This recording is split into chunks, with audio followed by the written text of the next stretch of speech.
Hey folks, welcome to day 2 of the Work Sharp Sharpers, event number 3 of the NPFL here at Lay Lake in Clanton, Alabama. Great day yesterday. We got a tie right now at 19.5. The 5 guys on the water with the cameras should be exciting. We will see what happens. Check us out.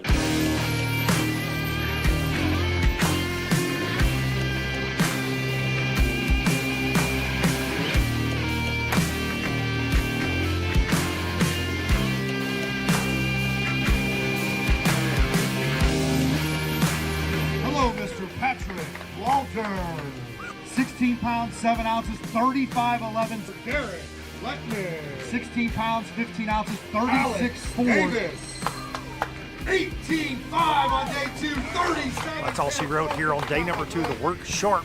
Stop 3, Lay Lake, and we have got a tight one rolling in to Showdown Saturday. Alex Davis still on top of this thing with Derek Lehtonen right on his heels. Patrick Walters, Drew Cook, and Brandon Cobb for a top 5, all rolling out on Showdown Saturday. Live is going to be large and in charge.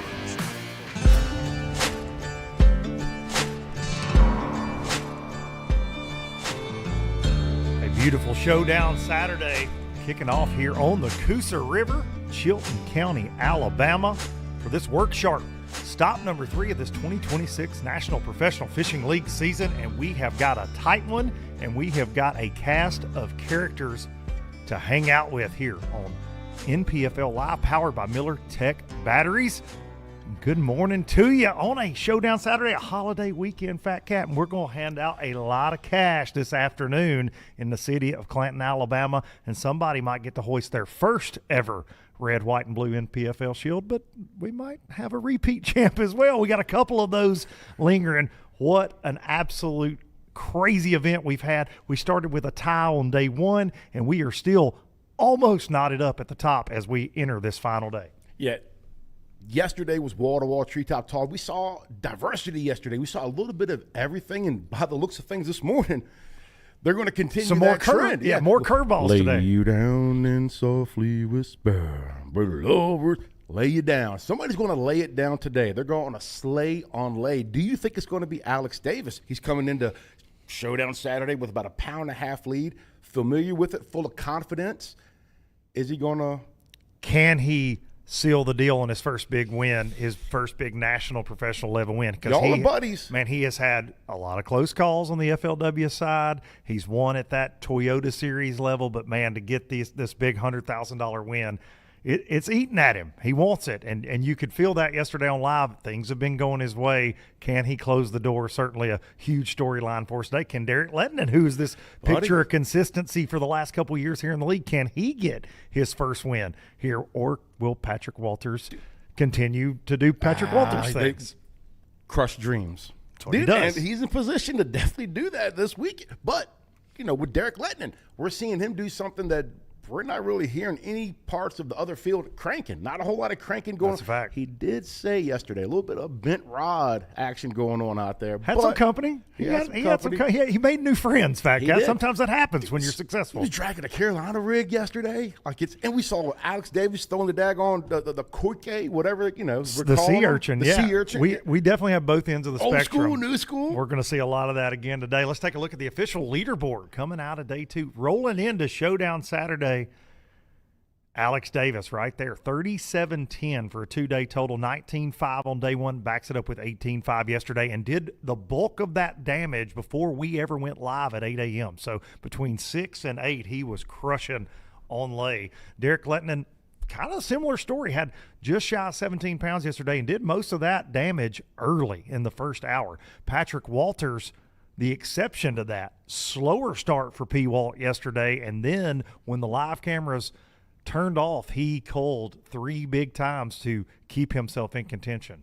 If you look at everybody in the top 4, they had a better first day than second day. Then you go down to the top 5, the Brandon Cobb improving, and then you look below That's him. trouble. Though. Yes, that could be trouble. Trending in the right way, and Brandon Cobb is having one of the best years in professional bass fishing across the Bassmaster Elite Series, across the NPFL. Just catches them everywhere. Like, hey, go to this mud puddle. Brandon Cobb is going to be consistent. KJ Queen having a fantastic season with us. Ryan also Satterfield improved on day 2. Yeah, big jump there. Tim Kales, Daryl Davis, and Jordan Osborne rounding out your official top 10. Take a look down into the top 20. Wesley Gore, one of our local favorites coming into this event. picture of consistency, but has not caught the big bag yet that he anticipated. John Cox from Florida. Richard Cooper. Look at that jump he made. Huge jump yesterday with that 18-12. Jason Burrows, Hank Cherry, Gerald Spoyer, Buddy Gross, Harmon Davis, John Canada with a big jump yesterday, and Fred Rumbanis rounding out that official top 20 here on Showdown Saturday. And if that doesn't tell you anything about this fishery, to where it's anybody's game, full field fishes all 3 days. So it's 115 anglers today. And we can see another huge jump. So that top 5 does look bunched, but man, the big ones are roaming around.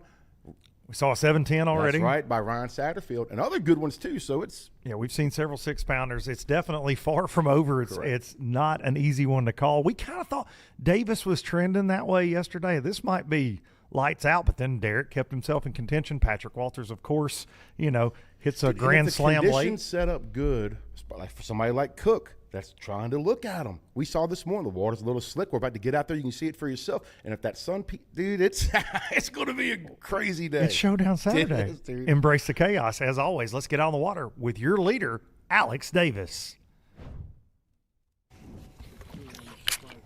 Well, we got a limit. It goes about, I think, a little over 12.1. So that's like right at 12 pounds. Not the start what we had yesterday, but I'm gonna take it. I knew yesterday was kind of that was just one of them freak things that, it's not normal to catch 18 pounds at Lay Lake in an hour off of just one spot. So good thing is, now that I have a limit, I can just fish slow. I mean, I don't have to.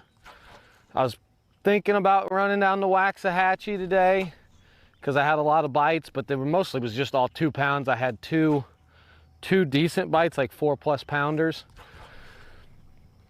But we're not doing that. We are gonna stay right here all day long. We're just mosey around, fish the brim beds that I found yesterday, fish some points, fish some stumps. We're just gonna really slow down and hunker down. We got, let's see, it's 8 o'clock now. We're due in at 3:50, so I have like 7 hours and 40 minutes.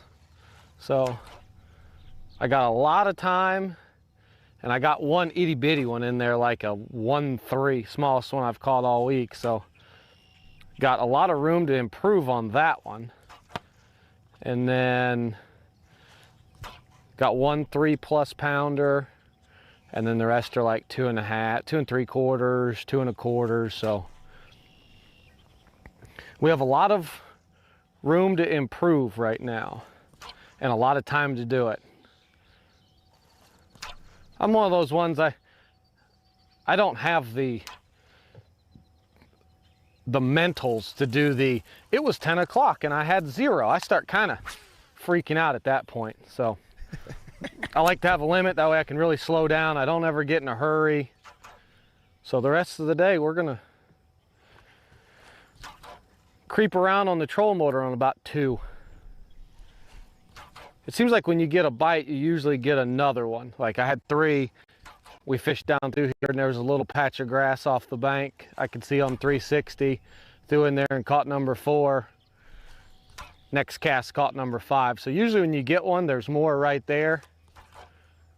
And I can't get bit covering a lot of water, moving stuff. So I'm stuck with the secret bait that no one knows about, the sea urchin. It was actually funny. I watched that tournament last week where Chris Johnston did it. And I'd been messing with this thing since like March, just fishing it not on forward, just fishing it on kind of pieces of cover, going down the bank, just throwing it like you would any other fishing lure, actually. And when he did that, I thought, oh yeah, this could be a real player this week. And practice, it was the best thing I had. I didn't own that many. I probably owned about 15 coming into this thing in about 3 colors. And right now, that whole box is full of them. There's probably about 100 in there. Others. And I think we have 250 more that'll show up in about a week and a half. So I went from a koiki novice to I'm not gonna say a koiki expert, but The Koike Kid. You can say it. A well-rounded Koike fisherman. $100,000 will go a long way towards some Koikes. You might be able to get to the front of the line, Fat Cat. If you're lucky. We haven't seen a craze like this in bass fishing in a while. It's been a little bit since we've seen a bait just change everything. Absolutely. And it has. Without a doubt. Change the way we think about, they'll eat something that looks this crazy. And everybody, all these spins are on the way as far as how you've been out there on it. Right? It's been floating. Everybody's like, that ain't nothing. But now to see it actually do work on a national level, everybody's like, what? You turn the non-believers into believers, and now they're emptying the checkbook on it. From smallmouth to spots to giant largemouth and everywhere in between, and all the different sizes and the ways you can rig it and the type cover you can throw it around. Like he said, from forward-facing sonar to non-forward-facing sonar events. Like, the thing is definitely powerful. And it has been working for Alex Davis all 3 days. Let's take a look back at some of Alex's action before we went live this morning on that Koike, the secret bait. 18 pounds yesterday morning. Very fast. Quit. Yes.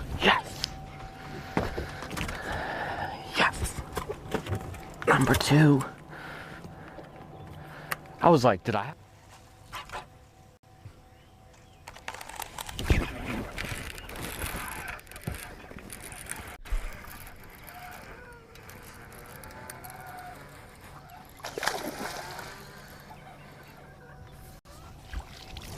Yes. Alex Davis trying to secure the shield on Showdown Saturday, Lay Lake. But most of them was his home state. 2.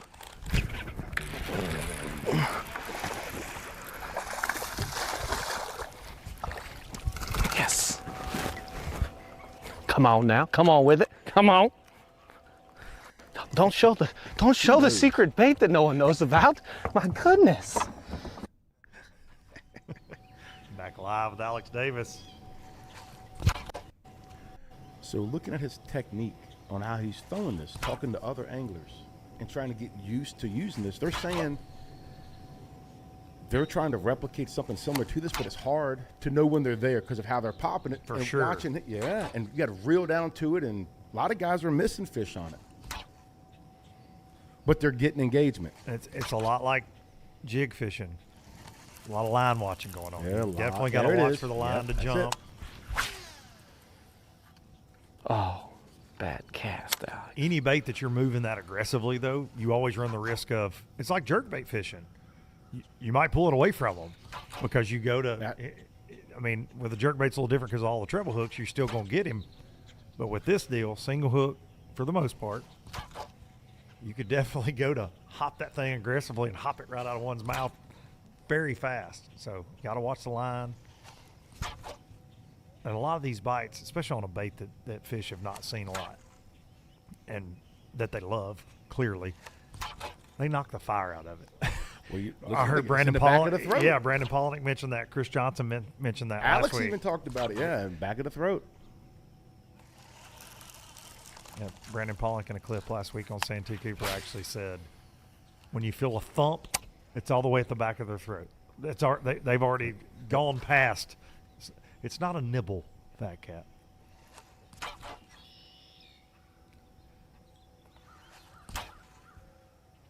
No, they're definitely inhaling that bad boy. Deep throating it. Ah! They're getting the whole thing in there. But I've just seen with that rod tip up like that, for me, it's I'd be losing way more. Yeah, dude. He's got it figured out. That's for damn sure. Davis is dialed. Showdown Saturday. Get in here. Gotta call out that little baby one. And I'll tell you right now, it looks like a really good time. The way they bite it. That's a 2-pounder.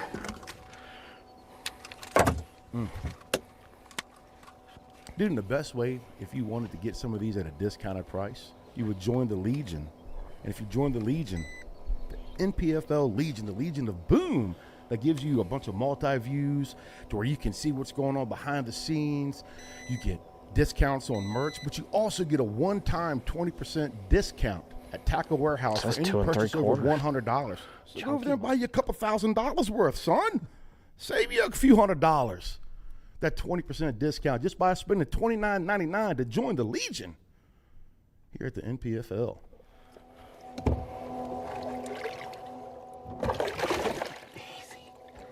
And if you wanted to, if you joined the Legion, you could just choose to watch Alex all day. You could choose to watch any of the cameras. You don't have to listen to Luke and I. You can watch whoever you want to watch that's on cam. Please watch us. Please watch us. Yeah, please. Just mute it. Baby one for Luke. for that one. Good call. Man. And the fin clips. No call tags. Starting to see a lot more of that. I like that, man, because we've seen guys fight them. All right, let's enter that joker in. A lot of culling systems out there, but Got wet hands. Trying to find a dry place on the them, but it's not non-puncture real easy to style find. that we see so much of, a lot of people do believe that they stress those fish out. Submit catch. That Humminbird Explorer. Look at that brim bed. 12 ounces. Let's make sure it goes through. We're in. Alex loves to side image, loves to use that Humminbird 360. And yesterday, once he had that weight, he I don't know how many rode around casts I looking made for at the new same brim beds. place. I got stuck. That was a train wreck almost. Stuck in grass and went to pop it loose and he was on there. Never felt that one get it. Alex comes into Showdown Saturday with about a 1.5 pound lead over Derek Lehtonen. Tied for the lead yesterday. They both weighed 19.5 on day one.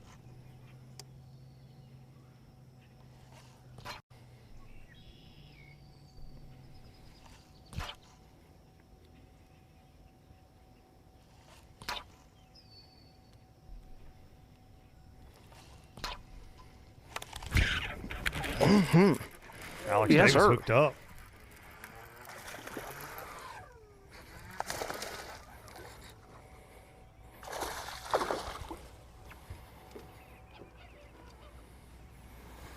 Easy does it. Yes, sir. Slowly but surely becoming a problem on Showdown Saturday. They need to grow. Need 4 pounders. Maintaining that momentum. Does not have one of those 4 or 5 pound kickers like we've seen him have the first 2 days yet. What's our But smallest on one? day one, he did the bulk of his damage in the afternoon. Yesterday, called them all in the first hour for the most Smallest one's part. a So 2. you know he's confident. I can't tell if it. 220. Best of both worlds for him today. He was the first flight out, be the last flight in. Has the longest day of fishing. Number Himself in the 5's top out of 10. here.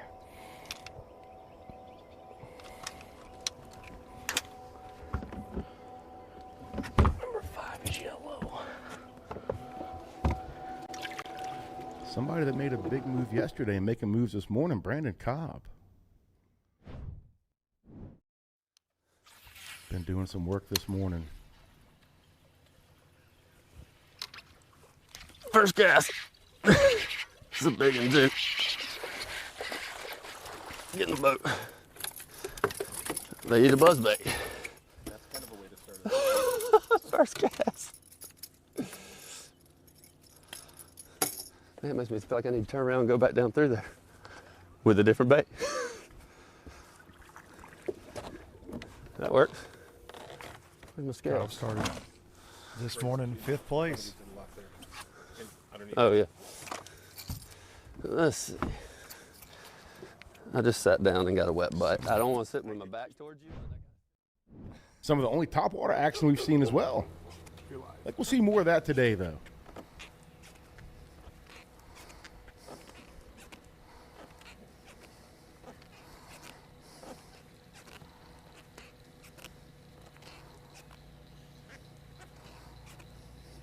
See, Fat Cat, there's a reason I don't tie an FG knot. Dude. And that's it, right Ain't there. no way. Brandon Cobb's going to catch more bass this week than I'll catch in my lifetime, but I ain't taking that much time to tie that knot. I'm not. Nope. No, sir. Refuse. When you need your head, shoulders, knees, and toes to tie a knot, I'm good.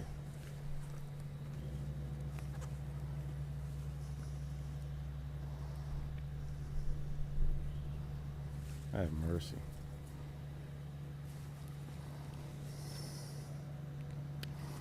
And that's The all tournament there would is have to ended it. yesterday. Brandon Cobb would have been the leader in the Work Sharp Angler of the Year race at the halfway point. He's definitely going to be in the mix.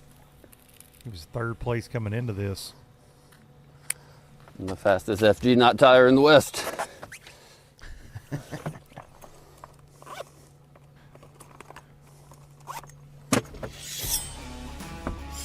You're at this Work Sharp Stop 3 here, the halfway point of this 2026 season. Here's a look at that Work Sharp Angler of the Year race. Brock Mosley was the leader coming in after 2 events. Had a great day one, was in the top 10.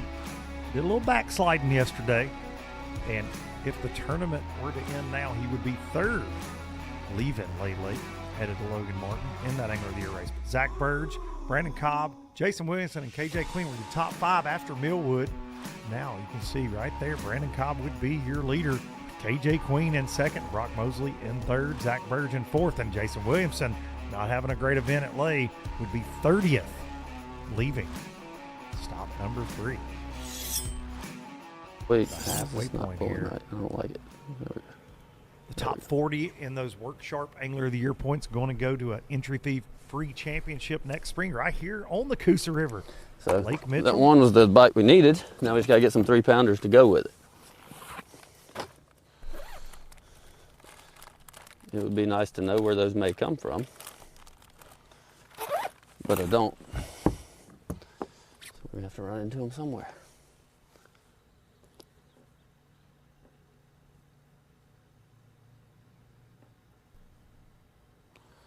See if there's one more in that brush pile. Got a different angle and got a bite, so maybe there's another one. Throw this on this brim bed first.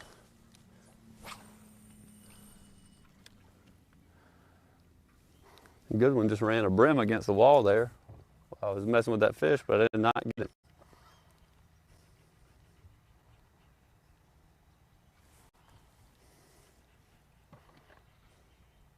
We're talking about AOY. Brandon finished 5th in AOY for NPFL last year, 2025 season. Let's toss it that brush again.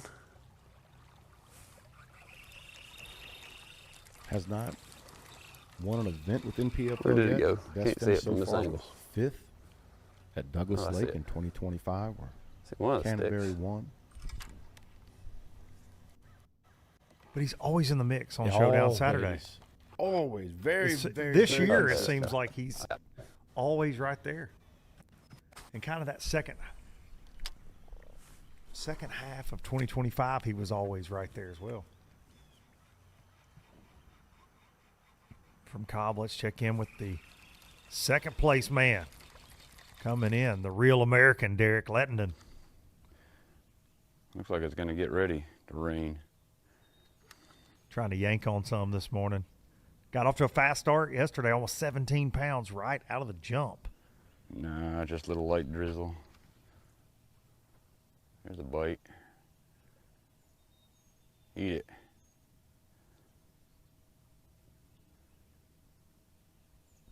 Derek, a firm believer, and Come on, smoke eat him it, if you got him. stupid thing. Tagline: keep it simple, stupid. Morning's going terrible. Fish ain't biting. Not the way I want them to bite anyway. Caught 3.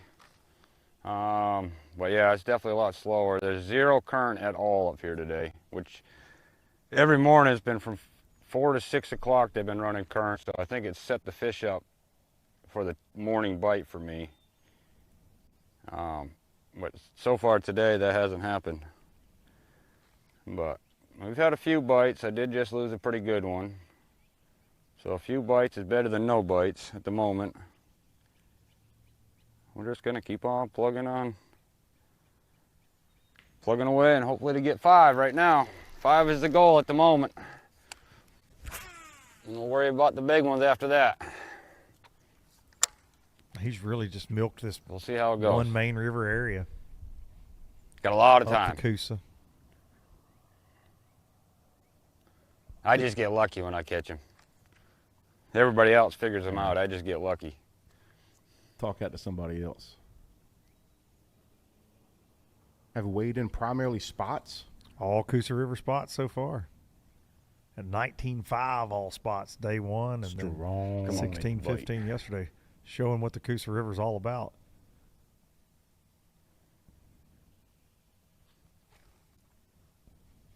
Just catching them cranking and dragging. Shuffling through a few different crankbaits, then dragging a lizard on a Carolina rig. Been staying around the bridges for the most part. Yeah, fishing some underwater points, river ledges, up the river. And the interesting thing talking to him at the weigh-in is he thinks current hurts him, He said which that on normally live with yesterday. those main river spotted bass, you think, oh, man, you want that current to set them up. But he said, man, the harder it starts to flow, Come on. they You disappear went for through me. that stuff so well. Come on. Thank you. Just got a couple little points he's focusing on. And Derek was able to get one keeper in the boat early this morning. Far cry from day number 2. We'll take a look at that now.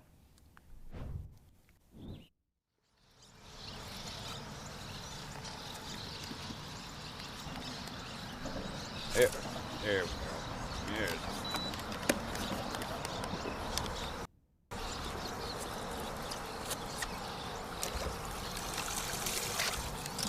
No bite though. Still a bite though. I mean, it's a fish. But that bite was very, very subtle. Got him. One.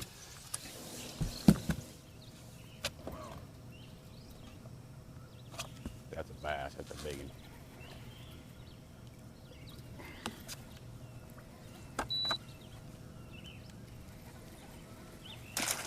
A bass, buddy. Not as big as I thought, but they might have moved on to this one. Please be here. It could get stupid if they're on this thing. That definitely helps. Not huge, but it's. Now over to Drew Cook, who's digging in that live well. Familiar sight. Good. We spend time with Nice. Drew Cook. Well, just cold for the first time. Caught one on the big meatball. Got to watch him eat it. There's a bunch of bass in here, just hadn't had any size. But we're gonna fish around a little bit further, see if maybe we can catch a nice one. That one was up there in the dirt, like inches of water. And I don't even know where he came from. He came from behind the bait somehow. But we're setting the hook, so maybe catch enough of them, we'll catch a big one or two. We don't need but 5 bites. Just need to be the right ones. As cliche as that is. Drew Cook Hey, unofficially did he in throw my second weight? here on Showdown Did you Saturday throw my for the weight? catch track. He sure did. That's not cool. Not cool, dude.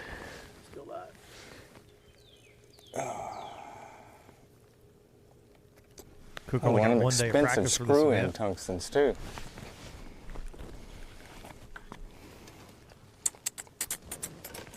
Made the top 10 there at Santee Cooper in the Bassmaster Elite Series, How and big then is that? had one day to try to figure it out. Yeah. Laid his eyeballs on a few, Fat Cat, which always gets him fired up.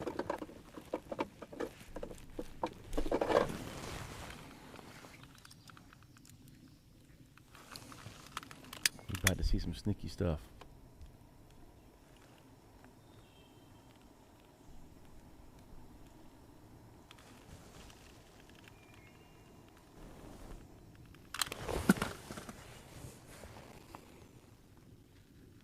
That right there is juice. That one ought to stay in there a little bit more better. Gave it the old crack glider. Crack. Probably throw it out first cast. And get my G-specs back going. on.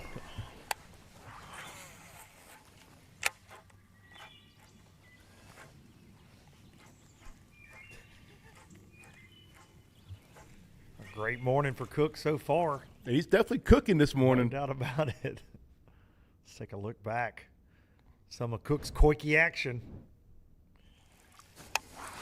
It's really fun being able to talk about it now. It is. It is.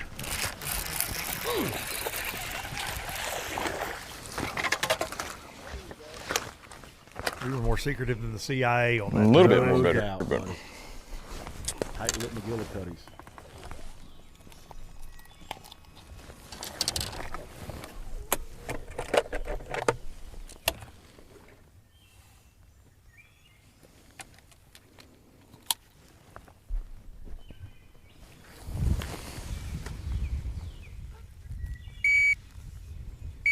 Cook with a limit, and Cullen.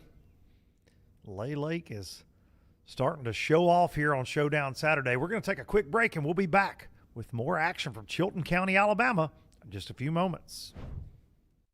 This is the folding field sharpener from Work Sharp, the ultimate companion for every adventure. With diamond abrasives and a ceramic honing plate, it sharpens pocket knives, tools, and hunting knives effortlessly. Ideal for DIYers, gardeners, and sportsmen alike. An integrated angle guide ensures repeatable edges, and a pocket clip for secure storage. Get yours today and stay sharp on the go. Precision in your pocket, from trail to tackle box. Make sharp happen. The Yamaha VMAX V6 SHO continues to deliver the level of performance that pro bass and multi-species anglers demand. Underneath a bold and aggressive new look, an upgraded charging system with 40% more charging power meets the amped-up demand for today's advanced electronics. The VMAX SHO, raw power, reliability, and exhilarating performance for every angler who loves the sport enough to invest in the best. Yamaha, reliability starts here. The newest addition to the Basscat STS family is here. Introducing the Caracal STS, showcasing aggressive styling, paired with enhanced performance and a continued dedication to raising the bar.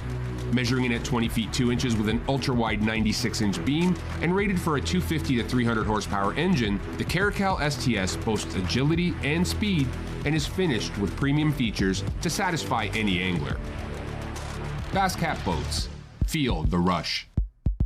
Before there were hashtags, there were handshakes and shared stories. Love you, bud. They gave us confidence to make our first cast, to face our fears, and chase our dreams. They taught us to fish, and in the process, taught us about life. They taught us that success isn't just about reaching the top. It's about lifting others up. Fishing has endured a lot of change over the years. The future isn't just about selling tackle. It's about 3 simple words. Let's go fishing. Here's to the original influencers. In the world's greatest sport, it's all about the unexpected. In the sound of adventure, we refuse to be strangers to the open waters, filled with stories we didn't know were possible. With the power of MillerTech batteries, this isn't just a battery. It's a tool built to charge your passion. Behind every battery is a team dedicated to making your dreams a reality. MillerTech. Empower. Innovate. Sustain. When it comes to finding jigs, spinnerbaits, and buzzbaits, keep it in the USA. Go with Epic. Epic's tackle is designed by fishermen for fishermen, with hours and hours of thought behind it. That's why our tungsten weights keep your line from fraying, cast after cast. Whether it's saltwater or freshwater, Epic's lure designs will give you the edge on your next big catch. Epic, veteran-owned. So check us out, America. EpicBaitsFishing.com. Is your trolling motor working for you, or are you working for your motor? Minn Kota Ultrex trolling motors are built to outmaneuver anything, so all you have to focus on is the bass. Steering with unrivaled precision from an ultra-responsive foot pedal, getting you to the fish day after day, and turning any spot into a stronghold season after season. Minn Kota Ultrex is built to fish. I'm Mark Gray. I'm one of the owners here at Peach Park, and we've been here over 43 years. And in this location, we opened up in 1984. Started out selling peaches only, like produce. Now we have pretty much everything you can think of that is made with peaches. We do it.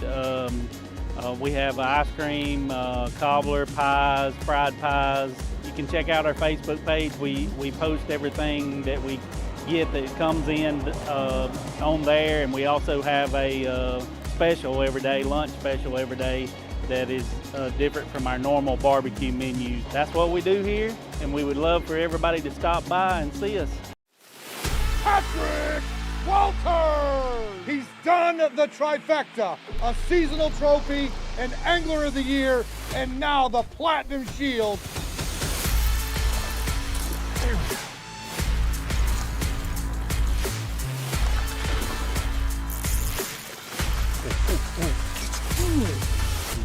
Do we rename this league the National Patrick Fishing League?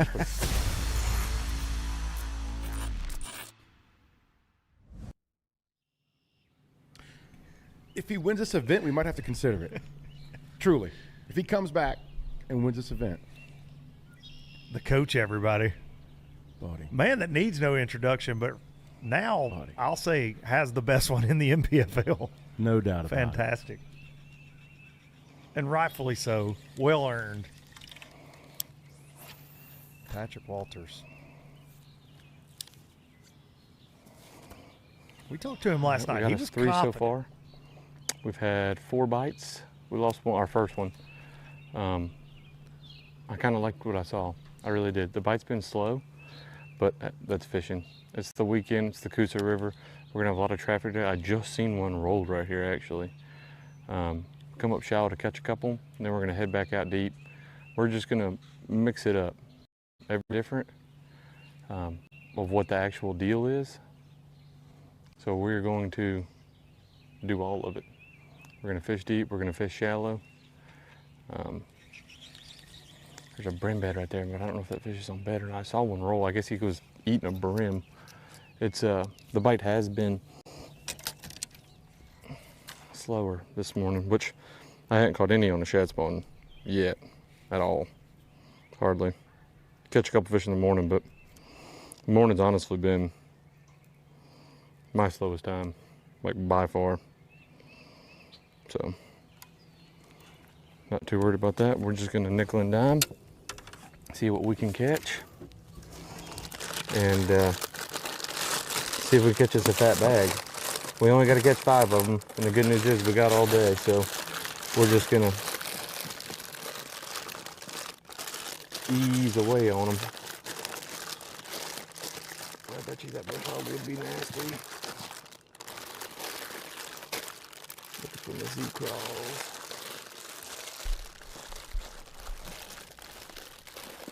Who put all of It this has been back pick on your here? poison on Lay Lake for most of our anglers. You can kind of do whatever you want to do, whatever you're confident in, because the fish are scattered from 6 inches of water to 60 feet of water, basically.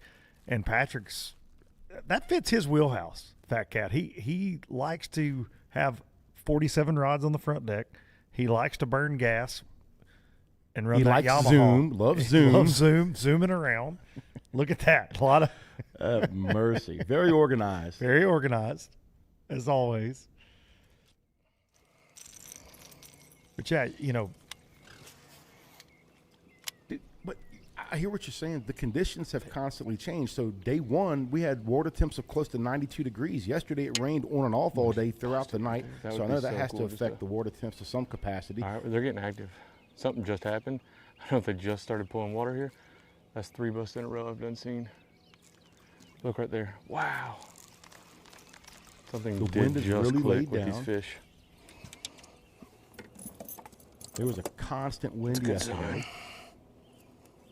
That means it's time to Now they're catch getting a them. good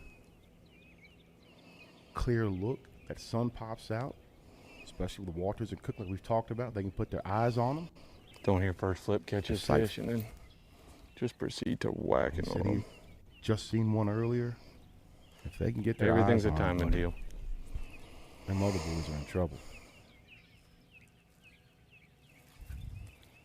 I really wish Patrick's I also been leaning heavily on an offshore game. Either one. Made 3 big culls offshore late yesterday.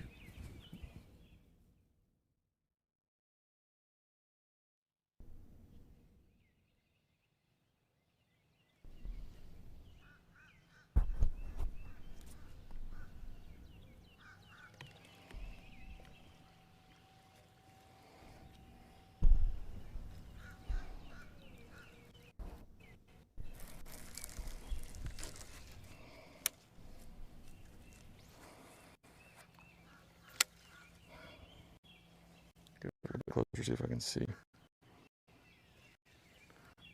They are getting active. Patrick got off to a fast start this morning.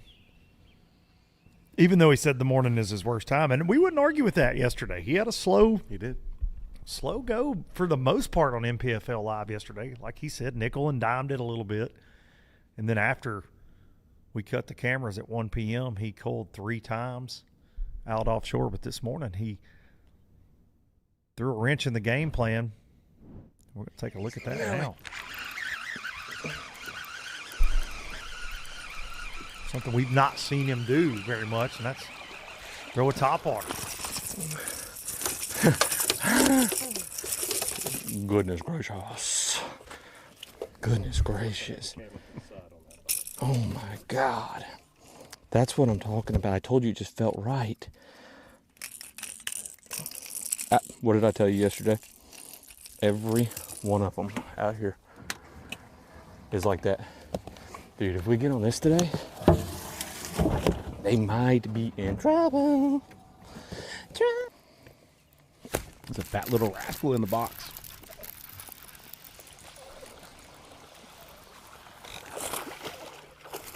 Oh my God.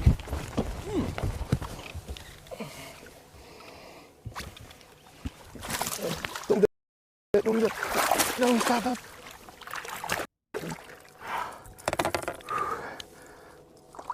Better.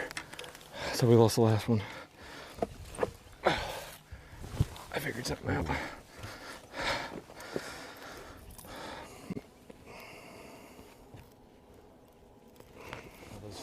Who's got who situations? Here we go. Glove. I'm good. That's exactly how the last one was hooked. And he jumped off right there. Largemouth though, that's probably why. He's too lazy. Too lazy. I think I figured something out. That's 3 bites we've had. It was a very good bass that I saw. They just roll one time out deep off the brim bed.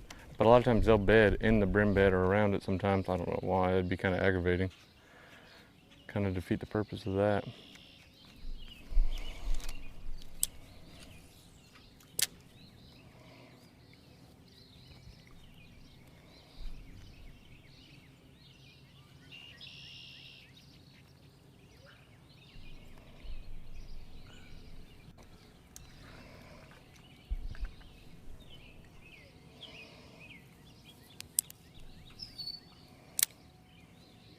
I thought I did for a second, but then I lost it. But I was like, if I'm this close, there's no way.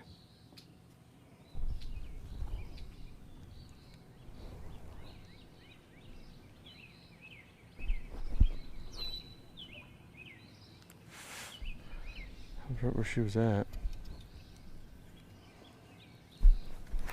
Pat Cat, bad news for the rest of the field.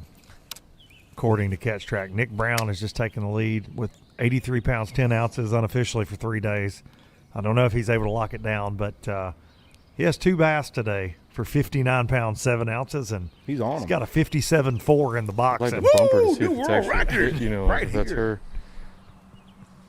Can't believe it's unbelievable. Somebody get a camera to his boat right now. I got to see the 57-pounder. It does happen. The fat finger fat syndrome. fingering can happen. Yeah. Local Latuso. We thought he had a 10-pounder the other day. We gave him a lot of crap yesterday at the weigh-in, you and I, because He got us all fired up because there are 10-pounders in Lay Lake. It would not have surprised me. I mean, you know. There's some 57-pounder, but probably not largemouth bass. Yeah. Probably got whiskers. I don't know what she's doing. I honestly thought she was going to bite that Texas trig. I could have spooked her though. But the thing is, she's not sitting still. Like, she's not in one place.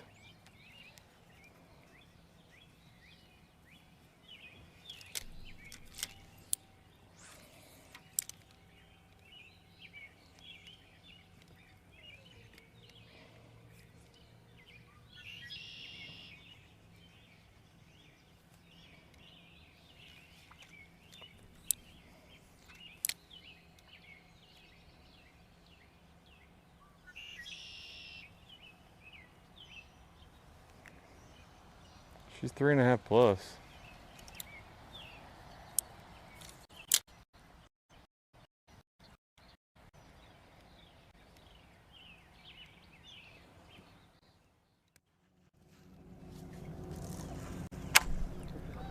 Dual box. Well, I'm coming to fish some docks that I had a lot of bites in practice.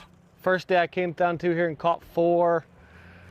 So kind of just getting to, now I'm just gonna run the stuff that I didn't fish yesterday, but I had bites or caught them in practice. So feeling pretty good actually. I mean, I got 13.5, you know, it's not what I'm gonna need to win, but it's a great start considering it's 8:50 and we got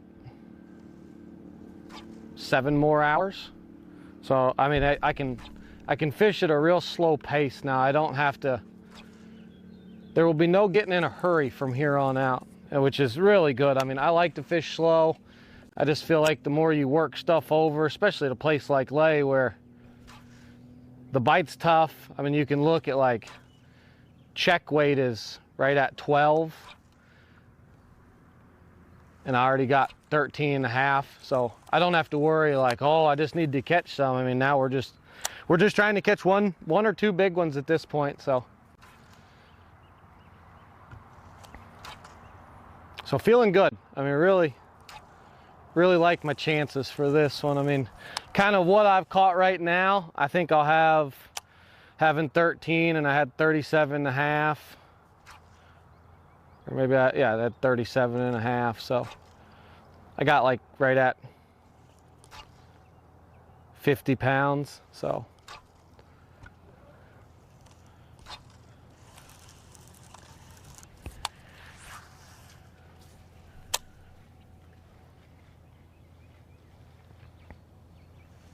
that bass fisherman math.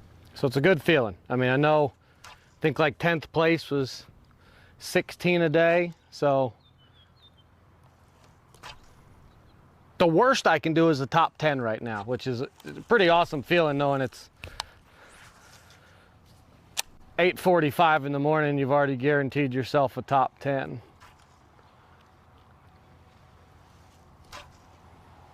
Just looking for one of those big ones now.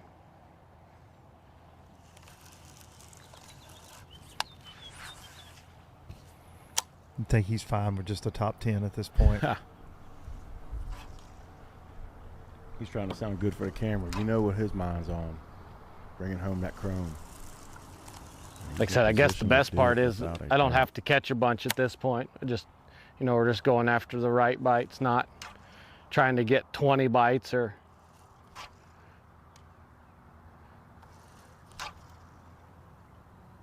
You know, he's tied for the lead on day 1. And this Koike style bait, from what I saw in practice and in the tournament, it's to me, for my chances, it's the best way to catch a big one. Doing a good job. And surprisingly enough, I don't know, maybe everyone's throwing it, but like, I just don't think a lot of people's doing it. I mean, a lot of the boats I've been around, none of them's been doing this, so I kind of feel like I can actually just go behind and fish behind people and catch fish.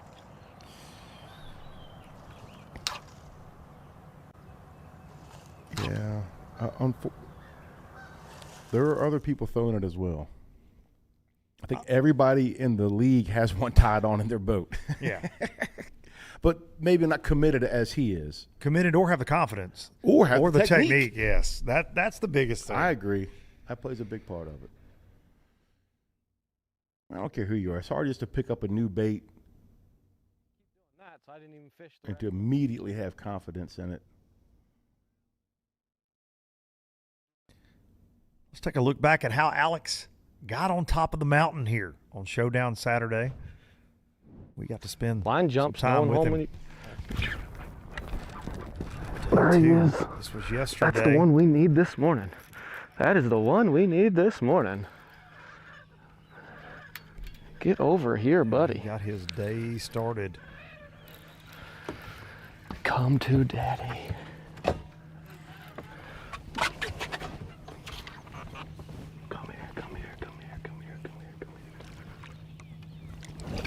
Yes! What a start!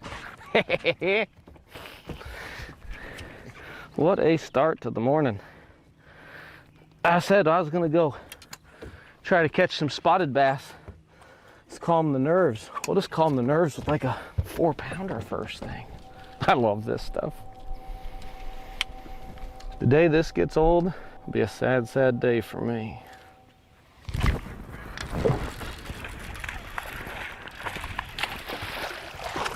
Yes. I take back the bad stuff I said about your fish.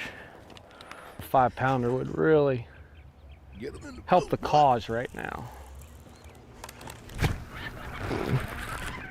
Alex lays the wood to him I on told lay. you, that's what I was talking about yesterday, son. He don't play no games. He's trying to rearrange them brains. Big spot. Speak it into existence. Wasn't a 6-pounder though. I'm a crankbait was funny anyway. It didn't feel like a rock. But.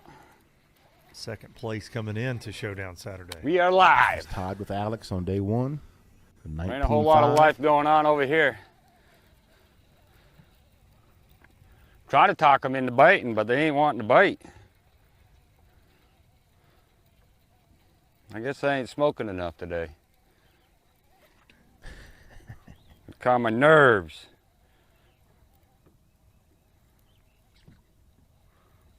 Let's catch one for you guys on live. We're here for it. Right here.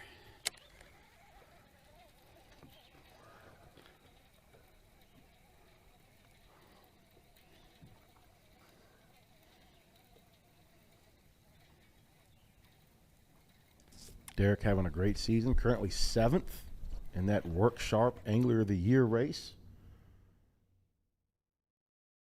Things were to end today. And we talked earlier that coming out of this event, that Work Sharp Angler of the Year is going to look a whole lot different than it did coming in here. Well, and really at the halfway point of any season, it just starts to take shape. Sure. You know, the first 2 events, okay, everybody's kind of getting their footing, but you start to see, okay, these 4 or 5 right here are the ones that are going to be catching them everywhere we go in 2026. They're just dialed in. The overwhelming favorite right now for me is Brandon Cobb. Just having such a crazy good year. All right, we're in position now. 5th place right now on the Bassmaster Elite Series side after 6 events. Going to be leading our Angler of the Year most likely after this event. Before.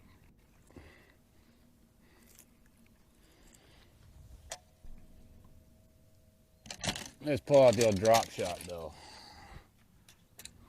Derek letting see if I can with a break spinning one rod. off. Look out.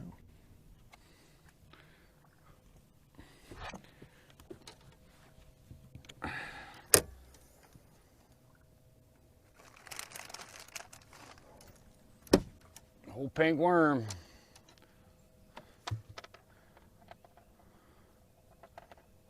Well, they catch one on Aaron Martin's worm that he won a tournament off this spot, right?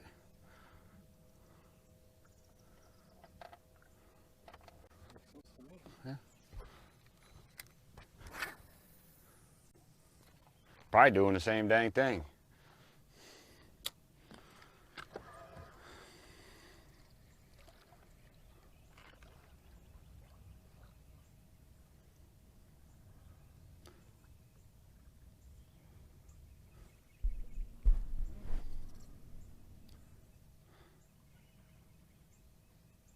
You know, Fat Cat, not only are our anglers out here trying to win this Work Sharp Angler of the Year race, the folks at home can win something from Work Sharp as well. They can win Andy Morgan's truck, a beautifully wrapped Toyota Tundra. Andy said his favorite truck of all time. I don't know how he feels about the fact that the Work Sharp folks are going to give that away, but you can indeed win it. Get over to worksharptools.com. You can scan the QR code on the screen as well. Join the Inner Circle. And with that, you get a 15% off discount there at Work Sharp on some of their amazing knives, their sharpeners. You get this chance to win Andy Morgan's truck. They're going to let you know in the last quarter of the year when that giveaway goes live. And in the Inner Circle, you get post-tournament updates from the GOAT himself, Andy Morgan. So get over there, get signed up, get me a knife or two as well. Absolutely. I would appreciate it. Go in there and check out what they have. This company is wall-to-wall, treetop tall, family-owned, sharpeners, knives, and they're embracing the fishing industry is what I love so much. Man, they really are. Between Andy Morgan, they're working with Colby Pearson, other anglers, like Work Sharp is definitely a company of the fishermen. And we truly appreciate them being a part of the NPFL. So get over there, join the Inner Circle.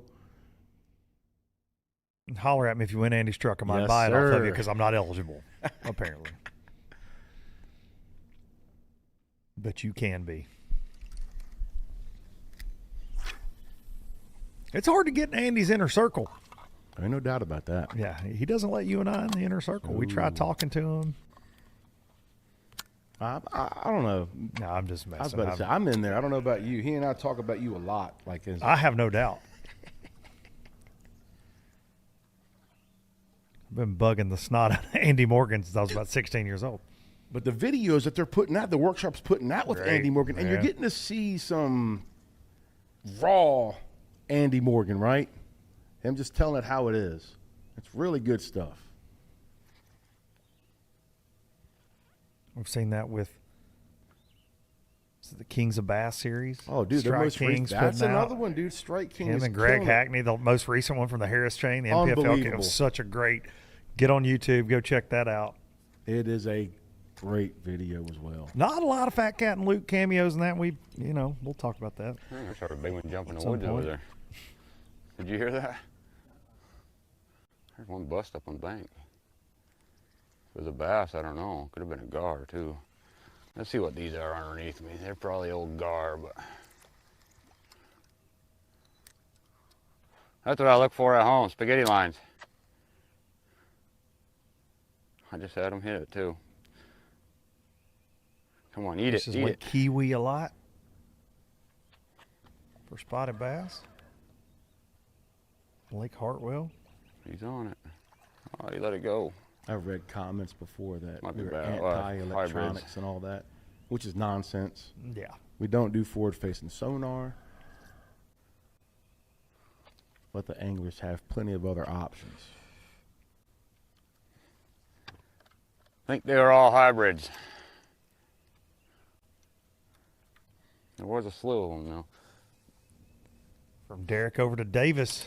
I gotta be here Your tournament leader, Alex Davis, the Quickie Kid. Someone that's been utilizing his electronics, been putting those hummingbirds to work this event.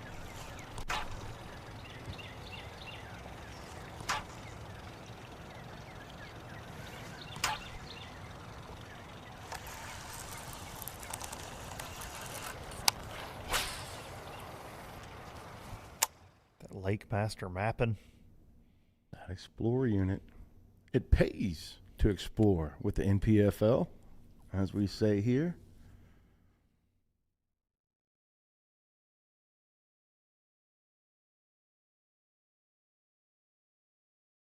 The official electronics partner of the league. $1,000 going to the highest finisher in each one of our 6 events that has one of those amazing Humminbird Explorer units on their boat. And last time, that winner was Matt Herron over there at Millwood. It pays to explore with Humminbird, indeed. Hey guys, Matt Herron. You know, at the recent Lake Millwood tournament, I won the Humminbird Award for having Explorer units on my boat. Guys, these things are fantastic. I could not do my job without my Humminbird units, and especially Lake Master mapping. Even on Lake Millwood, that crazy stump infested thing, the mapping there was really key in helping me break down the one key bank that I had a chance to win on. If you're in the market for an Explorer unit, check out Humminbird. This is the Professional Precision Adjust Knife Sharpener by Work Sharp, with engineered simplicity to be fast, easy to use, and work every time. Clamp your knife, set your angle, and make sharp happen.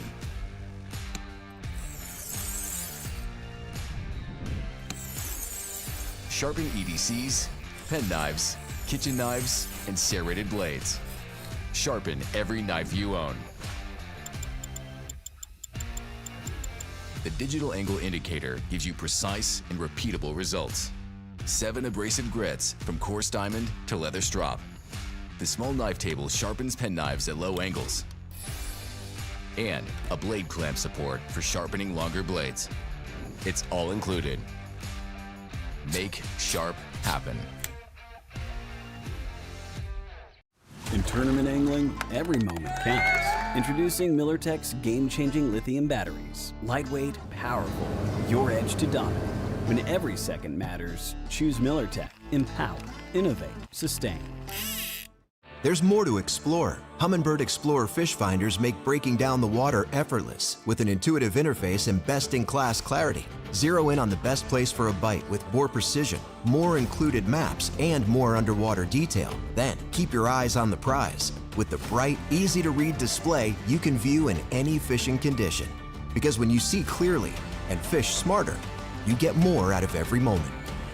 Explore fish finders, only from Humminbird.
Since 1971, Basscat Boats has innovated, persistently thinking outside the box, never abandoning their roots or the commitment to quality through their process.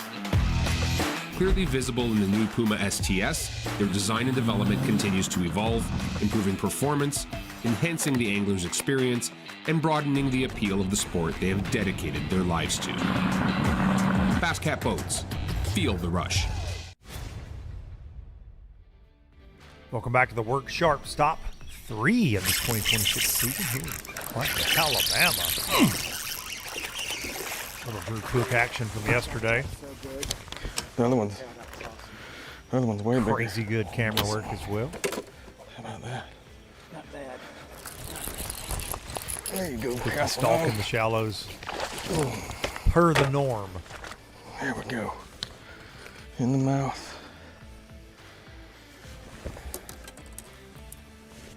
Some of the work he did to get. Dude, these things are like that deep. Like so shallow. It's crazy. Having fun now. Yet again on Showdown Saturday. Biggin'.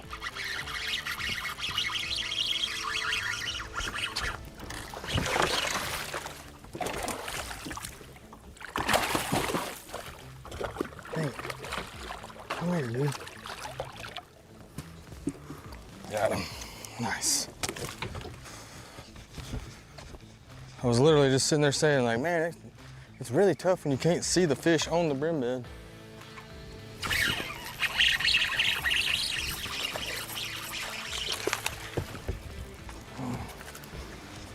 Look at him. Well, I believe that one has lived underneath that mat its whole life. Followed it out from underneath the dock, dropped it. Dropped it at the boat. Freaking ate it. How about that? Man, this dog's a good dog. Dang, I can't The cook was in the kitchen on day 2, old son. Yeah, we got a limit. We caught a good bit of fish, especially in that one pocket, but oh man, we ain't got nothing to take to weigh in yet, honestly. We got to do some culling. That's what we're doing. I hadn't been in this pocket since practice. It was one of the few ones I went in. Had a couple fish on bed in it. We're gonna check on. I really wanted to look at it. It's got a public boat ramp in it, so I know it's gonna be wild after lunch. So I figured we'd go ahead and come in here and check it out. And the sun's peeking out a little bit. If it gets to where we can see them, I think we'll be fine. But I think these bass are, I mean, you know, there was a couple left on bed, but I think they're really starting to move towards the brim beds and the docks. We started on my good stretch of docks. Had 2 bites, but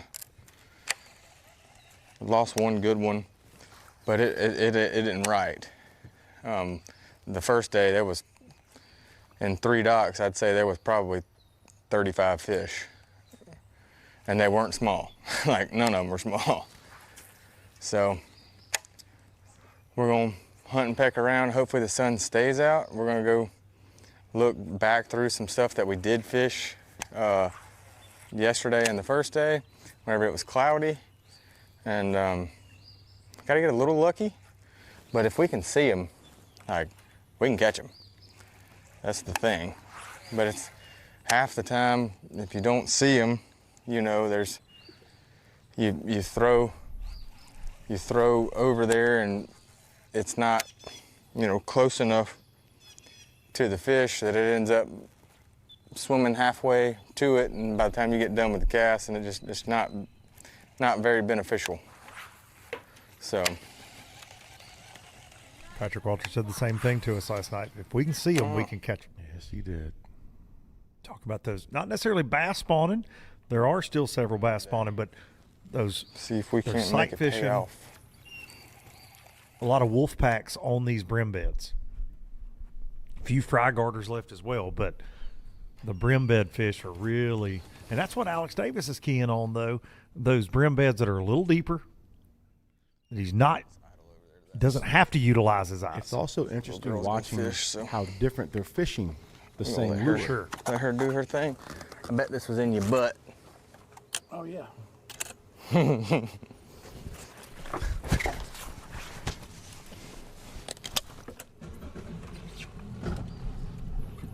gonna make a move.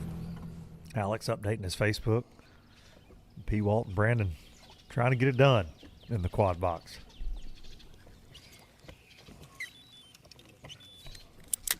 You think Alex is angry tweeting right now? One fish in this little corner.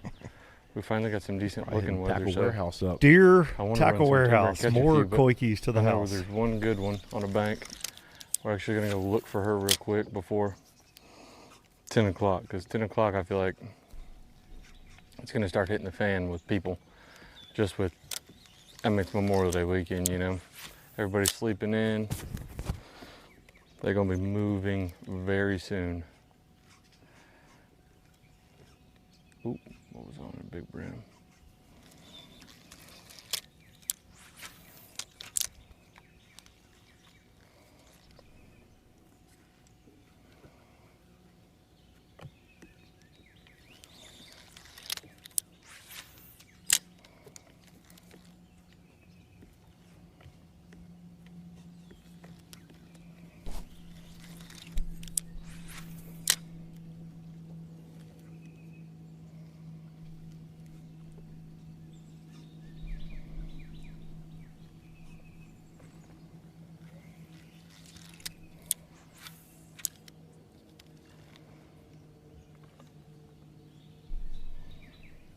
Oh my sunshine, I can't believe that.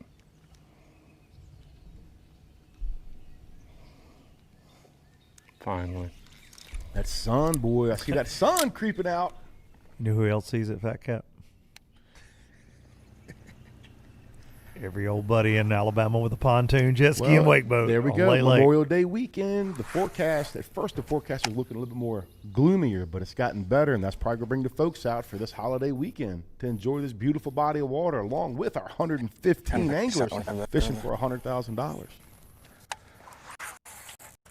Compared to lakes we normally fish, this might be a little bit smaller. We have 12,000 acres. We were at Millwood, it was 20,000. But way more. Maggie did, in fact, jump in the water. Pleasure. Oh, yeah. Boaters will be here this weekend. Then the guys would have to deal with it Millwood. You see that, like, rock right there? It's kind of shiny on it. That one was just sitting right there on it. There could be some redneck yacht club action going on this weekend, Bo. Roll Tide. You just had to start that, didn't you? If you say it 3 times, Scott Canterbury pops up. I really thought I was going to get a bite on that drum. Right. Wait for the lead to getting those lines tight.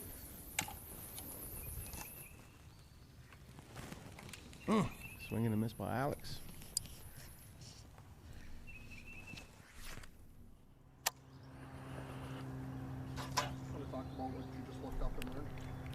So I called Sean, tournament director, and asked if we could look at, like, I use Deep Dive app, and it just shows you what the water levels are doing, because it was weird where we started, that grass looked like it was under the water this morning. But then I come over here, and you can clearly see that, like, it's got brown showing, so I was just wanting to see what the water is doing, because I found some fish in practice on, like, the ends of points. And yesterday we fished a couple of them and we had 1 bite, but it wasn't great. So I was just wanting to see what the water has done, and it's down 5 inches overnight, which is a lot when you're talking like 1.5 foot of water. So it just kind of helps my plan out of, I was gonna fish this dock, that dock, and then there's a clump of grass on that point I was gonna fish. And then we'll probably go hit some of those points. I just feel like maybe the bigger ones just moved out. I know the first day of practice, all my bites came off of points, so we're gonna go do that. It's nice to be able to look at that.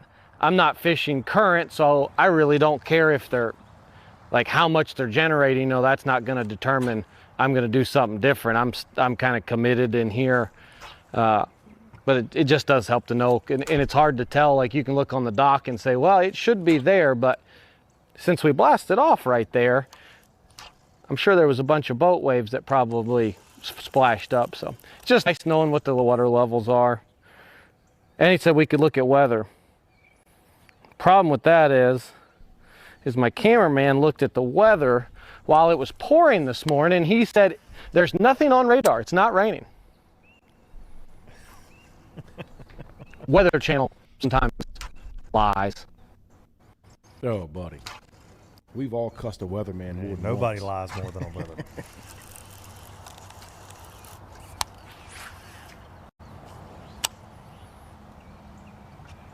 I believe all of our anglers have access to public information.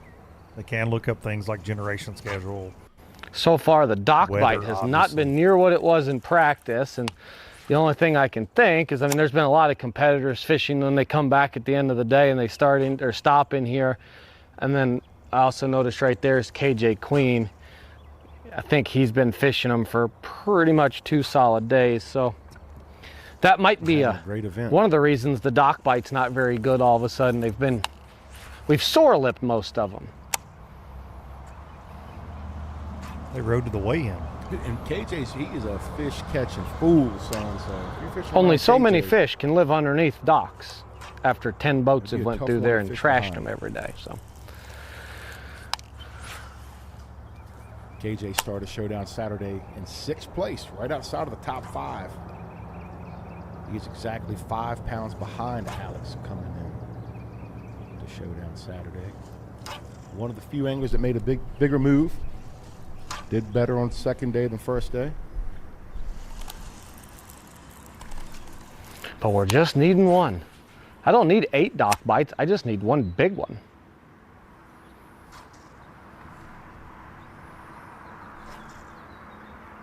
And we've definitely seen big ones this week. Ryan Satterfield weighed one in of 710, 6-pounders, 5-pounders.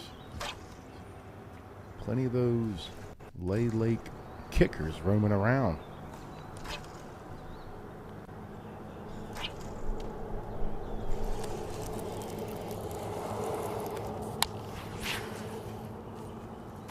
Yeah, Lay definitely has a population of 8+ pound largemouth in this pond. Lots of those 3 and 4 pound spotted bass. Might not seem like it this week for a lot of our field. Lost one and caught 2.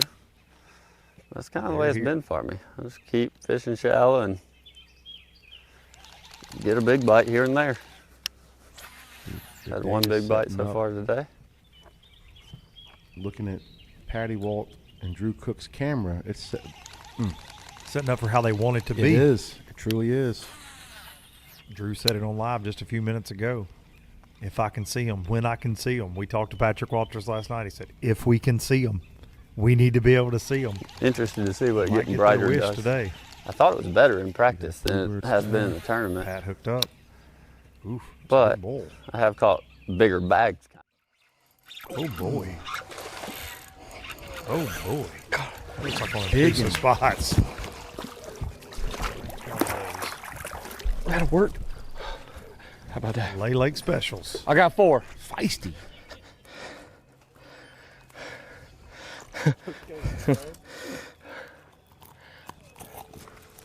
Golly. There we go. A spotted bass. Golly. What? And the ones we saw in boat earlier weren't small ones. And I met a lot of suckers. We were just in time. If we'd have waited a minute. Let's go. Sucker almost owned me. Almost took my lunch money. He did put it on the coach a little bit right He there. did. That one was rowdy, as most Coosa River spots tend to be. That will catch you off guard in a hurry. Coach playing defense right there, son. Let's take a look back at that again. Full screen here. I got me 3 so far. Talking to a local.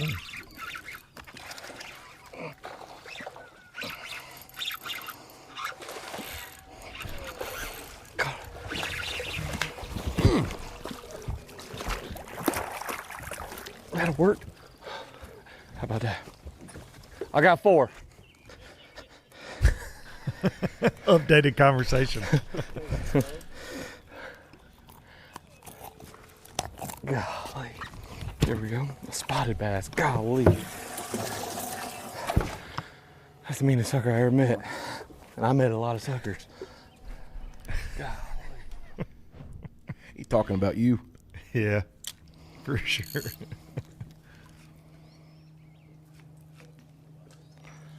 We got us 4. Got twin visuals. Trying to catch number 5. I like Tanner or We need to get Trav. a big one. We're fishing for big ones. I waited on that sun to come out. I didn't know if it was actually going to or not. Caught a spotted dog. Mean old boy. We're gonna catch him today. We got one more, get a big one, get us a good baseline. We're gonna be in good shape.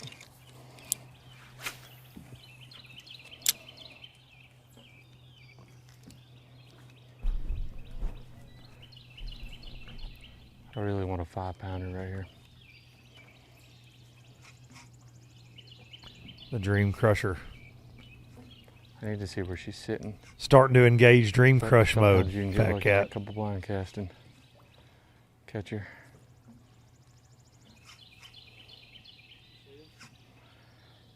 I've talked about that. Oh, wow. Dale Earnhardt intimidator mode he goes into. If I'd have stayed on that bank, we wouldn't have caught that fish. You'd rather have him out front on the last day than behind you.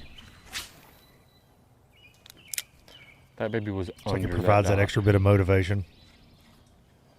Feeds him. Feeds him. He needs that motivation. It definitely feeds off of it. And he goes unsaid, but definitely a closer. Yes. Definitely a closer. Has won over $750,000 here at the NPFL. Has won multiple events. Has won the AOY and a championship here. He's done it all.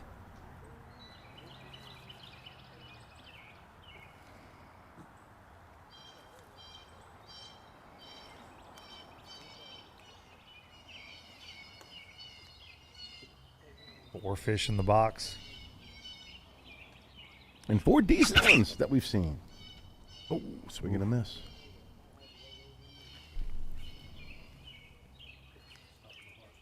Dude, it stopped my heart. It was a titty brim. Like so big you had to unhook him on your chest. I saw him turn. My favorite kind, son. What you talking about? I love the ones that are double digits. Patty started Showdown Saturday in 3rd. 2 pounds and an ounce behind the leader, Alex Davis.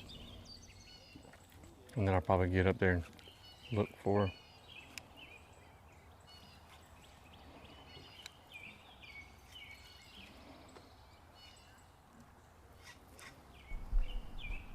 You hear him talking there. He knows there's a good largemouth in this area on this brim bed. He's laid eyes on it before.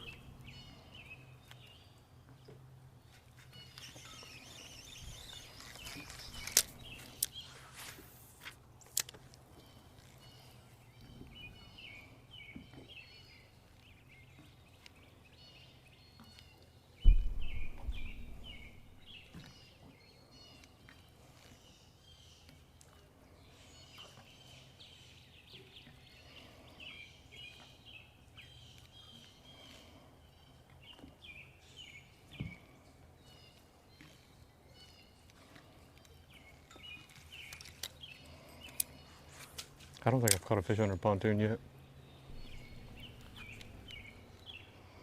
P-walled over to Derek Lehtonen. Just made a move to the tail race. Logan Martin Dam looks like.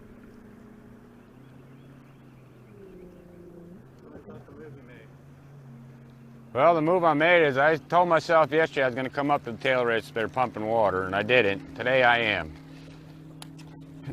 Probably could be a mistake, but we'll see. Hopefully not, but we'll see. Surely need to get all the way up to the dam, but I don't know if I want to get up that far right now.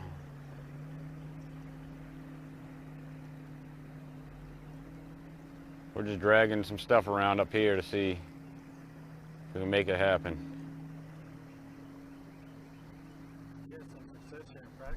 Yeah, I had come up here for about 20, 30 minutes and ended up catching 1 3-pounder. Of NPFL live coverage, this is the first time Yeah. So that's why I'm back up here now. that we've seen concrete in the background, to be fair. Also surprised to see him here around so much current when he said current wasn't actually helping us bite, but I guess getting off to a slow morning, he's trying something different. Because he's definitely in that current now.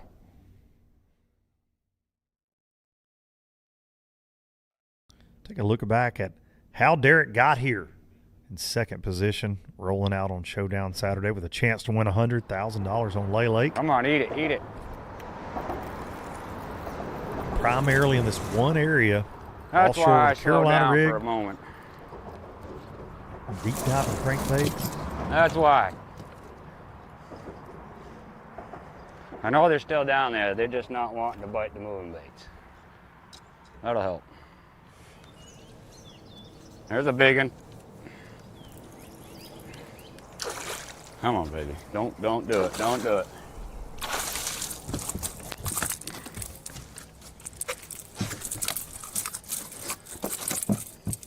There's a bite.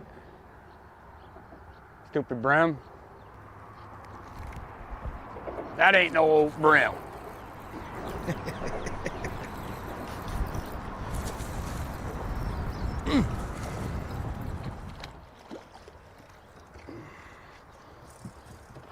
That'll help the cause. Good? I love me some Derek. Now over to Jordan Osborne. We got some on-the-water coverage. Jordan currently in 6th, according to unofficial live tracker. We'll check out with him a little bit later. We'll come back to him. Back on Drew Cook.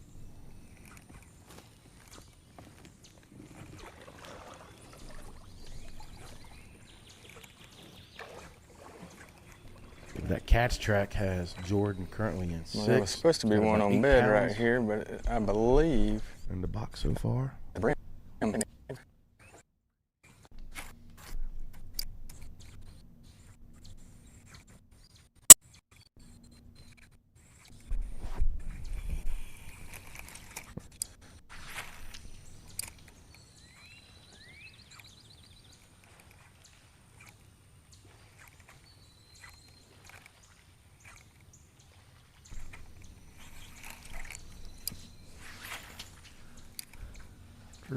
Drew Cook has weighed in over 40 consecutive limits now in his NPFL career.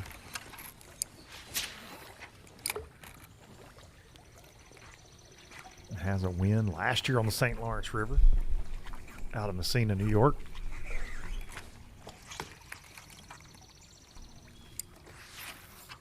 Be our 5th stop this season.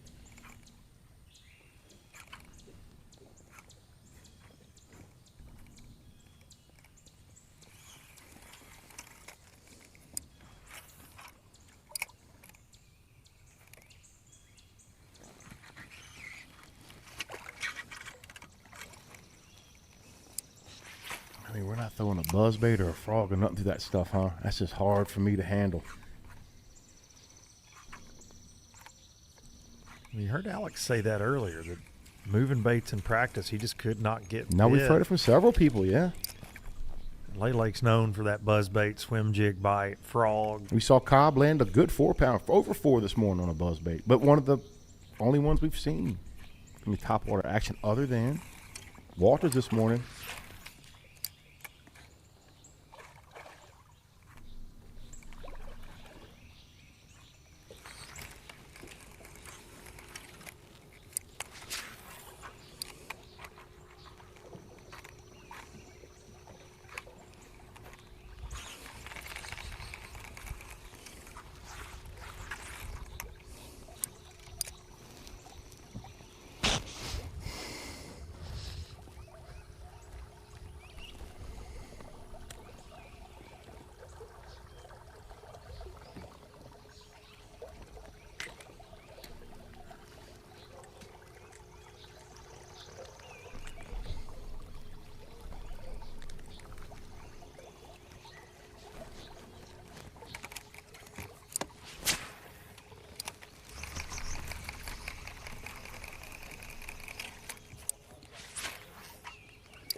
Also, Fat Cat's a little bit like what we talked about yesterday in the fact that in the last couple of weeks covering tournaments, it feels like most anglers just don't have any other lures in their boat besides a Koike. Oh, buddy. It was one on every deck of the boat almost. Yeah. Unreal. But you got to think, like last year or 2 years ago, Drew Cook comes through here. He's probably throwing a wacky worm around in this situation, or he's throwing a swim jig, or he's throwing a buzzbait. Right. But now he's trying to fit this urchin style bait into this program, and obviously it's working. Oh, it's working good for him coming into this event. 53rd in that Work Sharp AOY race. Definitely going to come out in a whole lot better position. Has been a slower start for him this season than we've seen in the past.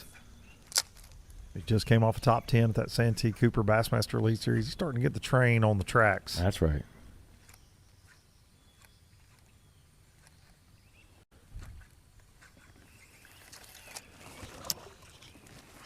And it seems like the weather conditions are going his way. He's getting what he wanted. He just needs to capitalize and find the good ones he's been looking for.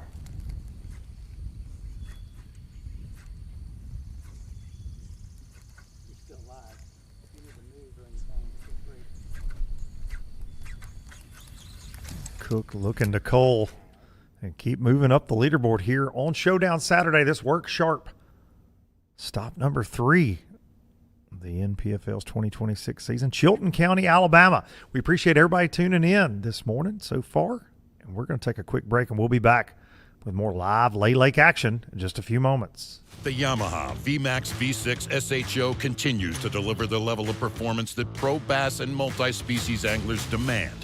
Underneath a bold and aggressive new look, an upgraded charging system with 40% more charging power meets the amped-up demand for today's advanced electronics. The VMAX SHO, raw power, reliability, and exhilarating performance for every angler who loves the sport enough to invest in the best. Yamaha, reliability starts here. The newest addition to the Basscat STS family is here. Introducing the Caracal STS, showcasing aggressive styling, paired with enhanced performance and a continued dedication to raising the bar. Measuring in at 20 feet 2 inches with an ultra-wide 96-inch beam and rated for a 250 to 300 horsepower engine, the Caracal STS boasts agility and speed and is finished with premium features to satisfy any angler. Basscat Boats. Feel the rush. Before there were hashtags, there were handshakes, shared stories. Love you, bud. They gave us confidence to make our first cast, to face our fears, and chase our dreams. They taught us to fish, and in the process, taught us about life. They taught us that success isn't just about reaching the top. It's about lifting others up.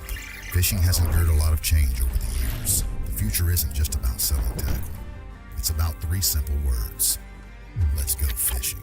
Here's to the original influencers.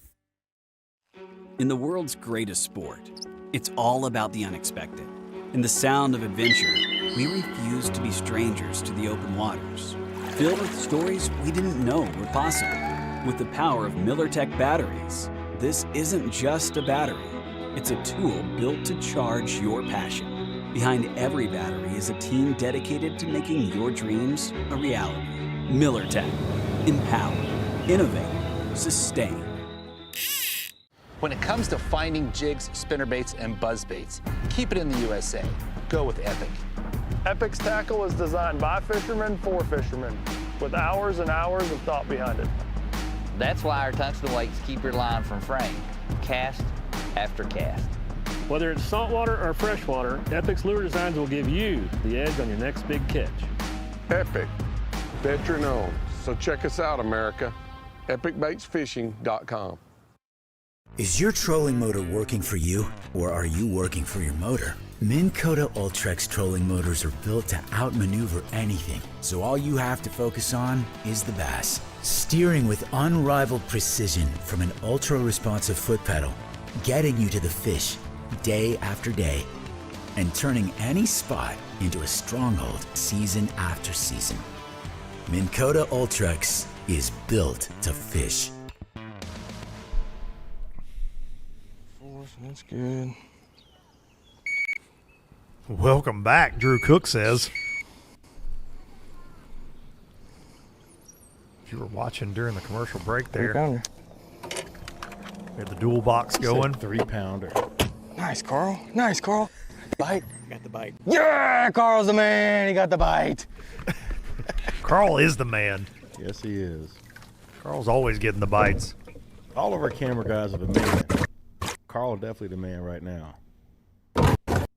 Got it yesterday too? Yeah. Good stuff yesterday, dude. Line ripping. Let's take a look at that replay. That big kicker for Drew Cook while we were away on break. Got the eagle eyes out. Mm-hmm. He's perched up. Oh.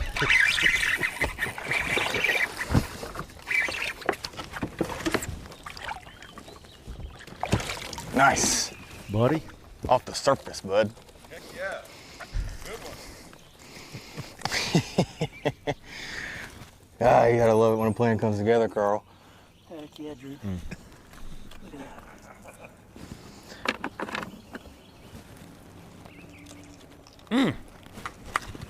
It's amazing what can happen when we can see. Thank you for letting me borrow your bass.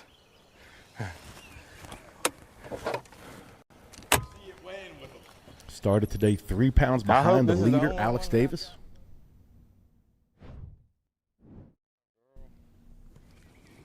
Be sure to tell Patrick.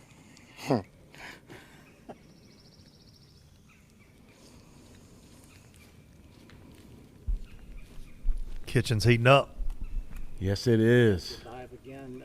You want to talk about your decision to come back in here and now that sun's up in here? Yeah, you know, the sun's out and we can see. And that's what we've needed. That's what we needed bad yesterday. Didn't have it. And this is a place that I didn't come to yesterday or the first day. So kind of still had some stuff that was halfway fresh. I was expecting there to be more brim beds in here and more brim bedders, but that one, I mean, that was here. The one day I got to practice, saw him, marked him. I know that other guy just fished right through here. Must not have seen him. And it was a sick bite off the surface. Hopefully we can get us a couple more and then go hunt a big one. We're so liable to see a 5 or 6 pounder cruising up here shallow. And that's all it needs. That's all, we just need to see that. Get it in the boat and we'll be good to go.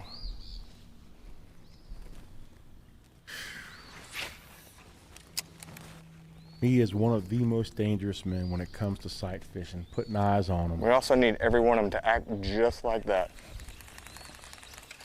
Like they've never seen a bait before.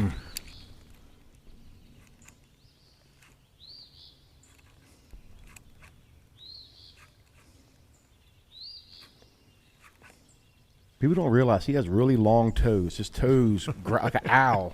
He just latches on. Yeah, I always, you know, in pro fishing, they make this look easy. That's not. No. It's not, you know, just to get up on your perch. I hate it. I remember in the elite, stand on the trolling motor. It'd be a tsunami because I'd fall over. There's a couple bass that were just like hanging out around this dock. Like not necessarily under the dock, but they would just be around it.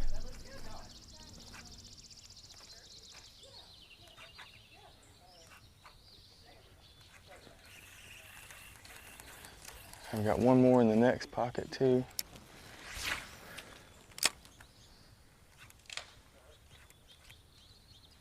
I didn't know that one was that big. We'd have came and caught it yesterday.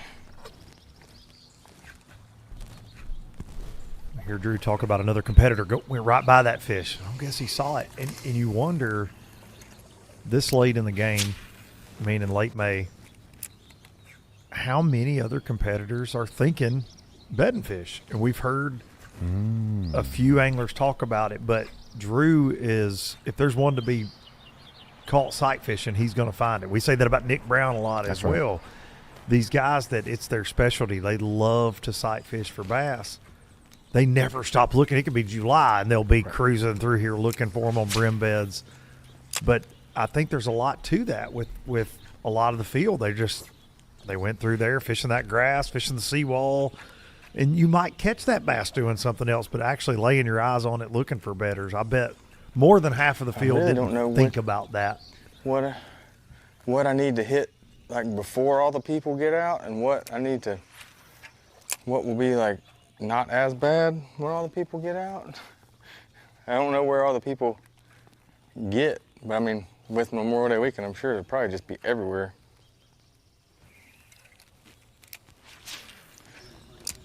Because let me just tell you, last night, all night long, you heard boats and music. And it was like misting rain. So like they're coming today. Good point, though. That's Calvary's going through a lot coming. of their heads. Absolutely. We've been talking about that this morning. Like, it's definitely going to play a role to some capacity before this event's over. And if you're focusing on these shallow pockets like where you see in Alex Davis, and he's not far from a major boat ramp, will that boat traffic dirty the water up? Will it position those fish that wake? There it is. He touched on that earlier. Absolutely. You get those waves reverberating off of the seawalls. It doesn't necessarily move the bass. I don't believe, but it does make them harder to catch. It puts them on edge, I feel like, a little bit. And the Coosa River's kind of known for that. You can get on a great dock bite, but you better have them in the box by about 10 o'clock in the summertime. And that goes for here. That goes for our next stop at Logan Martin. With all the seawalls, all the boat traffic, it also makes it hard to present your bait under those docks once you start getting that some chop. Yeah. In the event I was in on Logan Martin last week with the Alabama Bass Trail, that was the number one thing on the weigh-in stage. I'm headed to the chiropractor. I will say one thing. Headed to the chiropractor because after about 11 o'clock, Coosa River bass, Lake bass is, you cannot get too shallow for them. Like, they will get in nothing water. Look, I don't see it. Davis is... Uh-oh. One of those secret baits that he has 3,000 of.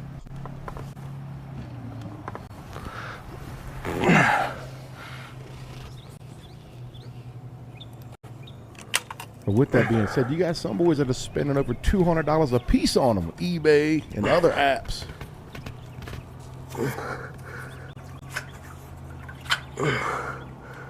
He gonna need a Mountain Dew after this. Ain't no doubt.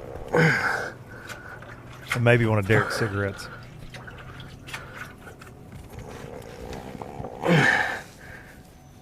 Oh no! Will you get that? Oh no! Lose a lucky hat. Shout out to Ben. I hate to laugh at my buddy, but this is the Fat Cat Newton hot mess of the year so far. Bless his heart. Leading the event for $100,000. Trying to get that secret lure nobody knows about. If it was just a hook and a wacky worm, probably would have already gone on. But he's doing work, so I don't know if he's dismantling the dock or what. The fight of his life with a brown recluse. Oh my goodness. Please let one climb on. For the love of God and everything that ever mattered, let one climb on right now. Talk about a bass or a snake. I'll take it. Entertainment value, it could be a snake. Just don't bite it. Here's what we're gonna do. Gotta hit the boat. We are going to pull this damn boat sideways. Oh, he ain't giving up, player. He is not giving up. Keep it right here, folks. Keep in mind, our man is currently in the lead. Yes. Here on Showdown. But he's got a 10-pound lead, unofficially. Unofficially. Very unofficial.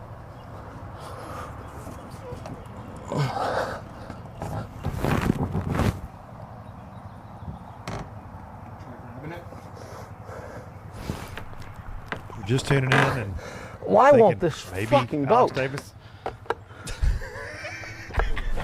Huh? Oh, sorry. You're good. You're fine, Bubba. Hey, we get My it. bad. You're frustrated. I'm with you. I don't know why the boat won't do what you need it to do either, Alex.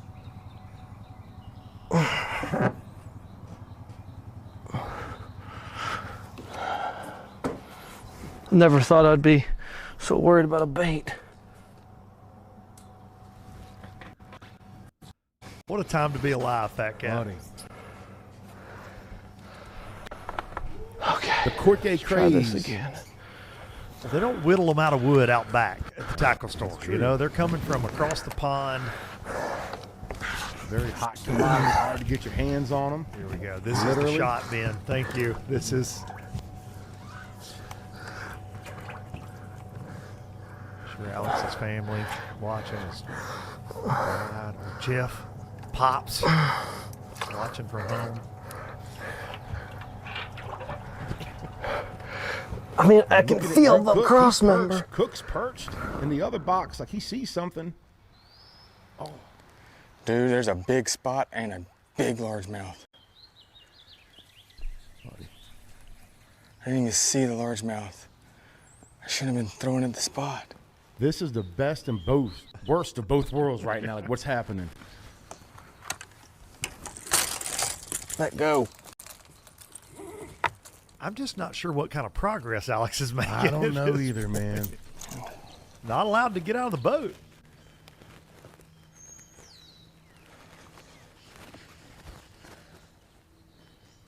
Caught on chains, we're hearing. The freaking spot caught had on just chains. pinned a brim to the ground and was eating it. And then didn't want to eat my junk. It's crazy. Beautiful cast. Oh, man. I want that big largemouth, though. What's more likely to happen? Drew catches the one he's talking about, or Alex gets unhung? What's he doing now? Pulling the backlash out?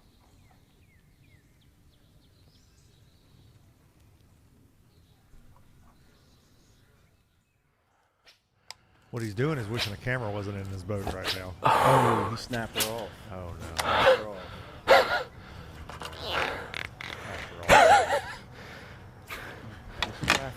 To be fair, it's all gone his way up Well, to I'm this hot. point. Absolutely, good point.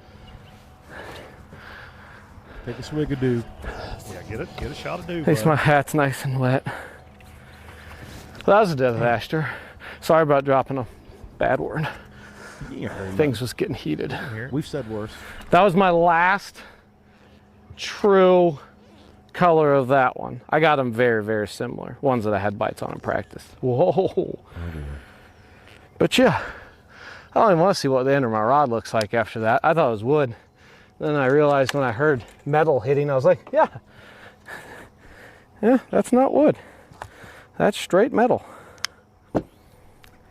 Anybody watching this, do you think But they'll it's go an to that NRX box when Plus, they so get it'll that? make it out unscathed. Dude, Me, that's a really good point. I'm a little wet. Bet you they will. Feelings are a little hurt. Whoa! Whoa! Whoa, no, look in there. Holy cow. What do we have? We got the Twinkie boxes everywhere. We got bags of them. Yeah, and they say to store them in here because it's supposedly better. Just let me tell you, put them in a bag. That's a month. They're just fine. Month old. So all those All right, I'm gonna boxes play for devil's $40. It depends on which ones you Big get, what waste of material money. it is. I have melted them, putting them in a Ziploc bag before I knew any better. Oh, that's I first rude. got some. I ruined 2 full casts that are now worth what diamonds are worth, that are no longer with us.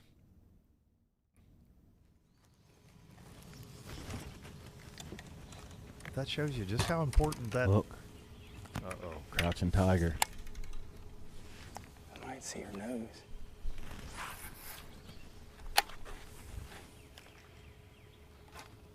Oh boy.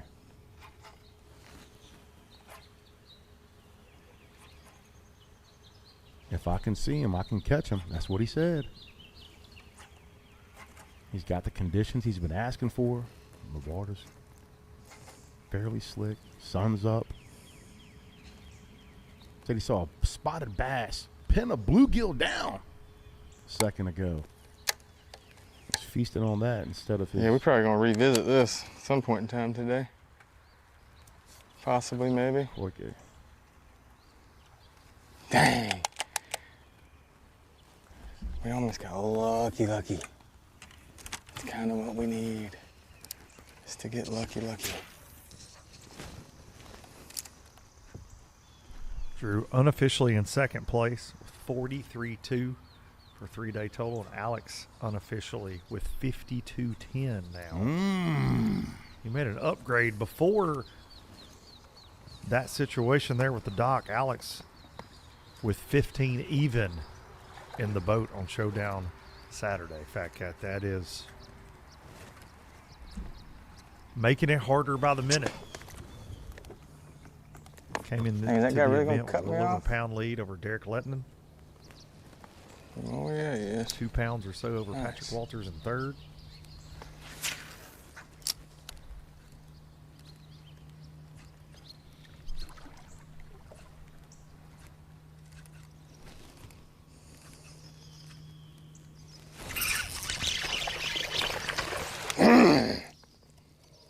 Boy.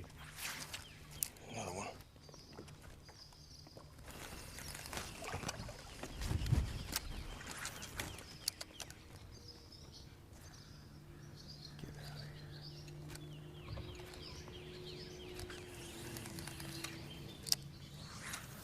I was about to say, dude, is he throwing right back over there? And Definitely sees another one. oh, for sure. I was maybe thinking, did he pull the buck off and going back for the mama? Or I don't know. Or was it Dude. a gill bid situation? Here we go. Oh, boy. Yes.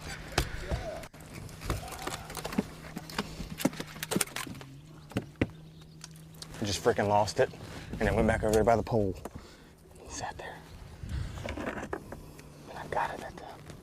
Something we hear a lot, man. They just inhale that rascal.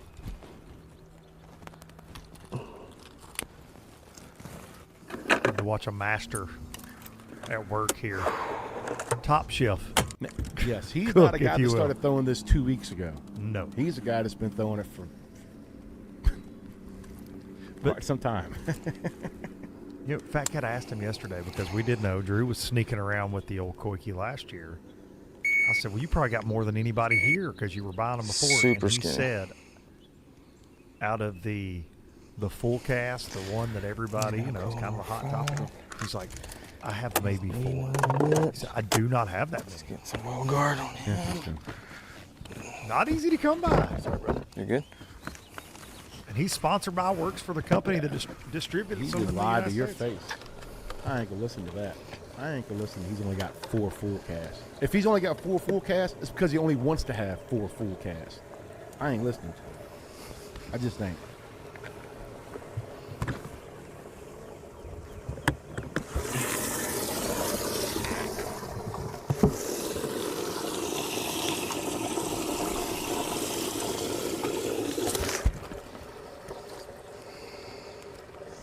There's number 5, number 5.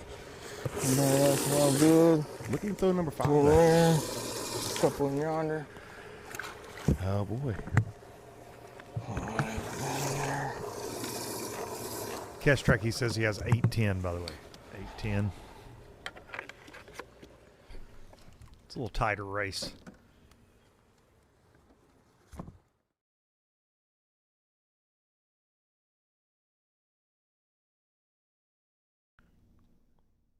Some on-the-water coverage of Zach Burge. Little boat to boat. Our man Tim Shreve out there bringing us some bonus action. Zach's making a jump here. 14-7 unofficially on Showdown Saturday. Has him in 7th place on that catch track leaderboard. The way things are coming into today, setting 4th in that Work Sharp AOY race. And the way the year started for Zach, we just thought he was just going to be an automatic in top 10 in every tournament he fishes for the rest of his life. Oh, he's had a heck of a 2026, for sure. Winner on the Bass Pro Tour down in Texas. He won our kickoff event there, a Harris chain. It's like he's making friends out there on Lay Lake right now. Oh.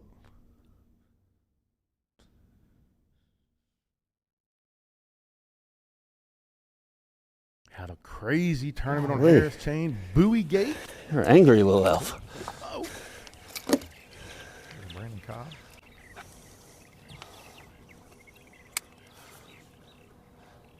Trying to get power poles down there almost cost me that one. I was cross-footed up there.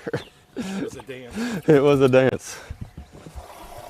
All right, you go here in the jacuzzi, buddy.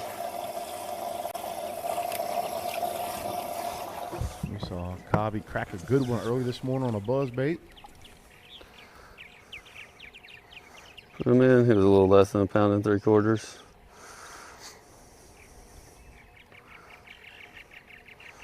Keep chipping away at him.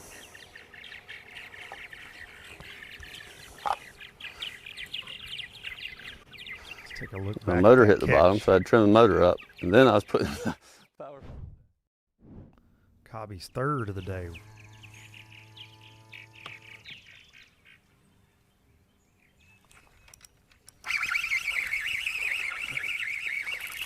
He's little, but I believe he's a keeper.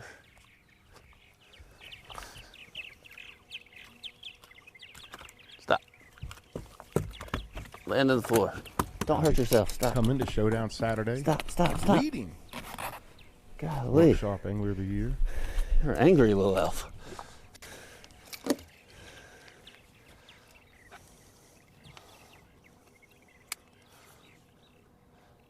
Trying to get the power poles down there almost cost me that one. I was cross-footed up there. It was a dance. It was a dance. Oop, bad cast.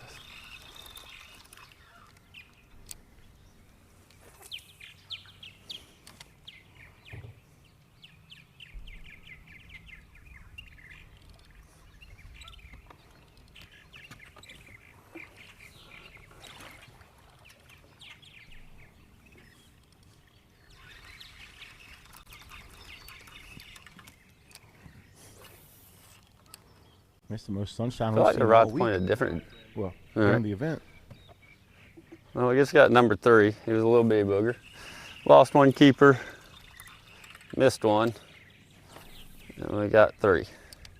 They're little though, but it's kind of the way it's been for me. Just keep bouncing around, fishing some docks. We'll go throw a frog some more. Hope we run into another good one.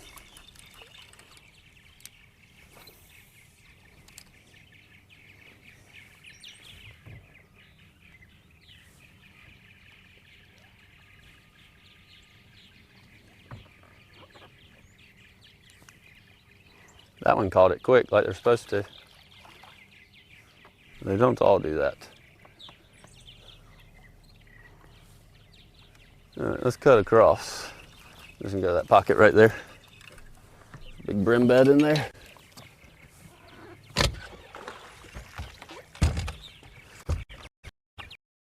That has been the magic word this week. Brim. For so many of our anglers.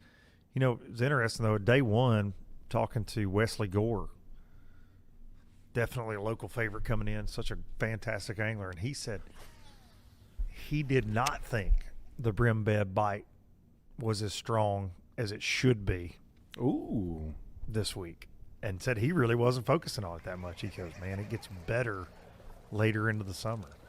But Alex Davis would beg to differ, so would Patrick Walters and Drew Cook. And I think Wesley meant it's not as widespread. There are brim on the bed in a lot of these pockets, but for whatever reason, it seems like there aren't bass on every single one of them. And when that deal does go down, you start paying attention around those brim beds. You'll see those little wolf packs cruising, trying to pick off an easy meal. She survived another fight. Derek Lehtonen. Troll down to these rocks right up here, and then we're gonna go down. I gotta get down there. I think that's gonna get right. Made a move to the tail race. I mean, I know yesterday it wasn't right with current, but we were lacking the current yesterday. They bit, but today, I mean, we were lacking the current this morning. They didn't bite, so now we got current. So it might be current related.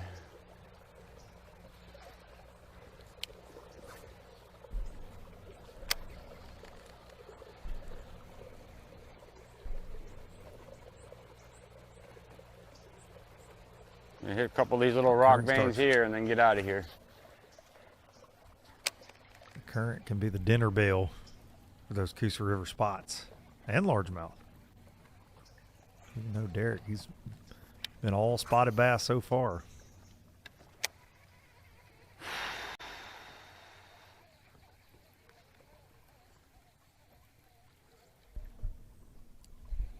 This is one of those events we've Come talked on, about. baby.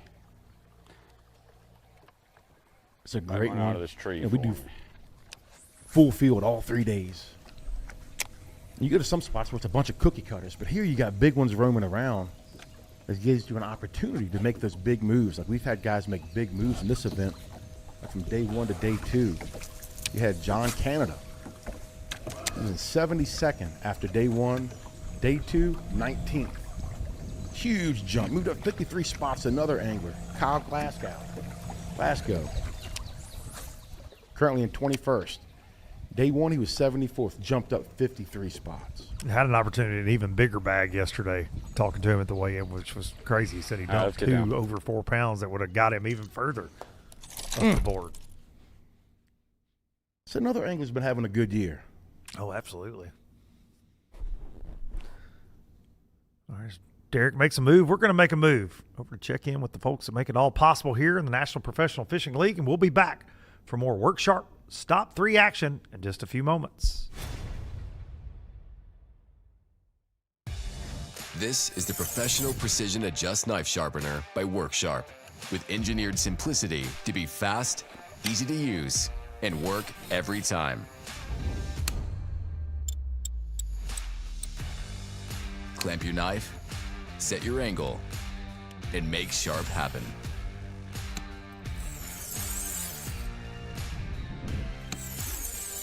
Sharpen EDCs, pen knives, kitchen knives, and serrated blades. Sharpen every knife you own. The digital angle indicator gives you precise and repeatable results. 7 abrasive grits from coarse diamond to leather strop. The small knife table sharpens pen knives at low angles. And a blade clamp support for sharpening longer blades. It's all included. Make sharp happen. In tournament angling, every moment counts. Introducing MillerTech's game-changing lithium batteries. Lightweight, powerful, your edge to dominate. When every second matters, choose MillerTech. Empower, innovate, sustain. There's more to explore. Humminbird Explorer fish finders make breaking down the water effortless with an intuitive interface and best-in-class clarity. Zero in on the best place for a bite with more precision, more included maps, and more underwater detail. Then keep your eyes on the prize. With the bright, easy-to-read display, you can view in any fishing condition.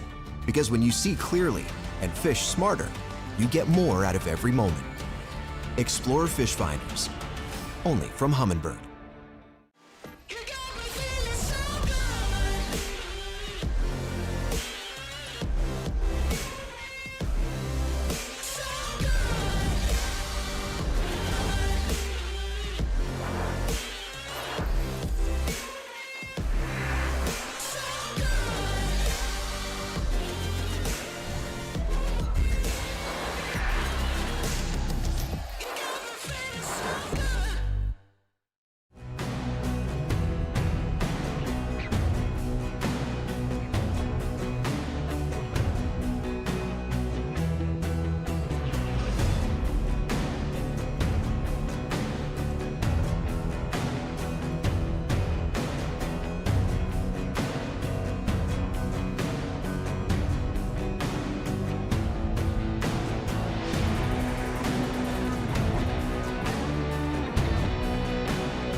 Since 1971, Basscat Boats has innovated, persistently thinking outside the box, never abandoning their roots or the commitment to quality through their process.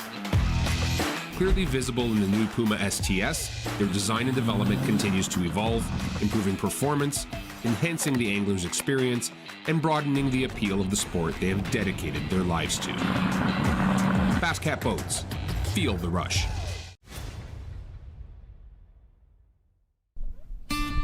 Stop 3 of the 2026 NPFL season is brought to you by Work Sharp. Make sharp happen.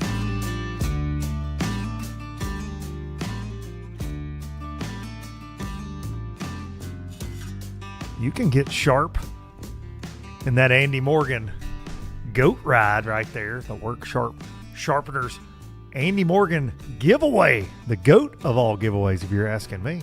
Fat Cat. You could be a part of his inner circle. That's right. Which is, maybe he'll take us deer hunting if you join that. I don't know. Turkey hunting, deer hunting, duck hunting.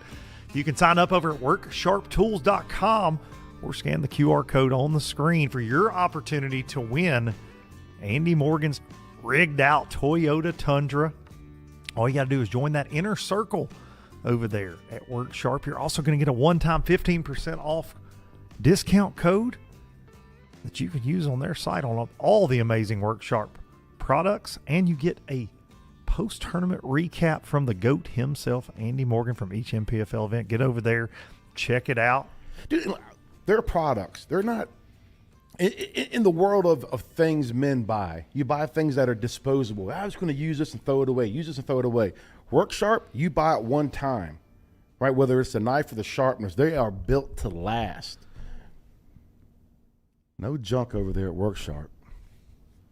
And at the end of every NPFL event, for all of you NPFL fans that sign up for that inner circle, they're going to pull a winner for one of their precision sharpeners, a $299 value at each NPFL event. So you better get over there to the inner circle. Say it again. Sign up for the inner circle, first of all. Hear that, because that gets you the chance to win Andy's truck, gets you the discount code. But after every NPFL event, for those that sign up right here at Lay Lake, they're going to pull a winner out of the hat to win a precision sharpener, $299 value. And again, Fat Cat and I are not eligible. So go win that for us. WorkSharpTools.com. Well, I caught a nice one, caught a 3.5, hooked him kind of bad. He seems like he's doing good. We've checked on him a couple times, and he seems pretty nice and lively. Now just kind of going through places that I had bites the first day, had bites in practice. I mean, I got right at 15.25, so you know, I'm obviously it's not where what I need to win, but I'm probably top 5-ish right now. So I feel like I got a 2.5 in there is my smallest one, and then I have 2 2.75. I feel like if I catch like a 4, that'd give me like almost 17. If I can catch a 4 and a 3.5, I think I'll be. If I don't win, I'll scare somebody. So a little wet. We had kind of a incident, I would say. Got stuck under a dock, same dock that I lost my urchin to the other day, and I figured out the problem. Those people have cables under their dock. They're not like most people, they have cables. So that dock's got my number. I got wet. Kind of a disaster, but I caught 2 in that one little patch the other morning. So I'm probably gonna go back here and hit the brim beds now that the sun's up. The other day when I caught them out of there, that's how it was. And I can see real good now, so probably gonna go back, run over there, hit that, and then we'll go fish some more brim beds I found yesterday. We'll go fish some points. They've definitely dropped the water. You can look at the grass now and tell that the grass it looks like it's 5 inches, got mud up on it, so. I've heard that before. But we have a really good start to the day. I'm really tickled of how it's went so far. You gotta think we're at 10 o'clock and I got 15, so I got 5 hours and 30 minutes as of right now to catch 2 big ones. It's called being in the driver's seat. I truly on Showdown think he Saturday. needs to do that to win this, because it's scary. The conditions are lining up really, really good for P. Walt and Drew Cook, without a doubt. And you got Cobby back there too, but these are the conditions that Walters and Cook have wanted all week, and they're finally getting them during the event. And when they got them on the first day for a little bit in the afternoon, they caught their biggest bags of the week. There you go. But Alex also caught his biggest bag of the week in the afternoon with the sun. Never can trust a weatherman. The weather said today, mostly cloudy. And it has rained, and now it looks like it's going to be sunny the rest of the day.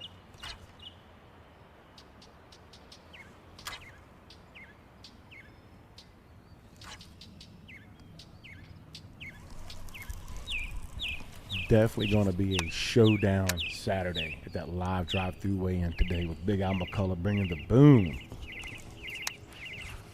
3 p.m. Central.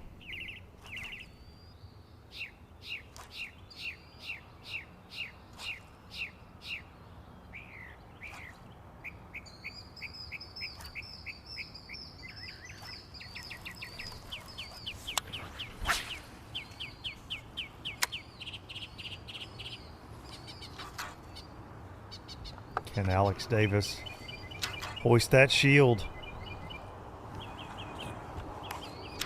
His first pro level win. He's been But close it's really, many it feels times. good to be where we're at right now. I feel like I'm real close. Other tournaments I've had chances to win. Throughout the day, I felt like I never had a shot at it. Today, I feel like I'm right there. 1 bite away, 2 bites away from getting it. So we're just gonna put our head down and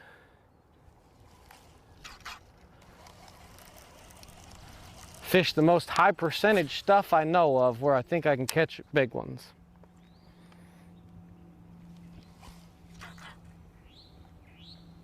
We've talked about him. You've talked about him. You know Alex pretty well and talked about how calculated he is. You even compared him to someone like Kyle Welcher. Very analytical.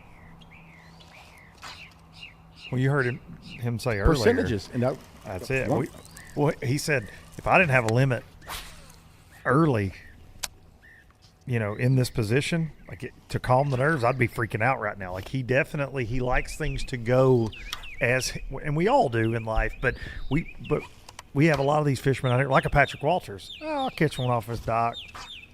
And then 3 hours from now, I might catch one out of a brush pile. He doesn't get rattled. He always thinks the best is still yet to come. And in this fishing game, it certainly makes you feel good to have that foundation laid. And Alex is that guy, man. He wants it to go according to how he figured it would go coming out of practice or his game plan. He likes that to happen. Nothing wrong with that. No. But it's easy to get spun, especially when everything's though. going right, though. Yeah, It's easy to get spun. And, man, he said that yesterday. You know, to win one of these type events, things have to go your way. And 2 days in, they're going my way. I would say 3 days in, they up to this point. He's led the entire event. He was tied for first with Derek Lehtonen with 19.5 on day 1. He led day 2 coming into Showdown Saturday and still maintaining that lead by a pretty good gap, according to the catch track. Other than losing a couple very valuable quickies. And losing the one that he had been doing the most work on in that specific color. There's some that are similar, but we also know as fishermen like that, I can also mess with us. Confidence, yeah. Absolutely. There was a reason he was in the water. Yes. Trying to get that back. Dropping F-bombs. Rightfully so. He was all jacked up on Mountain Dew. It's okay. There you go. Yes, he was.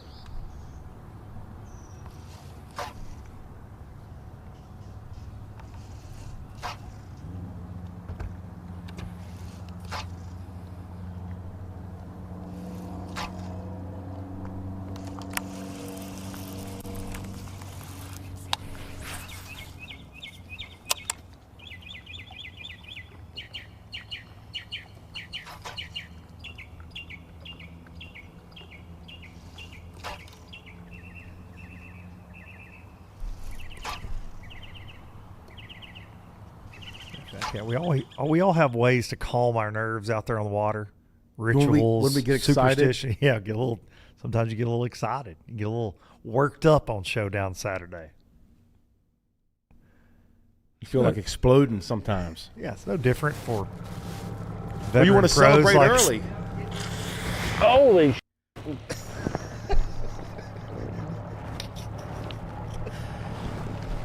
That was bad. My ass is soaked. Popping bottles, baby. A little premature celebration. Oh, that was terrible. Terrible. From Alex Davis. Back live with your leader, trying to go wire to wire on the Coosa River. Trying to make it do what it do.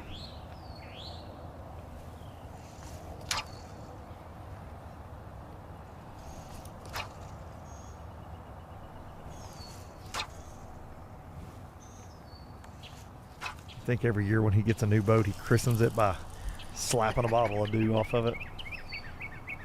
My boy likes him a Mountain Dew.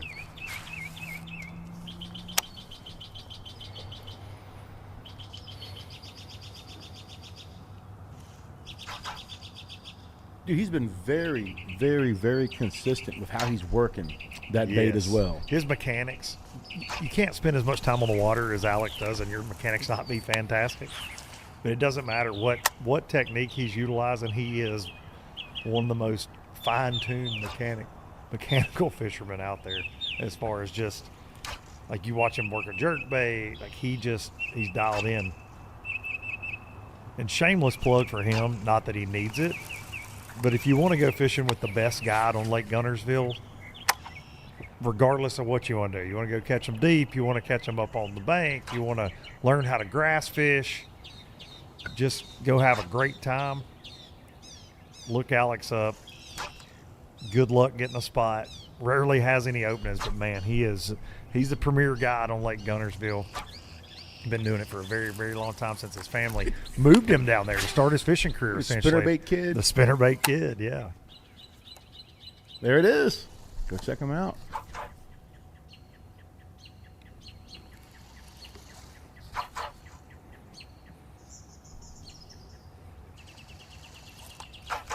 Been trying to get him to take me on a guide trip for years. He doesn't respond to my DMs on social media. He'll be like, I got dates available. I'll slide in his DMs. He just ignores me. I'm sure you're used to that, though. Yes, indeed.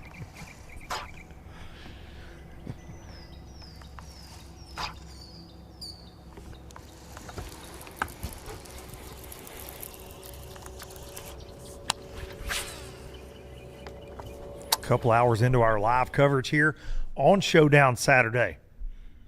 A little over 2.5 hours left with you on NPFL Live. But as we get closer to that 12 p.m. mark, we're going to start thinking about that power hour.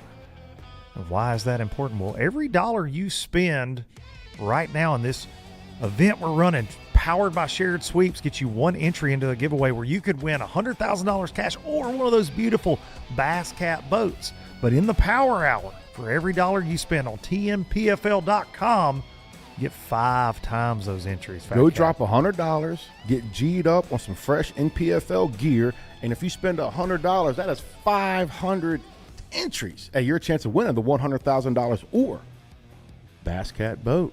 Your choice. Powered by Shared Sweeps. Power hour. Power hour coming soon. So make sure you guys stay tuned. The last hour of live stream, it'll go in full effect. Again, we are not eligible. We did not read the fine print in those contracts. Just still bouncing around, not doing anything. Got 3, 1 good one, 2 little big ones. Frogging a little bit now. We're about to run down the lake. Do some more frogging.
Yep, fish this one duck, and then we'll move on. Brandon Cobb having a great season that we've been talking about all day. Currently, things were to end coming into day 3. Maybe leading the Work Sharp Angler of the Year race. Slow day so far for him, though, because he got off to a fast start, especially day 1. Even this I've morning. been catching some numbers of fish off the shallow docks, but I think the big ones are fry garters, and most of the fry garters are on those outside poles.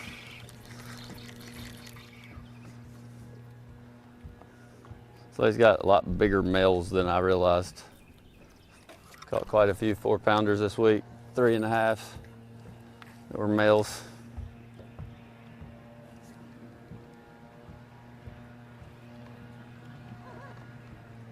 Brandon Cobb came into Showdown Saturday, sitting in 5th place.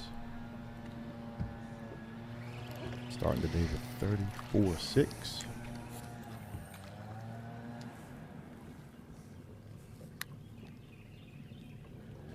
On day one, we had the Twin Visuals crew out there like we do each and every day. Tanner and Travis Lyons Come on, doing work stay on behind the camera. And Tanner got to spend some time with Cobby. One more cast. Man, he was putting on a show. There you go.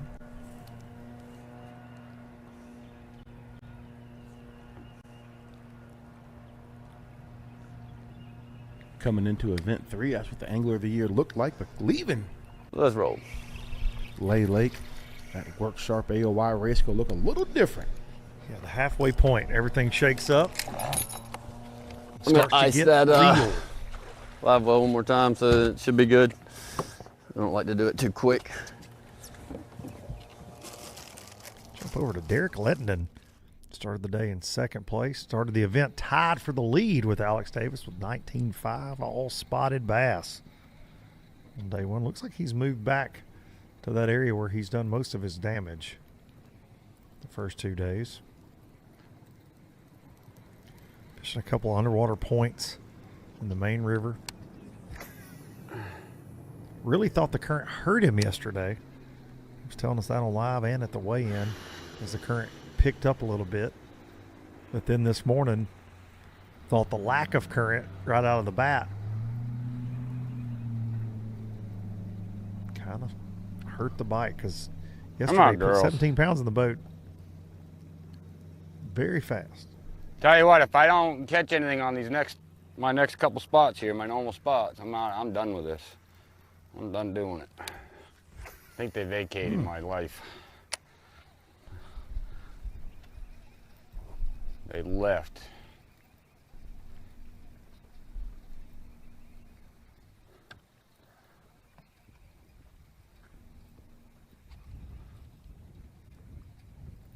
And he has rode this spot for 2 days.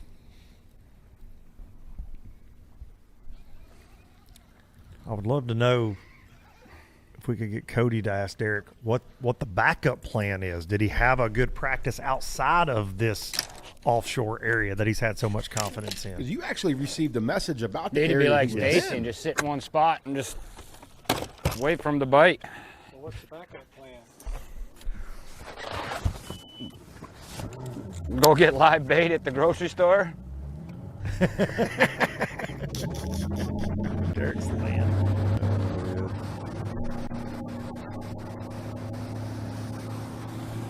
Pick up catfishing.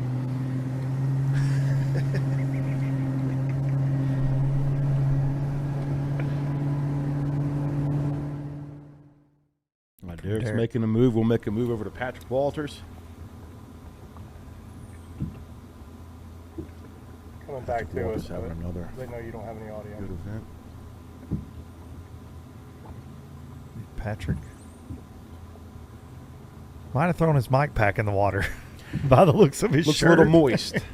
So, a little moist. Not going to have audio with Patrick. Do you want to take your best shot at doing a Patty Wald impression? No. You can't. There's no impersonating that. You just got to do a sound effect. He's got so many He's of got them, so dude. many. Yeah, he breaks out new ones all the time. Get on. We're on a bag. We're going to get a bag. Goodness gracious. And he's always sniffing and kissing and licking on them. I'm telling you. He's a different breed, He's a dog, man. son. Yeah. He's a dog. Leroy Brown. He likes the bass to know who the boss is, and he also likes the competition to know who the Dream Crusher is. P. Walt.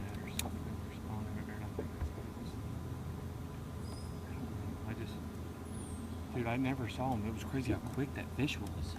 Could you see him? I never saw the fish. I couldn't either. Uh-oh.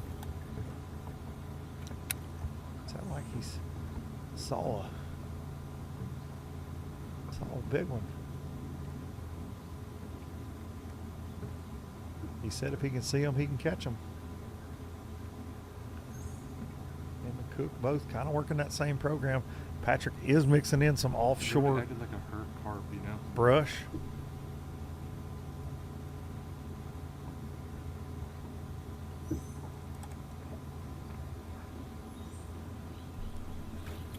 After yesterday, Patrick moved up into 9th in that Work Sharp AOY.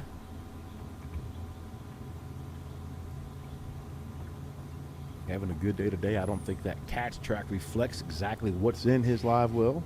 No, I think as usual. He put the last one in as a 10-ouncer. Yeah. So there you go. 3-pound spot. Alex is definitely leading, but I don't think he's leading by as much as that catch track says.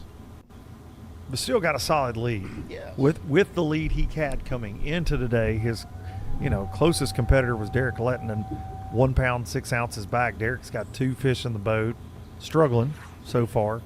And then you got P-Walt I tried to get my bait about in 2 there, but he was pounds so back. beat up on what he was on.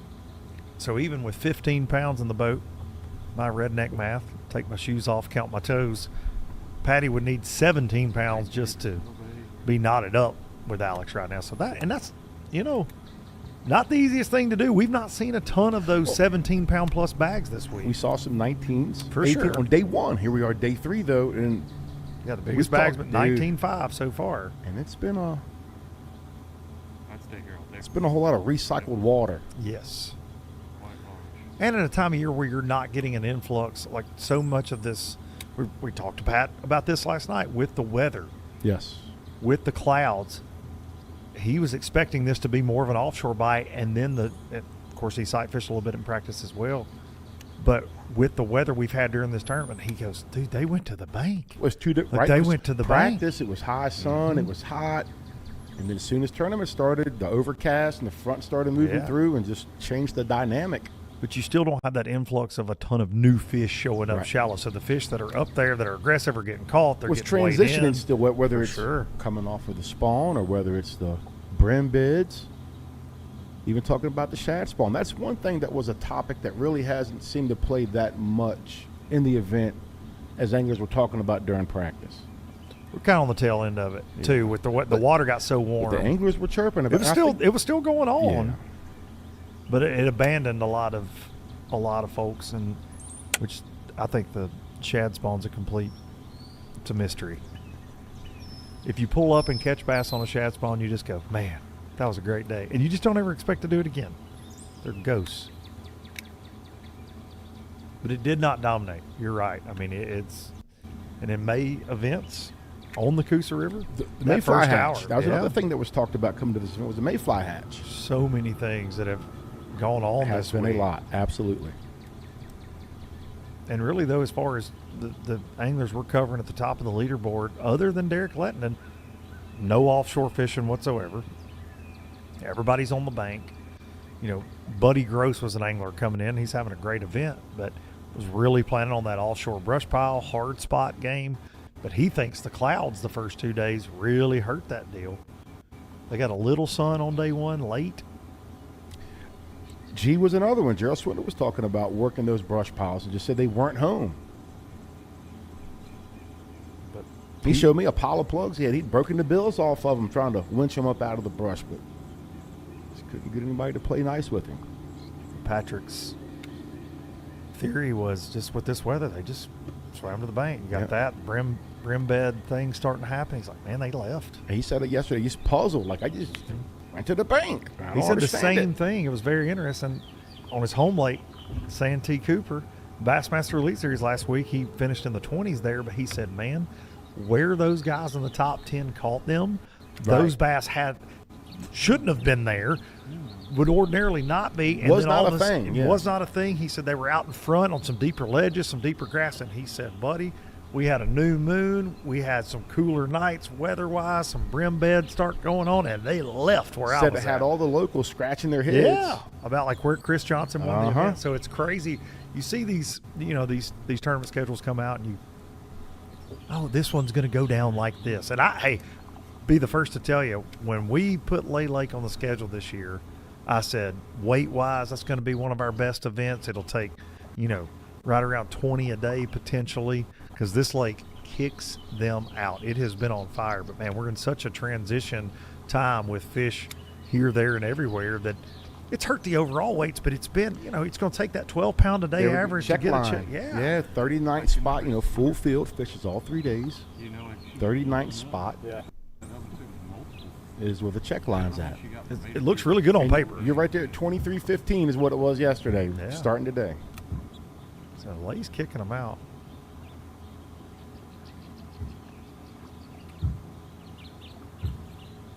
It could have been. I wonder if it was 2 carp. Lots of money on the line here. $100,000 going to go to our winner this afternoon. Whoever hoists that shield taking home 6 figures indeed. And potential contingencies like the Bass Cat. If you win in a Bass Cat, going to win an extra $20,000. And if you got a Yamaha show on the back of your ride, you can take home a little extra cash. $1,000 going to the highest finisher in an event if the winner doesn't happen to have a Yamaha. And if that's the case, an extra $5,000 going to go to the winner. But Shane Lineberger was able to take home that extra $1,000 at Millwood Lake for being the top finisher with that Yamaha show. It show pays to run a Yamaha. Hey guys, Shane Lineberger. I was fortunate enough to win the Yamaha Power Pay bonus at Millwood Lake. I can't say enough about my Yamaha. There's so many great things about it. What stands out to me most is the fuel economy that it gets over other brands. I'm gonna say it probably gets 20 to 25% better than other brands, and I'm glad to be running one. The newest addition to the Basscat STS family is here. Introducing the Caracal STS, showcasing aggressive styling, paired with enhanced performance and a continued dedication to raising the bar.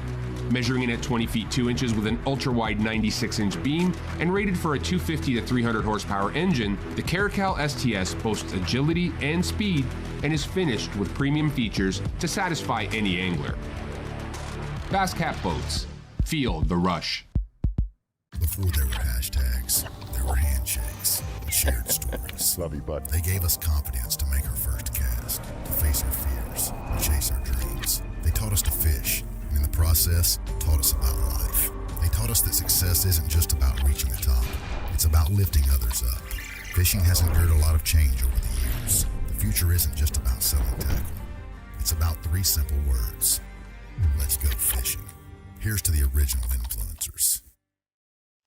In the world's greatest sport, it's all about the unexpected. In the sound of adventure, we refuse to be strangers to the open waters, filled with stories we didn't know were possible. With the power of MillerTech batteries, this isn't just a battery. It's a tool built to charge your passion. Behind every battery is a team dedicated to making your dreams a reality. MillerTech. Empower. Innovate. Sustain. When it comes to finding jigs, spinnerbaits, and buzzbaits, keep it in the USA. Go with Epic. Epic's tackle is designed by fishermen for fishermen, with hours and hours of thought behind it. That's why our tungsten weights keep your line from fraying, cast after cast. Whether it's saltwater or freshwater, Epic's lure designs will give you the edge on your next big catch. Epic, veteran owned. So check us out, America. EpicBaitsFishing.com.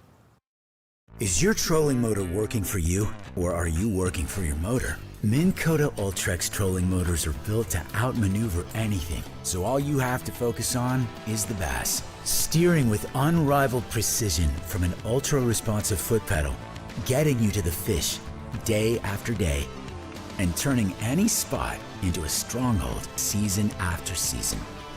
Minn Kota Ultrex is built to fish.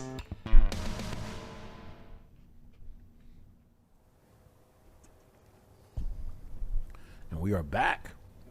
Derek Lehtonen here. Oh, I'm retying up the NPFL Carolina Stop 3. rig. I just broke it off. Showdown Saturday. Once again, these rocks are brutal up here, man. They just destroy your line. It's very easy to get hung in them, too. We saw him snap one and a brook yesterday. shaky hit off, so every time that.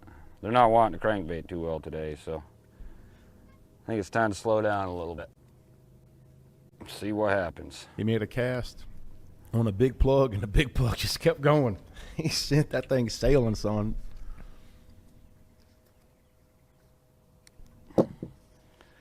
We'll see They got what them little happens. wire dikes. I bet they come out of the work truck. They had some patina Got on some them. bites on the Carolina rig, but none of them's gone yet. They all been peck.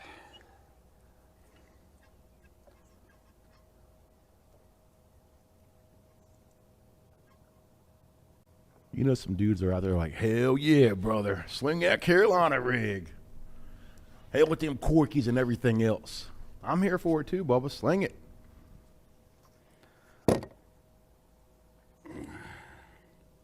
I ain't throwing no sea urchin.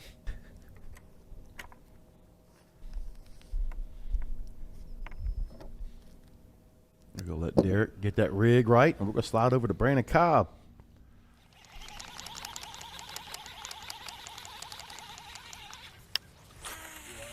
All right. Kind of looks like that area we saw Satterfield in yesterday. It does. Yes, it does. Just doing a little frogging and swim jigging. Just missed one, but I don't think he was very big. When I get them to eat the frog in this grass, the only way I can get them to eat is working really fast, and then they tend to miss it.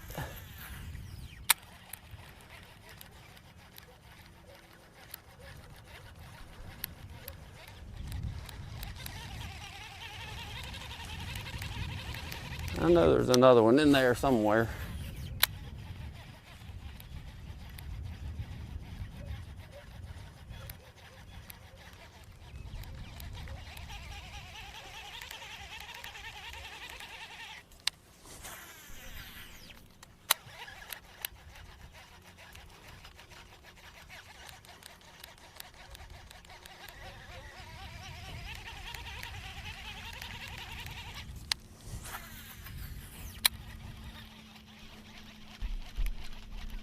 I feel like the schedule in both trails. Hookup ratio is much better on the Series swim and jig to actually get it usually. NPFL.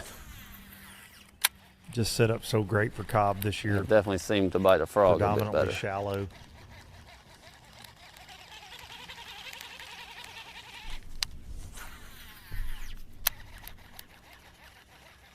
Had a chance to win a couple weeks back at Lake Murray in the Bassmaster Elite Series. Came up a little short on the final day. Still looking to fill his limit today on Showdown Saturday. Yeah, a lot slower day. Keeper bite wise for him. Still setting fourth unofficially according to the catch track. Seems like it's slower across the board looking at the catch track. I agree too. with that. I agree. But somewhere he is doing well. believe is we that surprised Work the Sharp one. Angler of the Year race. It did take 3 casts to get him to do anything though.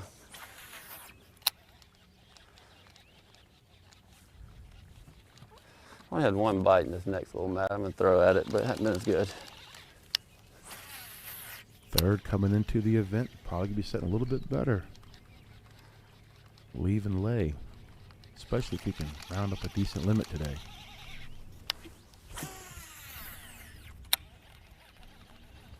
And he's doing something we haven't seen many others do, especially this late in the day, is throwing top water.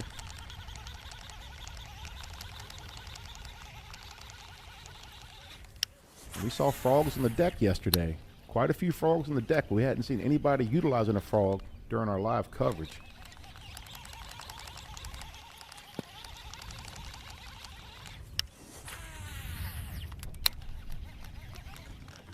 Definitely a lot of froggy looking stuff to fish, that's for sure.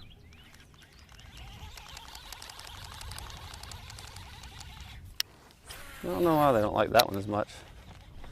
They like that one and the 2 back there. Hit one of those before somebody pulls in here and gets on down.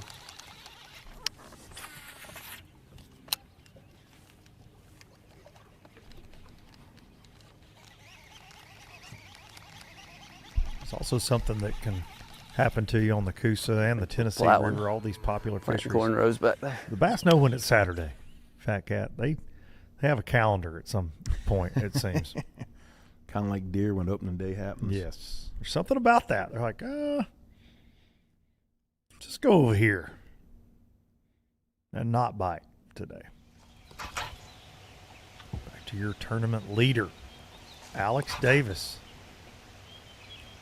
Trying to close out a wire-to-wire victory. Was tied for first on day one with 19.5 with Derek Lehtonen. The leader after day two coming into Showdown Saturday and been maintaining it very well ever since. Yeah, really hasn't taken his foot off the gas. Had a struggle earlier, losing the bait that had been putting a lot of the bass in the boat for him. And, you know, we got a correction. I said they're not allowed to get out of the boat. They're not allowed to get out of the boat to land a bass. There you go. But in that situation, Alex could have, if he, you know, was brave enough. Wanted to go swimming. He could have got under that dock and got that magic bait back. That would have been within the rules. He would have been permitted to do so. I'm going back to where we started. This is where I had the 18 yesterday and the 18 the day before. So I'm just going to fish through the brim beds one more time. Sun's out now. Just go back through there one more time. Try to, like I said, I've got a really good start. I got right at 15. So I don't have to catch a lot of fish. It's not like I'm stuck here on 3 that go 6 pounds where I'm thinking I'm like really behind. And I feel like I'm where I need to be, just I'm lacking 2 big ones. I need either like a 4 and a 3 3/4. I'm just 2 bites away, I think, from winning. So we got 5 hours. If I knew the competitors didn't have nothing, I wish we weigh in at 11. I don't know what they have, so. But I'm real close. I mean, I just feel like I'm just 2 bites away from catching what I caught yesterday. Because yesterday I had a 5 and another 3. So if I catch a 5 and a 3, I'll have the exact same weight I had yesterday. So I'm close. I feel like I'm very, very close.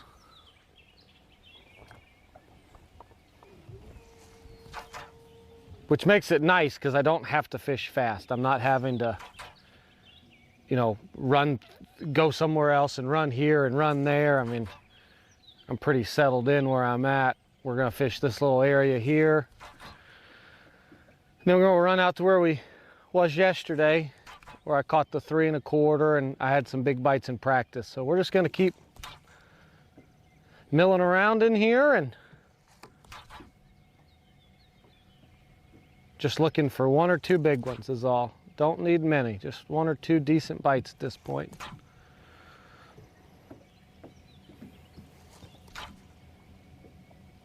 I think coming into this event, we had about and I don't know how many anglers that are from Alabama.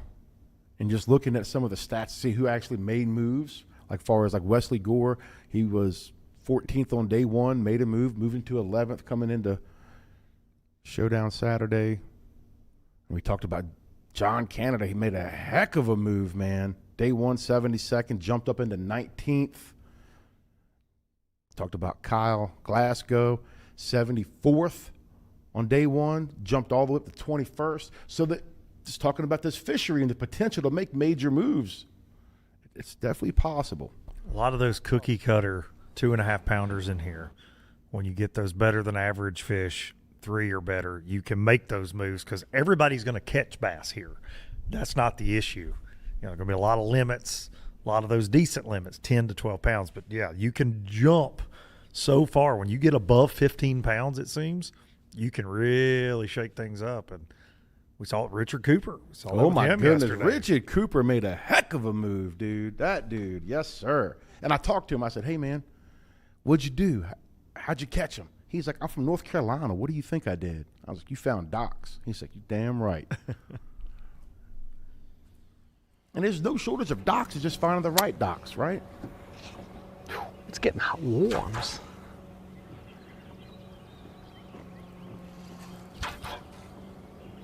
Uh-oh. You know what they say? Sun's out, guns out. Yeah. Oh, look at him. Look at him. Uh-huh. Will we see Alex go this route? I doubt it. There's only one Paw G, and there he is. That's a real American hero right there, son. Huh? Let's go.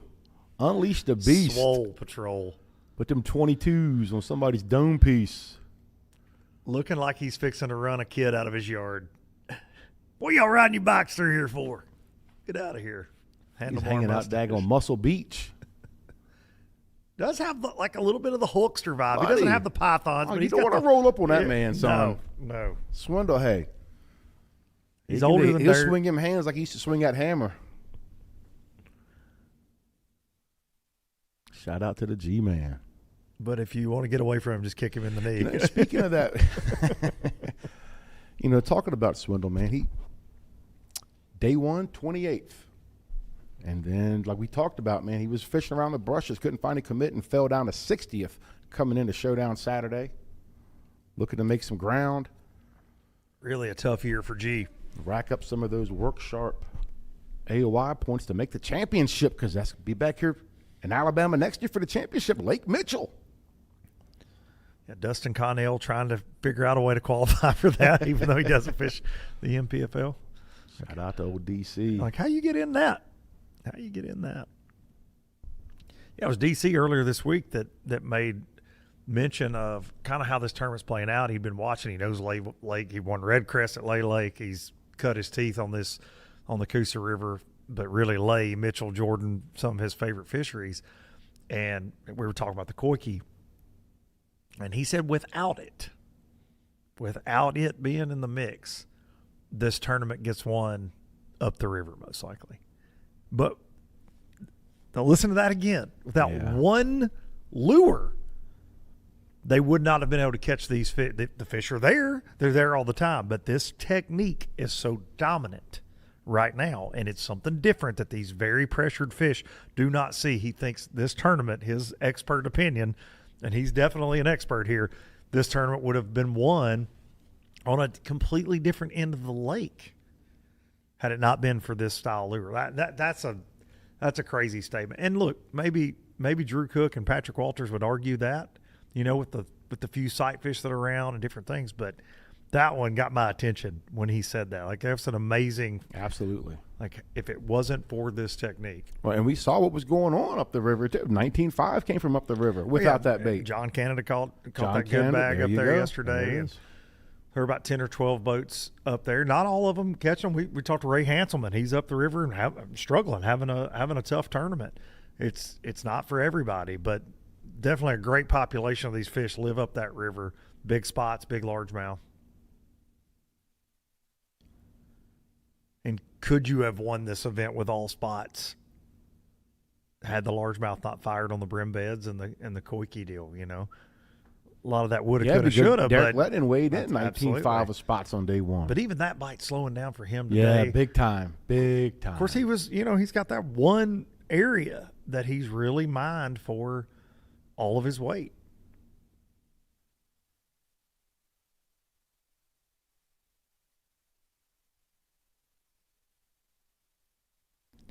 Jeff, you're watching at home and you're tired of hearing the word Koike, you better get used to it at this point. I really did think that it was going to be a fad or one of those things that a lot of people wouldn't embrace, but goodness gracious. I think we're just in the beginning of it. Oh, from Cobb back over to Drew Cook.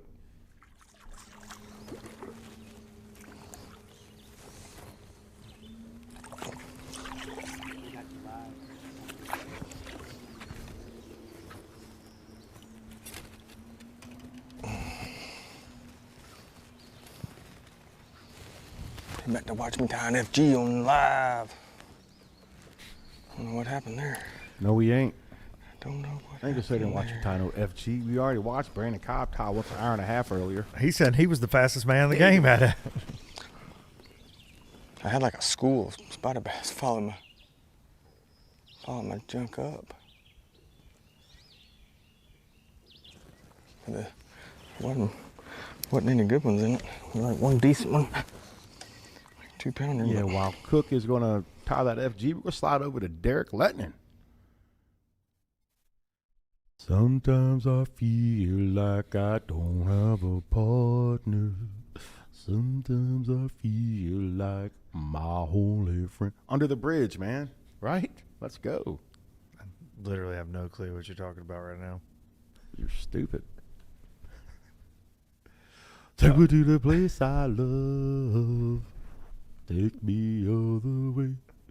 I don't ever want to feel like I did that day. Y'all better turn this audio on so I'll shut up. I remember year one of the NPFL, you doing on the water coverage in the greatest clip. Under the bridge. Oh, Under the bridge. Me, Wombat, Mud Hole. Oh, dude. Fantastic rendition. Oh. Snapping it. No audio for Derek, thank goodness. Back to Brandon.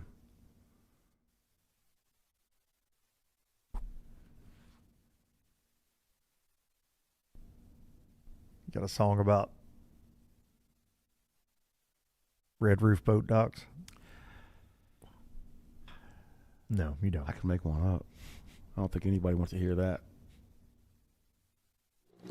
Well, if they don't, they can join the Legion. That's get that a very multicam good point, man. You can get away from us. And on the Legion, for $29.99, you can pick any angler on cam to watch that you would like. And get a lot of perks. Get discounts on NPFL merch. You also get a one-time 20% discount at Tackle Warehouse for any purchase over $100. Go spend a couple $1,000 on the koi case and save you some money.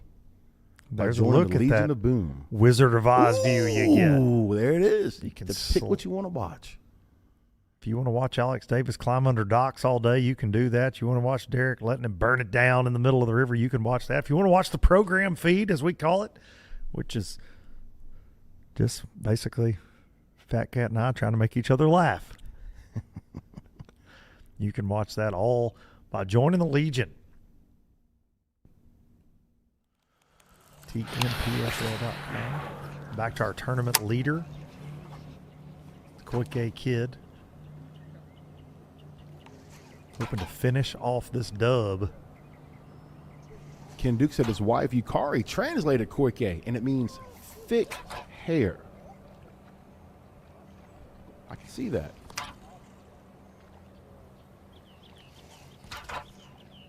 Koike means thick hair. You know what I think it means?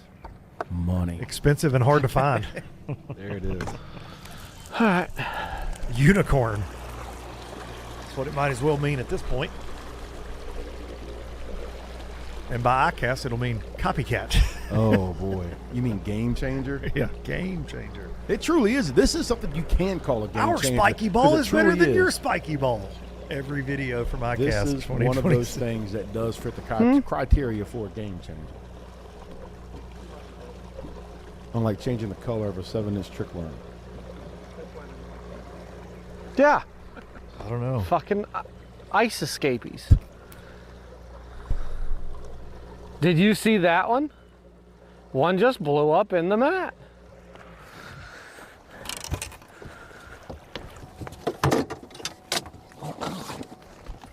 If I break my rod, totally blaming you.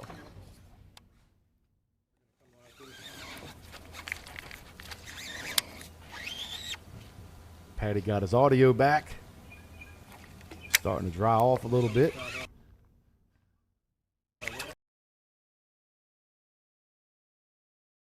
But before that, we have caught number 5. We culled one small time. We got our 5, which I think they're biting though is the thing. We really got to get moving, but they haven't had sunshine in 2 days.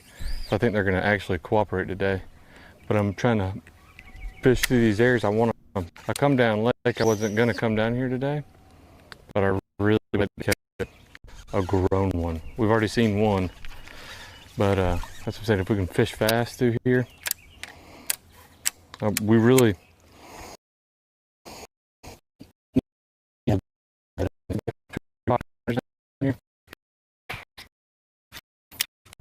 From Walters, we're going to go over to Cook.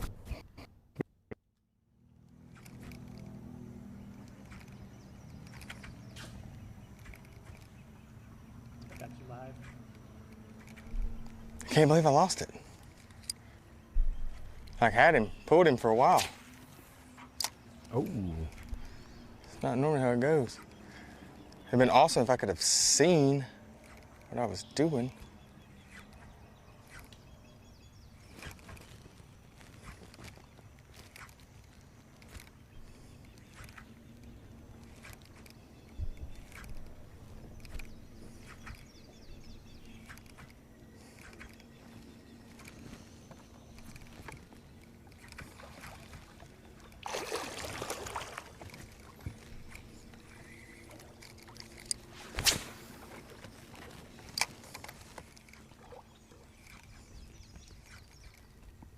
I know there's more than one in there because I had one bite it before that one ate it.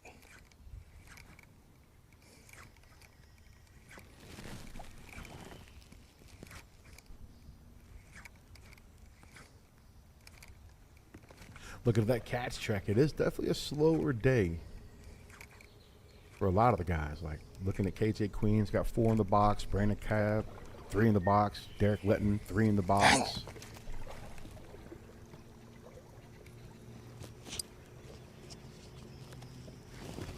Jacob Porosnik having a decent day. You know, day 1 he only had 9.8. Upgraded day 2, had almost 16 pounds yesterday, and today he's close to 15 pounds. Dang, it almost worked perfect, man. A great decision. Poor execution.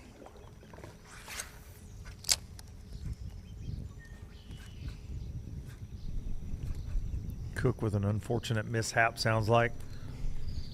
Lost a good one. Brim are going crazy right now. Right before we went live.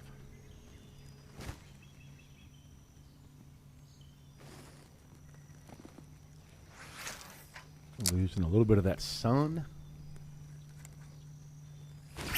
I caught one right there yesterday too. Okay. Remember? We heard you. I don't know that I ever made another cast at it yesterday. Cook and Carl are the dream team. Oh, buddy. They're having a time.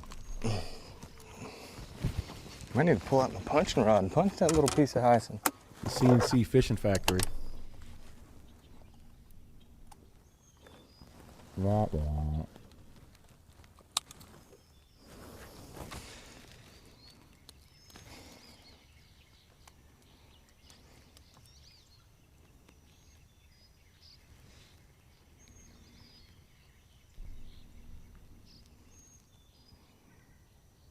$10 ounces. What's it to say? Between him and number 1. The same as the other one.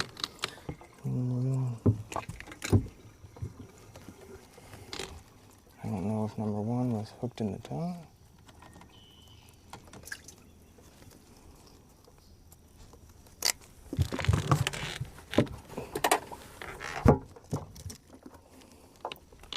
Uh-oh, gotta pull the beams out.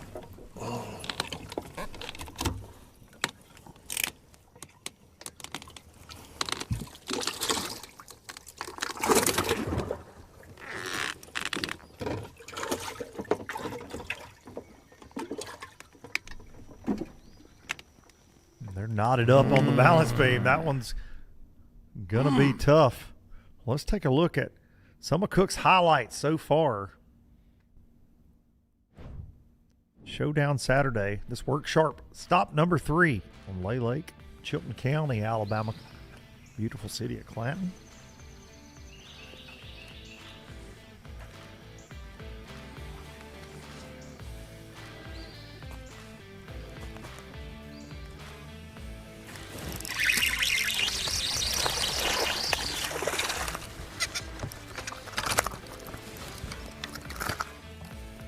Watch it. Drew was in 4th place.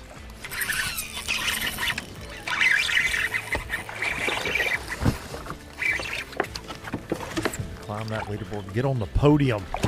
Nice. Standing on those units. Off the surface, Sight bud. fishing. Perched up.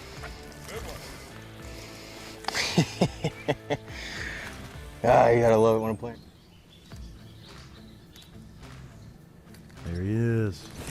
dude.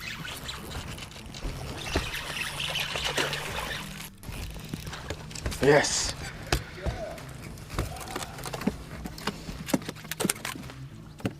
Drew Cook. Just freaking lost it. And it went back over there by the pole. Putting the Koike and the eyeballs to work here on Showdown Saturday. We'll be back to Lay Lake in just a few moments.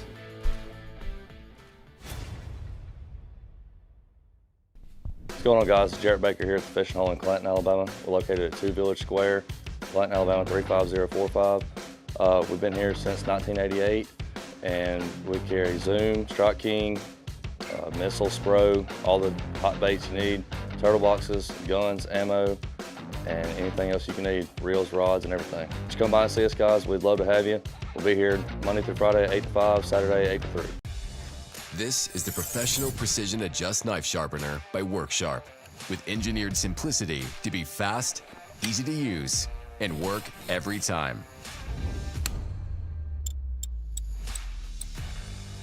Clamp your knife, set your angle, and make sharp happen.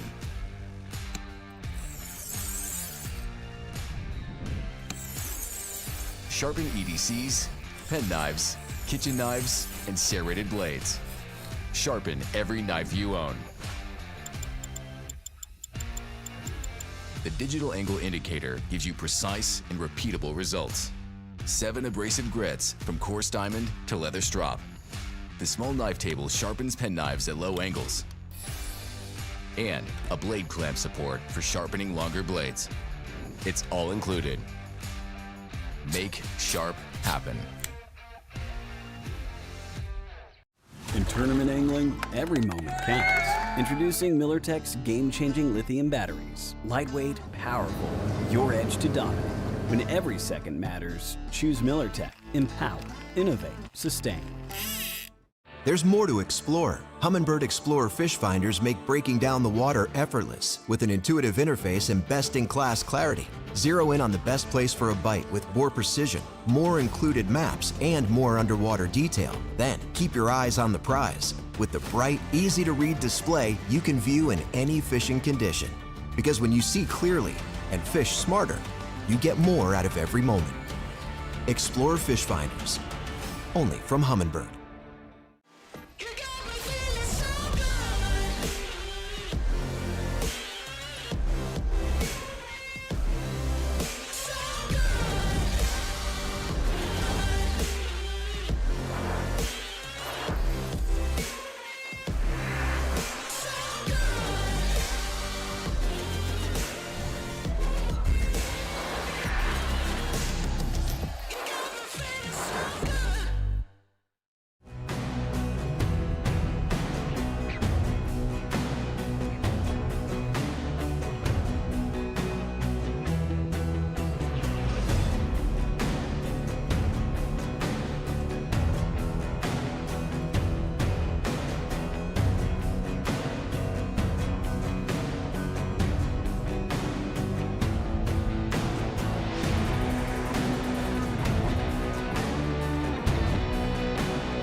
Since 1971, Basscat Boats has innovated, persistently thinking outside the box, never abandoning their roots or the commitment to quality through their process. Clearly visible in the new Puma STS, their design and development continues to evolve, improving performance, enhancing the angler's experience, and broadening the appeal of the sport they have dedicated their lives to. Basscat Boats. Feel the rush. Welcome back to Clanton, Alabama, Chilton County, Lay Lake. This Work Sharp stop number 3, and your leader, Alex Davis, trying to go wire to wire, get his first national professional fishing league shield on the mantle. Does not have to take it far up the road. Well, we're still slinging at them. It's gotten slower. We just went to where we caught, where I caught them yesterday, and I caught 4 there this morning. Didn't have a bite, so we're gonna hit. I caught 2, or I had 2 right there and caught 2 right here this morning. So we're just gonna run through here, or actually fish slow through here. See if we can't pick one more off. We're just, like I said, I'm just lacking a big one at this point. So all I know to do is just stay in here. Seems like the average fish in here is just so much better. You don't catch a lot of 2-pounders. It seems like when you catch one, he's 2-something, 3-something. So I know this is where I need to be the rest of the day. I know the winning fish are somewhere right here. From inside of me right now, that's the winning fish are right here. So we're just gonna keep slinging this urchin around and looking for one big one to get a hold of it. After this, we'll, I had some bites off some points, a little bit deeper water, 3-4 foot. So probably go run that stuff next, fish some docks, and then we'll see. Hopefully by then, after we go fish the deeper stuff, we'll have about a 5-pounder and 2 4-pounders, and I can say, well, this is a wrap. But as of right now, I feel like I'm really leaving the door open for second place. He was a pound and a half behind me. I got just a skosh over 15, so he's got to catch like 16 and a half today, and he had a little over 19 the first day and I think 17 yesterday. So I'm expecting him to catch 17 to 19, which means I have to have 17 to 19.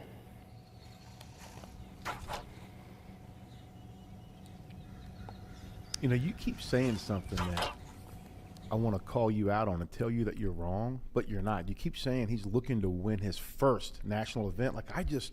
It's Alex Davis. You know what I mean? Somebody that's been a name in the industry for quite some time, and to think about this being his first national event victory is. Yeah.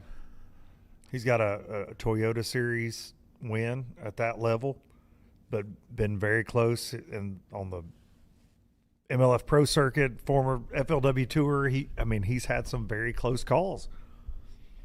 Won a lot of events on Gunnersville, BFLs and things, but he just does not have that multi-day win.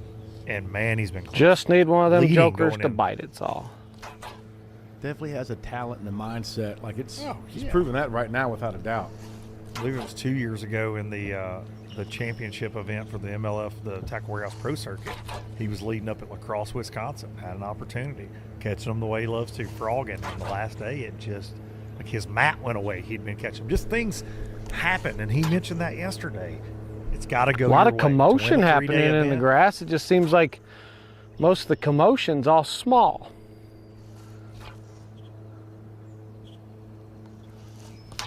Non-scorables. It looks like they're about 12, 13 inches, so we don't need to be fishing for them.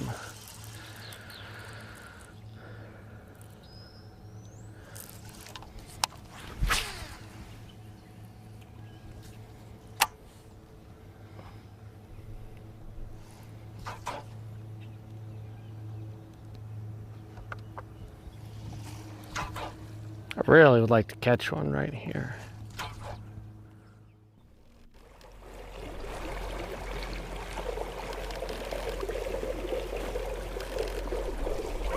I would argue there's not many people in the country. Spam for me. I'm just gonna idle over there. Check the back of that little corner. On a yearly basis. I just want to check that little thumb.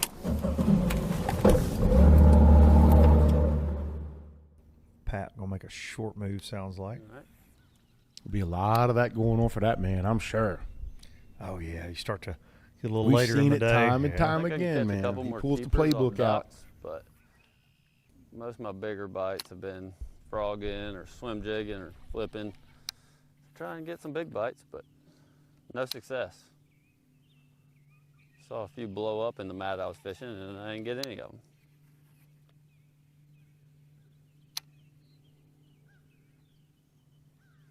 It's like Derek Litton's making a small move too.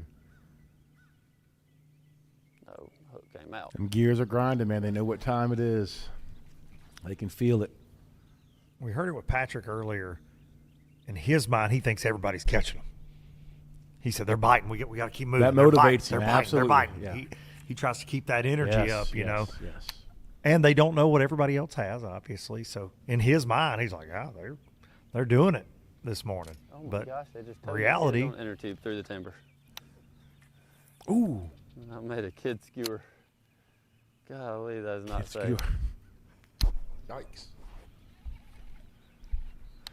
You know, we talked about that, you and I, yesterday. Looking things up about this body of water. You know, it's been an impoundment since 1914. This thing's been here a long time. Used to be a whole lot more standing timber than what it is now, but there's still some out there. But like you were saying, it might be 20-foot timber, but it's only about a foot of it. yeah, so it doesn't look like a forest, but it's there. There it is. You can donate the lower unit of your Yamaha to it if you're running where you don't need to be running. There's still some on the mats, but I still can't catch them.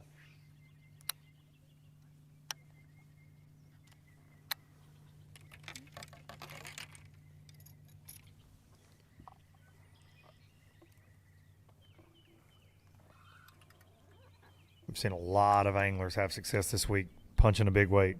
Ryan Satterfield yesterday on live, but a lot of those anglers coming through the drive-through weigh-in. Docks I haven't fished yet.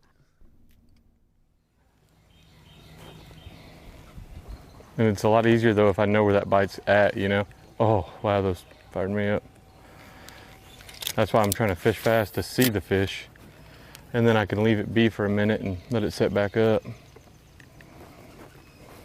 But if I go find the one I need to catch, it's like, she's right there. Just kidding. Damn, that smells good. Frying food already, I like it. I like it a lot, it's making me miss home. That's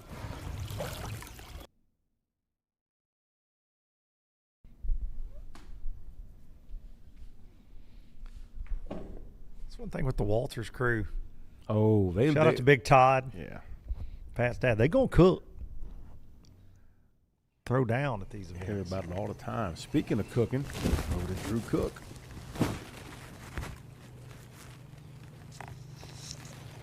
He's definitely been cooking this morning.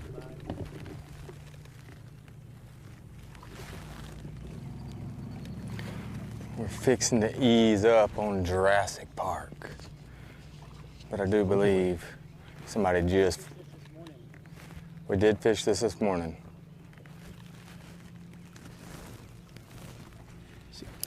Drew and Pat, I think both of those guys, they enjoy going behind people to a certain extent.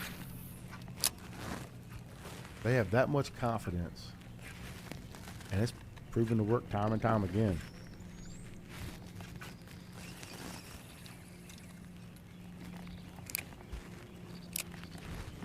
And I guess sometimes it also depends who they're fishing behind in their minds, you know what I mean? Oh, yeah. A lot of times I would say they would rather not fish behind themselves more than other anglers. There you go. Heard Greg Hackney say that one time. I don't mind to fish behind other people. I don't want to fish behind me. Ah. You know, meaning I know the cast I'm going to bait. Right. I don't know what cast and I don't have to worry about that. I'm going to present my bait different. He's got that confidence, but I don't want to go behind what I just did, right. Especially up shallow. Even though Cookie said he did already go through Jurassic Park, as he called it, this morning. Well, we've heard, you know, this event, guys, talking about letting that spot rest, letting it reload. But I think it's also a body of water that's very hard to do. As soon as you pull off of it, somebody else going to pull in on it. Especially on the holiday weekend.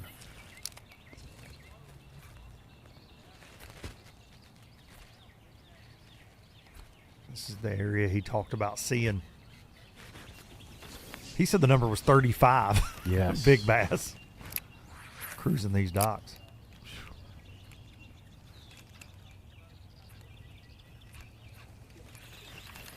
I didn't see it swim out. I'm sure I lost it though.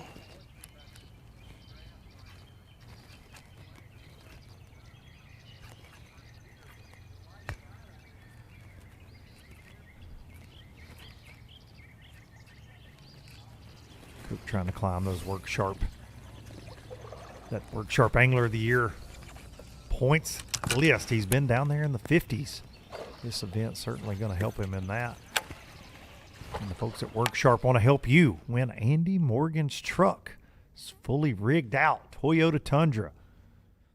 Get over to worksharptools.com, scan the QR code, join the inner circle, and get yourself a chance at winning that truck, getting a discount on great Work Sharp products, and you get those weekly post-tournament updates from the man himself, the and GOAT. You get the opportunity to win the sharpener.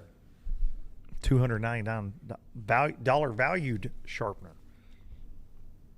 That Work Sharp is going to make sure someone gets at each NPFL event.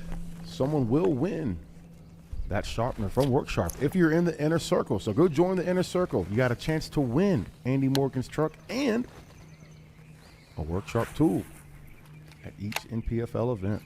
The precision sharpener. Dude, Brad bought the knife in here.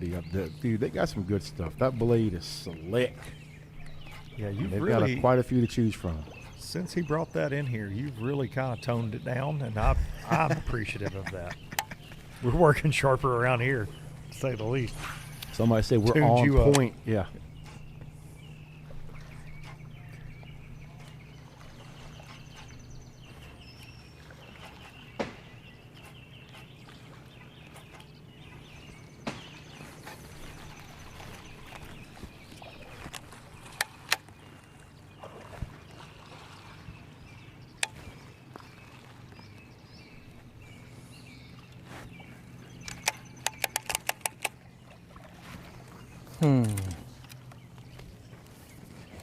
Oh, looking down that catch track.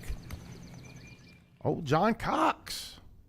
Florida John Cox. Then moved up into 7th place.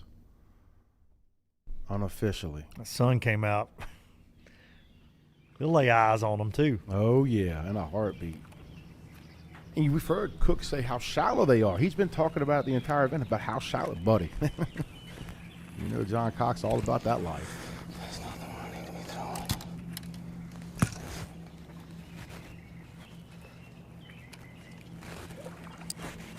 Zach Burge with 14.5 pounds today. As of right now. We were talking about Richard Cooper earlier, you know, our boy Coop. One of the handful of anglers that have been here since day one. He started out on day one of this event with 11.3 yesterday. Found a bag of 18.12. Working those Lake docks. As of right now, only has about 8.5 in the box. Another guy that's been doing well this event, Timmy Kales, off to a much slower start here on Showdown Saturday.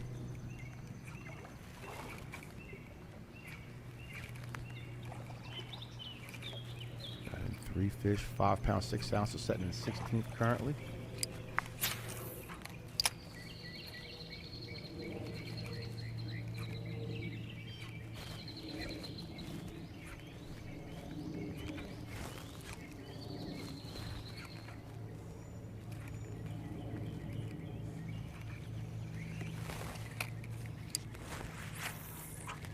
We're going to switch over from Drew Cook. Slide to check out Derek Lehtonen. Some friendly fire. Stacy James of the NPFL. I come over to my buddy Stacy over here. He's been catching some, so I come over here because I'm struggling. Trying to steal his fish on him. And see what happens. He's got a pretty good bag so far today. So 13-7 unofficially, Stacy James. Just maybe he left me 1 or 2 so I could catch 1 or 2. Caught 14-4 yesterday after a 5-pound ounce day one. Bowen days.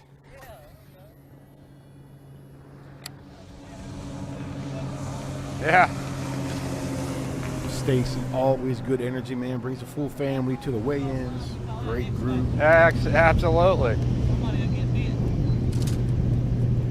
Happens all the time, especially on the roadbed.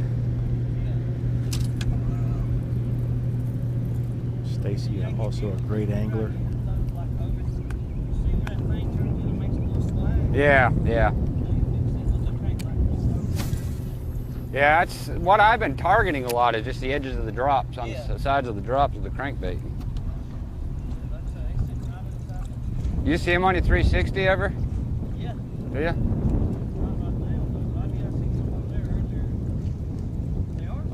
Dude, me personally, I enjoy this. I like watching bunch the over anglers right here where communicate and I work don't know if together, you got it network, on trade information. 2D. Yeah, the current's definitely starting to push back because the boats are starting to turn around. Yeah. What am I learning? That Stacy's a better fisherman than me today. That's what I'm learning. He's catching them and I'm not. That's what I'm learning. I'm learning to be a hardhead. You're on YouTube now, buddy. Yeah. We'll make you famous. Start doing some dancing over there. Oh, shit. You catch a 4-pounder, I'll dance too. Into your boat and take it. Two good old boys having a good time. No doubt about it. There you go. Yeah, current's starting to push back, so that may get them on, because that sometimes can be a better bite. Derek may need a little caffeine in his life, Fat Cat. It helped me out yesterday. Calling that wife dash instead of DoorDash. It's been slow yesterday. Are you Cody? He's Cody. Hi. Oh, I'm going to lose it. I'm going to fall in the lake. All right. Yeah, I'm going to have fun back here. I'm sick of being out there. Love you.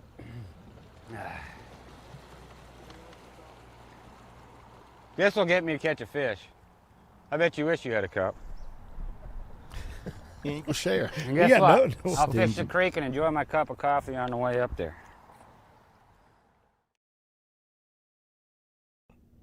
Derek, cooler than the other side of the pillow, man. No doubt about it, man. Does not get rattled. Was Todd's first day one, second. Coming into Showdown I got Saturday. some shaky head places, but I mean, all these places are good worm dragging places, but it's like every 4 or 5 casts, even with anything, you break it. Yeah.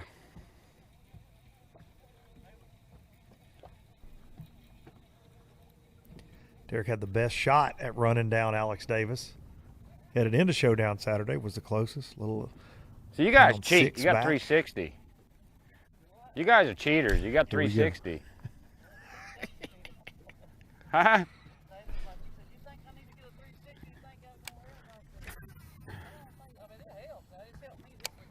Yeah, it definitely gives you positions like a rock veins and all. Yeah.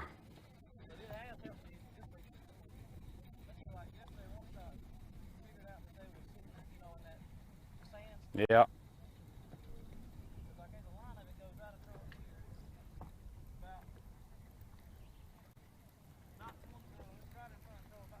Some bonus action with Stacy James, sharing the love with Derek Lehtonen.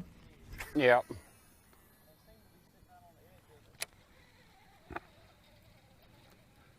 I mean, I'm seeing stuff down on 2D for sure.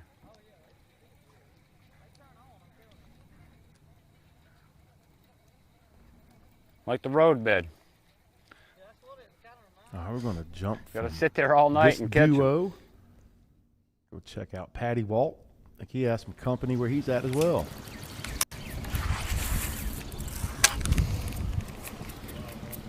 TN4. We are hunting a big one. That is what we're doing. We're up shallow. We're looking for a great big one. That's all we need right now. I love feel most of the time. That'll get us where we need to be. No wake, right? I feel like I can go back out deep and coal up a couple times, but I don't know if I can catch a 5 out there, but I feel like the odds of me catching a 5 are higher on the bank. And this is a game of odds, so that's why we're just gonna keep looking, see if we can run across that big one. Whether it's under a dock, on a brim bed, doesn't matter. on the bed.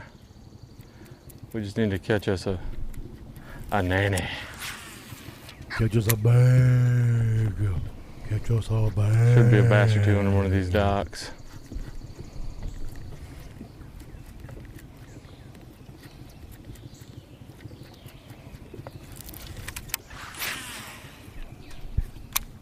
You know, we didn't catch it on live earlier, but, you know, Patty Walt, he had to get off the boat. He had to go get his lure got hung up like Alex. But within the league rules, you're allowed to go out and retrieve a lure. And so that's what he did.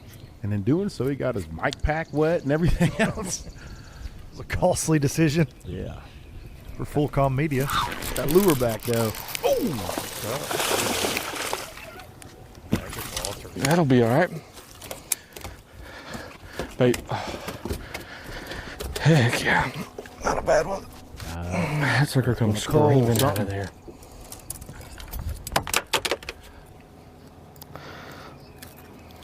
All right, now we got to figure out what the heck we're going to call him.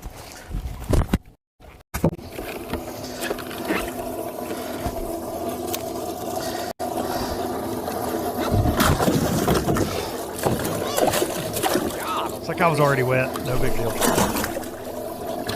the hell off me.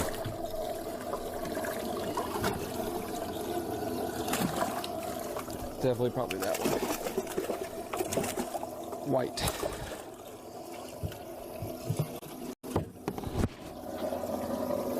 We have seen Pat doing a little bit of everything. Starting in the middle of the river with a top water and some schooling spots. Up shallow, doing the brim bed thing. When did we catch that one?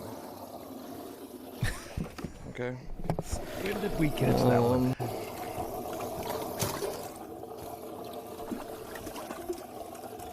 I'm not assuming it's what we just caught.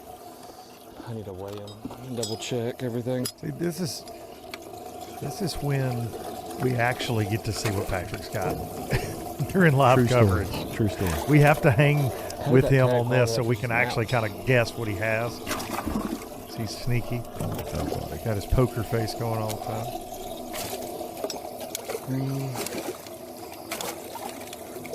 And you know, weigh them all real quick to be safe. Yes, let's weigh them all. Let's do that. Dude, he's not doing bad. Like this. No, it is, sir. Alex does not need to know this. You know what I mean? It's good that he doesn't know this because it seems like Alex is pretty comfortable where he is mentally. But Patrick, he's called a dream crusher for a reason. A couple pounds back. Doesn't have it right now. If it ended right now, Alex is your winner. Agreed. But with the offshore deal he's got that he called on yesterday afternoon, with the way things seem to be going up shallow for him and Drew Cook, he's a couple good bites away from making it very interesting. All right, let's see him. Stop. He'll say that's an 8-ouncer. All day.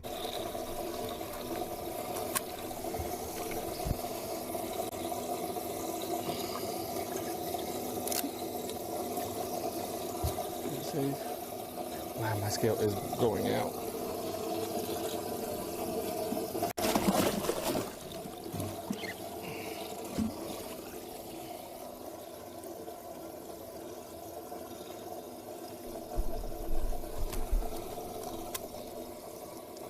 Calm down. Stop. That. Patrick is already unofficially in second place with 9:13. Call it. He called it that. Dude. Definitely north of that. Yeah. People for leaving this spot's hard to gauge because he's dense. You know what I mean? They got a skinny little tail and just thick old, not like me how I'm built. Or like a daggone gallon of milk and toothpicks when I walk. That's kind of how them spotted bass are. All gut, no butt.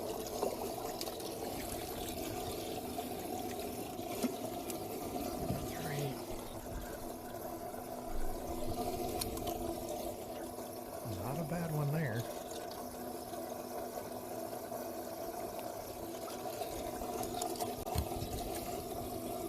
sure he'll update catch track immediately after this too. Accurately. And then hell freezes over. Yeah. Immediately. The devil gets a break from the heat. Yeah, we know how. Yeah, we don't.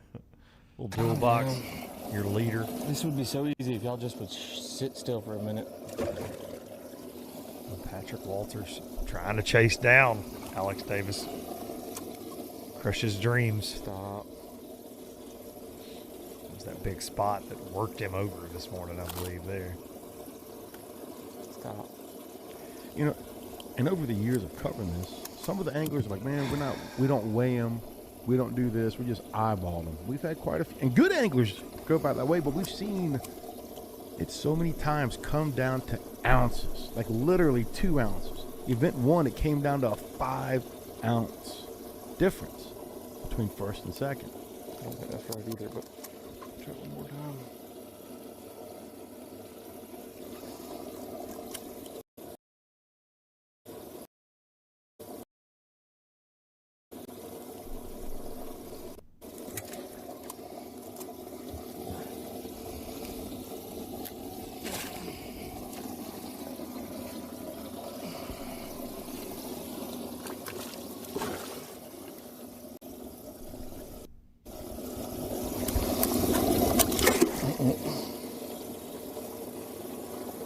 Not a bad bag. No. 5. I don't think he's got 15, but I don't think he's far from it. I agree. He's definitely 3-4 pounds over that 9 or whatever you said. Yeah. Sure. Mm-hmm.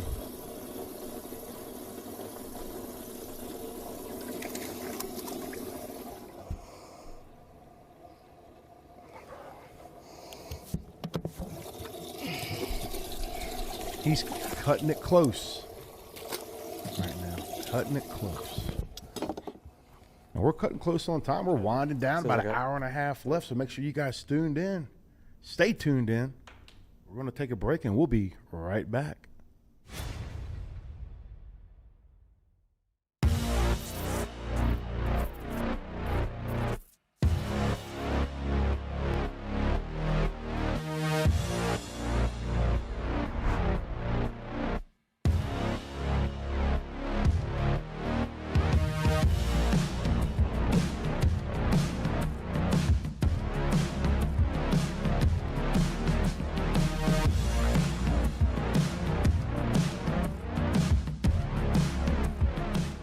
The newest addition to the Basscat STS family is here. Introducing the Caracal STS, showcasing aggressive styling, paired with enhanced performance and a continued dedication to raising the bar. Measuring in at 20 feet 2 inches with an ultra-wide 96-inch beam and rated for a 250 to 300 horsepower engine, the Caracal STS boasts agility and speed and is finished with premium features to satisfy any angler. Basscat Boats. Feel the rush.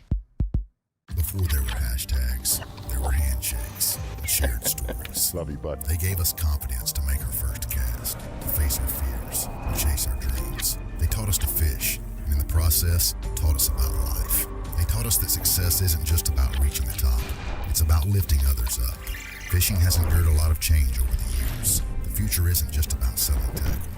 It's about 3 simple words. Let's go fishing. Here's to the original influencers. In the world's greatest sport, it's all about the unexpected. In the sound of adventure, we refuse to be strangers to the open waters, filled with stories we didn't know were possible. With the power of MillerTech batteries, this isn't just a battery. It's a tool built to charge your passion. Behind every battery is a team dedicated to making your dreams a reality. MillerTech. Empower. Innovate. Sustain. When it comes to finding jigs, spinnerbaits, and buzzbaits, keep it in the USA. Go with Epic. Epic's tackle is designed by fishermen for fishermen, with hours and hours of thought behind it. That's why our tungsten weights keep your line from fraying, cast after cast. Whether it's saltwater or freshwater, Epic's lure designs will give you the edge on your next big catch. Epic, veteran owned. So check us out, America. epicbaitsfishing.com.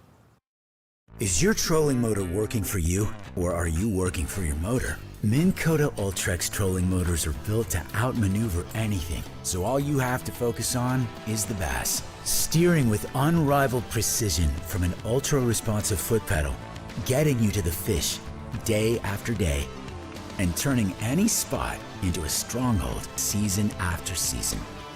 Minn Kota Ultrex is built to fish.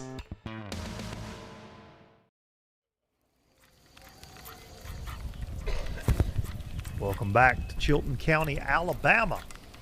City of Clanton and Lay Lake, Coosa River, for the Work Sharp Stop 3 of our 2026 NPFL season, the halfway point. We're back with Patrick Walters in second place unofficially.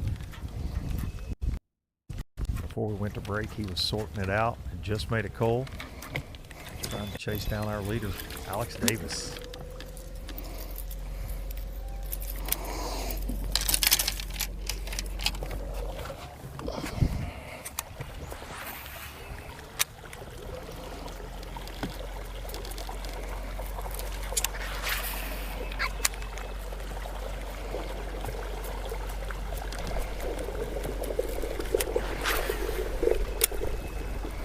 Primary deal this week has been kind of centered around brim beds with shallow water.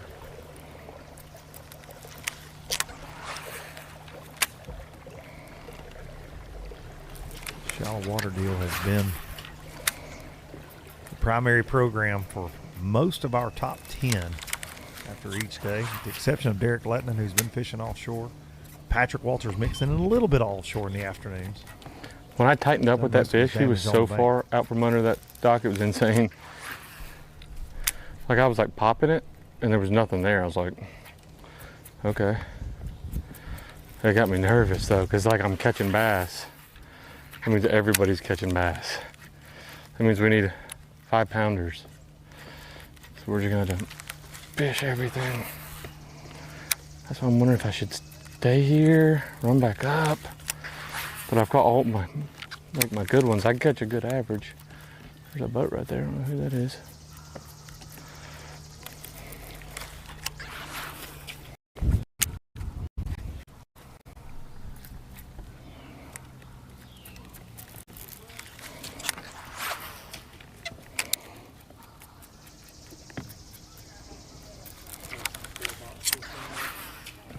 I want to go to that dock right there. I'm going to go to that dock. And I'm gonna run to the back. I probably don't need to waste my time on any of this jazz. God, I bet you Cook's already got 19. His mind is going a million miles. Never stops. No. Especially now, it's crunch time. He just weighed his fish. He kind of knows, has a better gauge of where he is right now, what he needs. You know, he's calculating, like Alex was calculating earlier with Derek. Walter's doing the same thing right now. Like Walter's knowing Cookie's style and oh, the sun's out. I've caught him up shallow today. I bet Cook's got a bag on him already. But he does. Cook's catching them, but he doesn't have enough yet to overtake How about Alex Davis. You got him? Same. I need me a 5-pounder.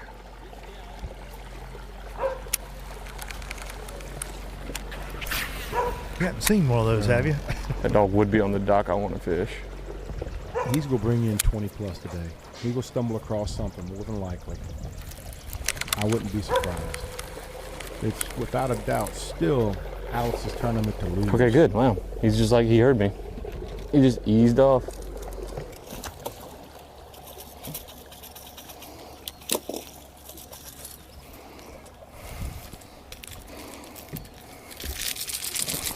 Wow, almost lost 2 frogs. That's been crazy. Alex having to break off right there. Summertime. It's the second time we've seen him break off this morning. I could hear it. Oh, I got stuck.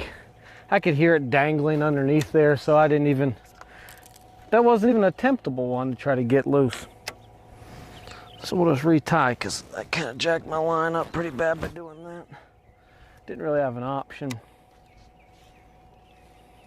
Also an FG guy. So rigging another one up. We had just now had a little small one. Caught one about a pound and a quarter. Seems like it's gotten real.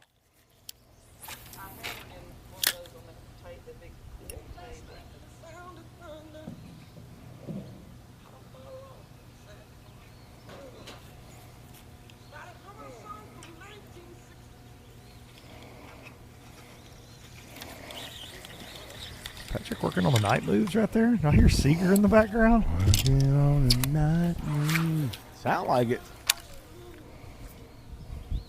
Somebody's getting tuned in early. Memorial Day weekend, son. Little bit my cookie. Or wake and bake, but they hit the lake. Come on one time, son. Let's go. Working on the night moves. That was terrible. Oh, my amen. That makes sense. I guess I had to An speak. American Idol judge. That's pretty pathetic, dude. 13-incher. Digging.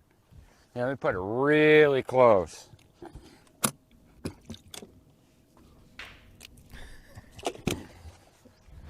Number 4 for Derek, Guess I just have to believe. talk to him a little bit more.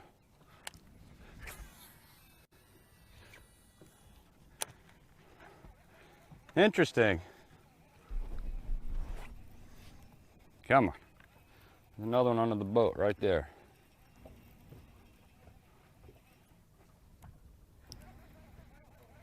I thought that was her, dude. Uh-huh. Dude, you still can't rule Well, that's Derek how it's out been because, here. like, Freaking boom, what boom, he's boom, doing. boom. If they happen to reload or move in, it could be show up. Yeah, man. 5 casts, 5 big bass. See, there's a saddle. There's a ditch over there with gravel, and then this hump right here, about where we're sitting, is rock. He must be talking about you. There's 2 fish on the screen right below us, too.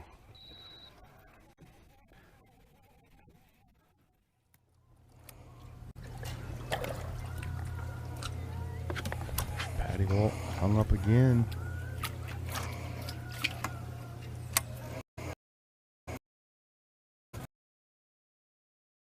Derek hooked up. Thing stopped that crankbait too. Not a huge one, but it's a keeper. Attaboy. It's 5. It's number 5. There you go. That's funny. Isn't that weird? I was like, I know I'm going to catch it. A little healthier one, too. Unbelievable. That's amazing. You're my good luck, buddy. Every time you talk, we talk, I catch a fish. Every time. As long as this one don't freaking die, but we'll see. Come on, baby. I think I just have to talk to him. Good vibes.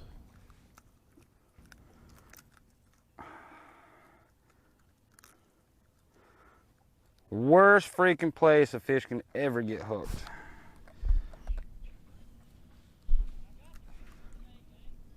Yeah, she's not bleeding, but she got hooked down underneath the jaw. Let's go.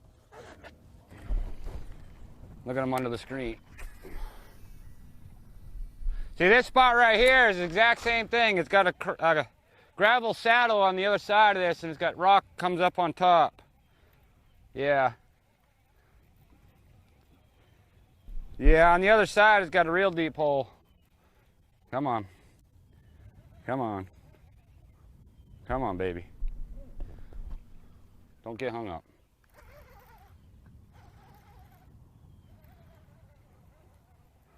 Come on, baby. Be sweet. Trying to speak it to existence. Look at them all on the screen. I don't know if that's bass, but we are going to find out. Oh boy. Got the 2D rocking. That's bass.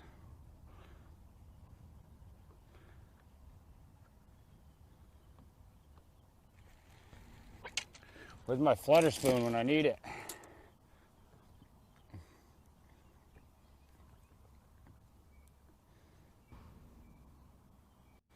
Please be bass. Don't be freaking hybrids. Why am I throwing a drop shot?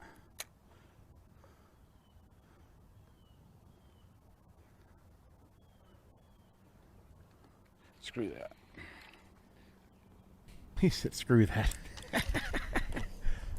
Where's that crankbait at? What's he called? Exactly. Come on. This cast is going to be the 4-pounder we need.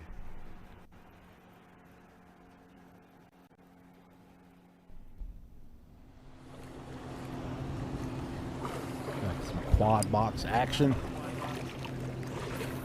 He's too worried about that stupid jet ski. Jacked it up.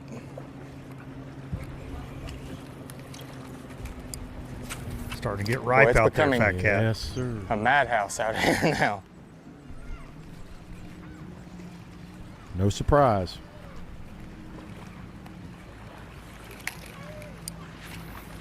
And honestly, if you're Alex Davis, you want the madhouse. Yes, I agree with that, for sure. But see, and Patrick, I can't imagine it not messing something up.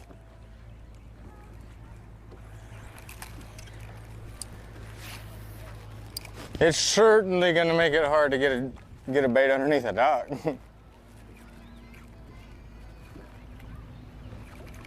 when we talked to P-Walt yesterday, he was prepared for the traffic today, though. He even talked about that. Part of his plan for Showdown Saturday. He knew there was going to be a lot of pleasure boaters out. Memorial Day weekend, Lay Lake, everybody out enjoying the holiday.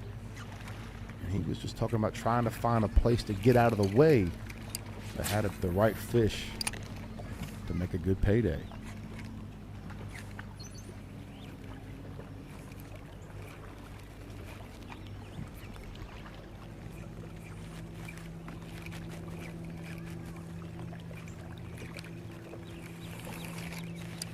Looking at that cat's track. Jason Burrows made a big move. He's currently unofficially in 5th. Like he did that about this time yesterday, too, on the catch track. Started making moves. KJ in 6th, only 4 fish in the box. Derek Lehtonen has 3 in the box, setting in 7th. 4 in the catch track.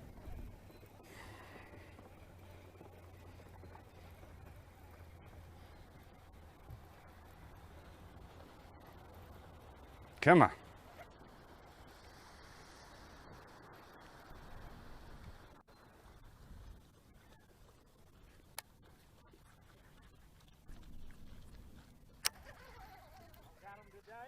No, I don't have them today. Yeah, I got 7 pounds right now. He's got them, better than me. Yeah, he got them.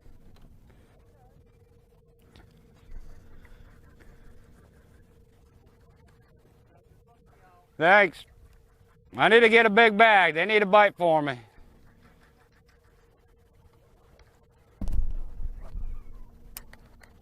John Canada in 10th place with 13.11, but he's registering 2 4-pounders.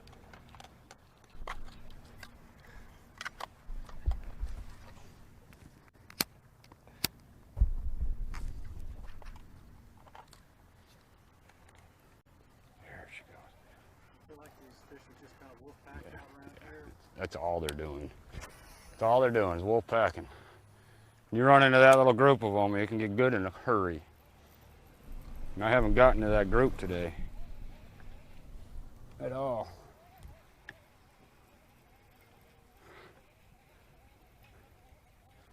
We're fixing to, though.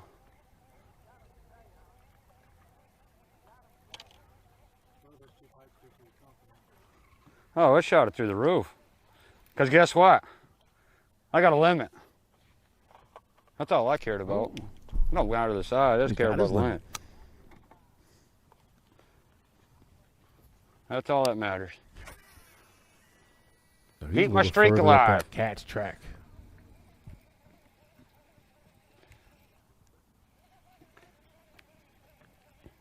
That old local asking all questions. He'll be out here tomorrow digging them all up.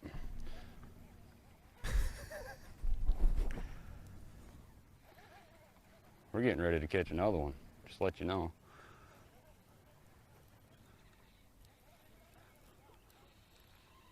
We're getting ready to catch another one, boys.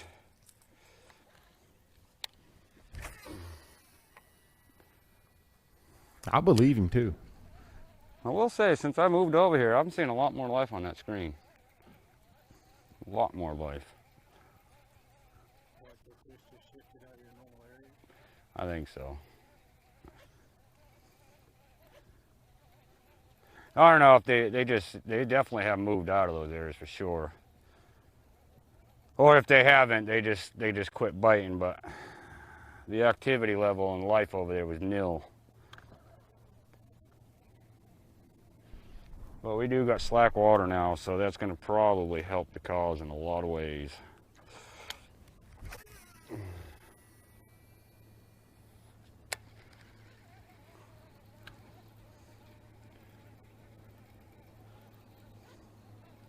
Come on, baby. Eat it. No playing around, just eat it. Right there, eat it, eat it.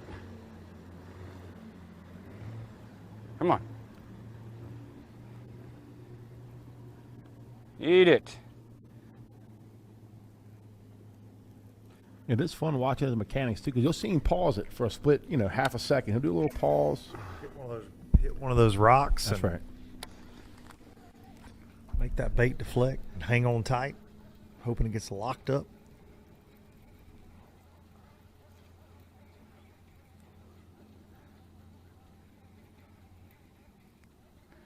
Come on. For a man that's been sticking to just a couple different lures, he's got a deck full of rods. Should be her right there.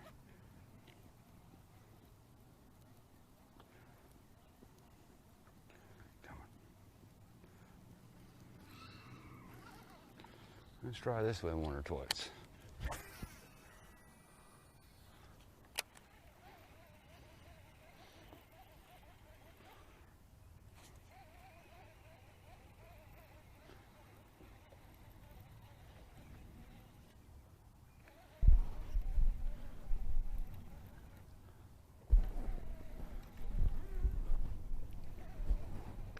Back over to your leader, Alex Davis.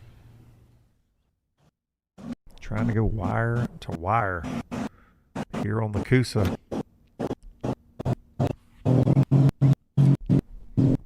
This Memorial Day traffic's getting out of hand.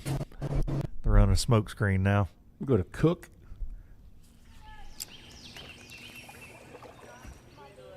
Need to adjust the rabbit ears on that camera real quick. Ran out of wire. Aluminum foil.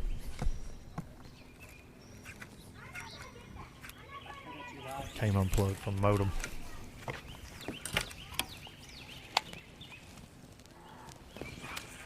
Golly, Goomer, come on.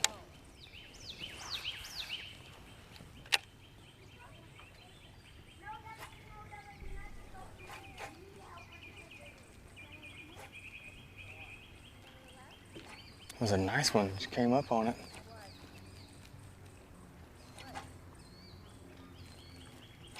But didn't eat it. I thought he was going to.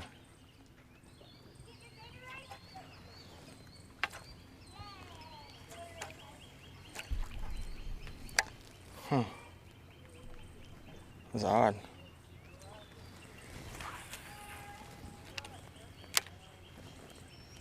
It was a nice one.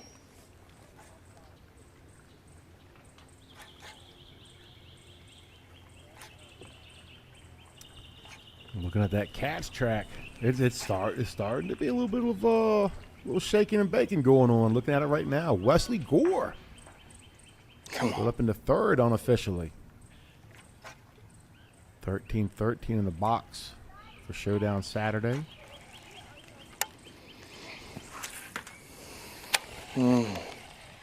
Trying to leave the home pond with a top 10. Definitely on Juice track docs, to do not so. juice.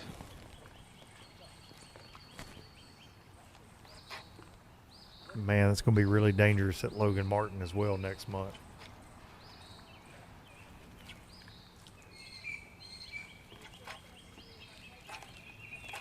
The Coosa River contingency is going to have to show up at Logan Martin, though, because for the most part, they did not show up here. No, absolutely not. Wesley definitely leading the charge for that crew, but the Russ Lanes, Scott Canterbury's, Matt Herron's, Wes Logan's, been a rough tournament. I was really hoping it would bite my junk. Too easy. Another one. Look at this dual box action with a dynamic duo. Drew Cook and Patrick Walters. Boy, another Coach one and was Cook. on it. Are you kidding me?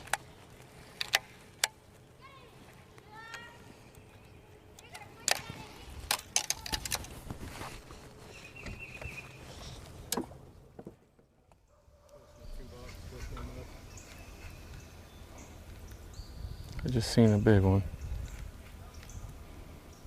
Just gotta find where she's sitting.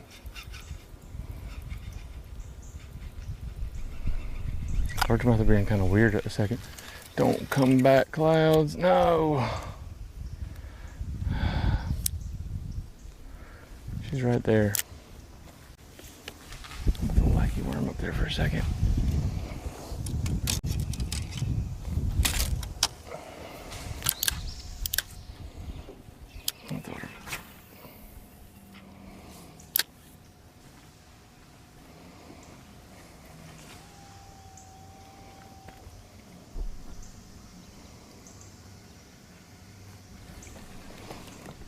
Seems to be a little bit slower right now. Nobody's really feeling that midday rush per se.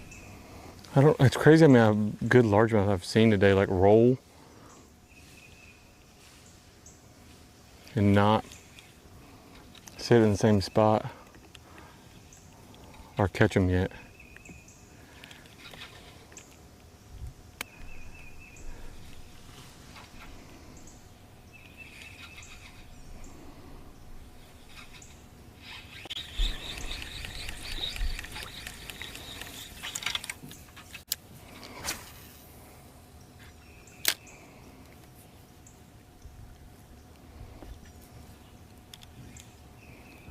Patrick Walters, your all-time leading money winner here in the National Professional Fishing League. We're going to give away some more of that this afternoon. Will he partake in another six-figure victory with potential contingency bonuses? He runs that Yamaha, but the biggest contingency of them all here in the league is thanks to the folks at Bass Cat Boats. You can get paid for feeling the rush, Fat Cat Newton. Yes, sir. The exclusive boat of the NPFL.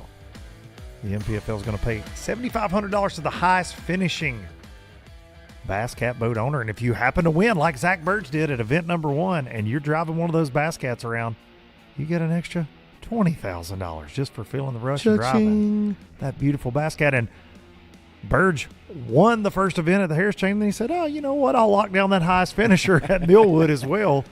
So, just $27,500 going to Zach Burge this year so far just for feeling the rush. And we have a tournament within a tournament going on. Jordan Osborne on top of that highest finishing Bass Cat owner leaderboard right now. In first place, Hank Cherry. In second, Luke Clausen, Zach Burge, Nick Brown, Gary Atkins, Jason Wilson, Logan Latuso, William Fletcher, and James Worldwide Watson rounding out the top 10. It's paying to feel the rush around here with the league. Hey guys, I was the highest finisher at Millwood for Stop 2 NPFL. Bass Cat contingency made an extra $7,500, so again, it pays to run the right brand of boat. Since 1971, Bass Cat Boats has innovated, persistently thinking outside the box, never abandoning their roots or the commitment to quality through their process. Clearly visible in the new Puma STS, their design and development continues to evolve, improving performance, enhancing the angler's experience, and broadening the appeal of the sport they have dedicated their lives to. Bass Cat Boats. Feel the rush. This is the Professional Precision Adjust Knife Sharpener by Work Sharp, with engineered simplicity to be fast, easy to use, and work every time. Clamp your knife, set your angle, and make sharp happen.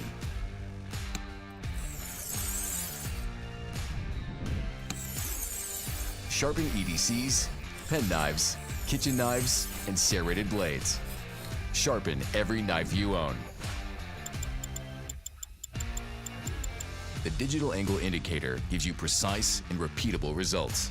7 abrasive grits from coarse diamond to leather strop. The small knife table sharpens pen knives at low angles. And a blade clamp support for sharpening longer blades. It's all included. Make sharp happen.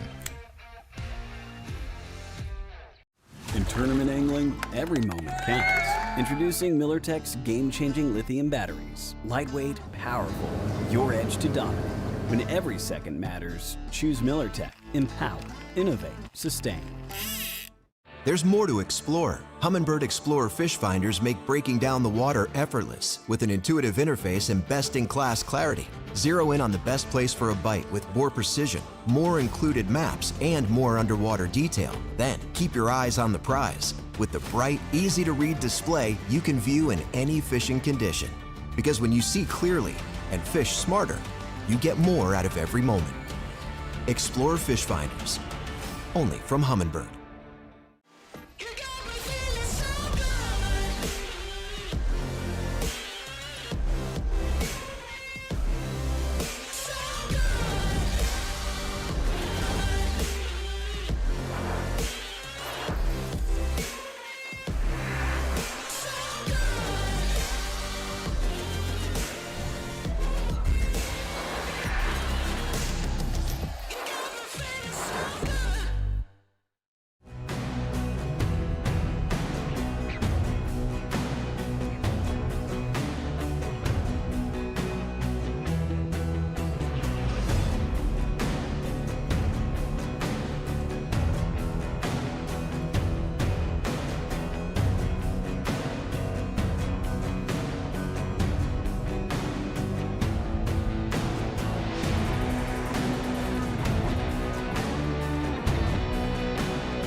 Hey folks, Big Al here with the NPFL. We've got a great promotion with shared sweeps. Go onto our website, order one of these hats, order a hoodie. That's all you have to do. One t-shirt. For every dollar you spend, you're gonna get one entry into a chance to win a Bass Cat boat or $100,000. Whichever way you go, it doesn't matter, you're a winner with the NPFL.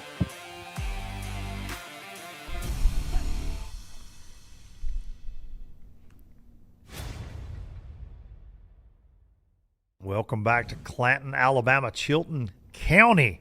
And the Power Hour is upon us. And here in the NPFL studios, powered by MillerTech batteries, let's talk a little bit about that Power Hour. We just saw that spot there with Big Al. Normally in this giveaway, powered by Shared Sweeps, with your chance to win $100,000 or a Bass Cat boat. Every dollar you spend over at TNPFL.com on merch, you get an entry. Hey, buddy, I'm a Tennessee volunteer. Yeah, you are. That's how I talk. But now during the Power Hour, you get 5 times that for every dollar you spend. So, dude, this is just the most simple way I can think to say it. You spend $10, you get 50 entries. You spend $100, you get 500 entries at your chance to win $100,000 or a brand new Bass Cat boat. And you're going to look good. All the merch is top notch. It's good looking stuff over there and a wide variety at the NPFL shop. Like, it's good stuff, and it's a no-brainer to get in there, get it while it's hot for this next hour. Every dollar you spend is 5 entries at your chance of winning the $100,000 or the brand new Bass Cat boat. Power Hour powered by Shared Sweeps. Hour, yeah. Get over to TNPFL.com and do the thing. TNPFL.com. I need new friends. Can I win a friend during Power Hour? Ladies and gentlemen, Brandon Cobb. Back live on Lay Lake. They need to put some oil on that son of a gun. And my speed's not changing on my trolling motor. All my stuff is not working appropriately. All right. We're just trying to get number 5. I just came fish some shallow docks. Didn't catch anything, but just saw one. It's not a big one, 2-pounder maybe. See if I can get him. There's another one on bed right there that's also tiny. Trying to get an angle where I can see this one better. He was back when I just came.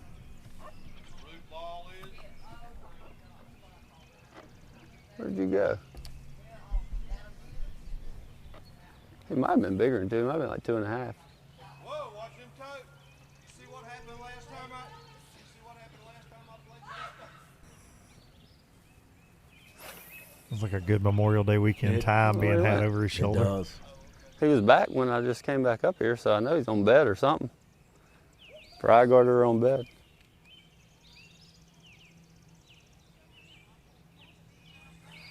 But I don't know where he went. The power poles didn't work when I tried to power pole down and we got a little close.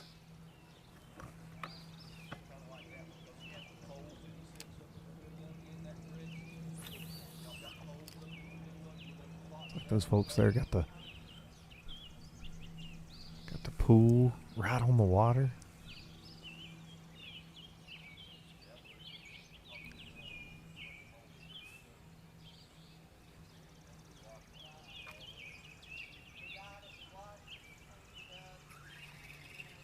Where'd you go? Guess I'm gonna drive by, see if I see him, and then once I figure out where he is, Mike can catch him. If I see him, I can catch him. You've heard that before. Coach I Patrick. mean, I probably could catch that one right there because he looks real not smart, but he is exactly a 12-incher. Like, I don't even really want to put him in the live well. I've heard that about you.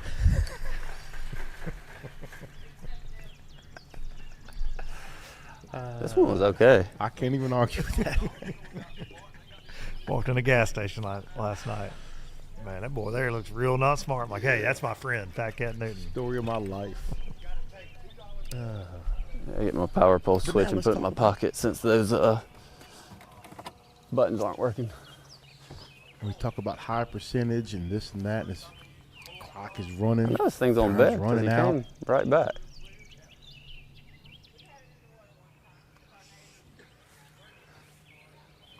How much time do you commit to this style of fishing? Especially when you're like, it's 12, that's 14, and you know that's not going to necessarily help the cause. Not going to get you where you want to be overall as far as...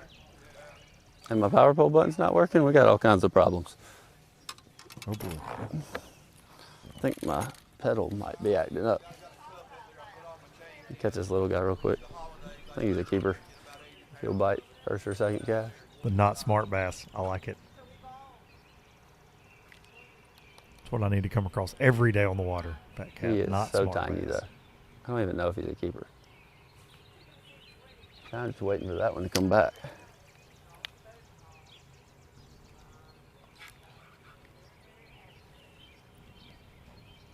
Definitely not going to waste a lot of time on this one for sure.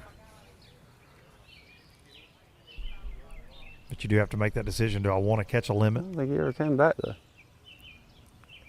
Could this one like get a him 2.5 to close to a 3-pounder? Like he wasn't that little.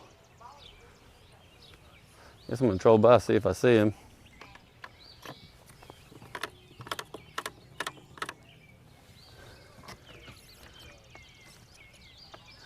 I could catch that one, but to be honest, he probably don't weigh 12 ounces.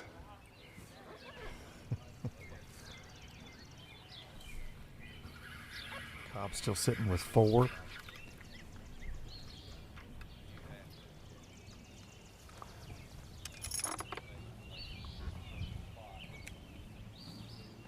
I don't know where this one went. He was back twice. And then I haven't seen him again. Does have a 4.9.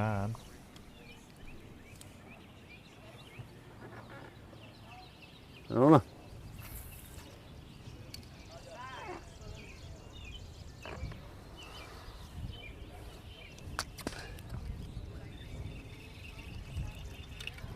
Bunch of gizzard shad in here.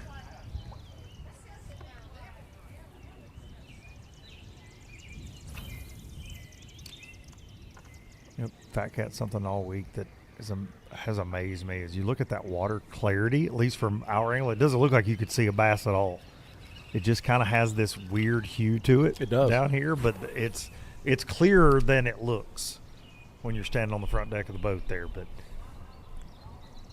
it looks really dingy. It does. It's got that milky kind of clarity to it. It does look that way. I will say, though, obviously, in cloudy conditions, it makes it very hard to see them in this water. Absolutely. You can sight fish in clouds when it's a little clearer. Makes it tricky, though, when it's... Another guy coming back here. I don't think he sees us. I wonder who it is. It could be a local. Could be Matt Herron telling him to leave. I fished here in 1997, boy. Matt Herron, one of those guys. He has won a lot of money on lay and Logan. I didn't see that little one out there this time.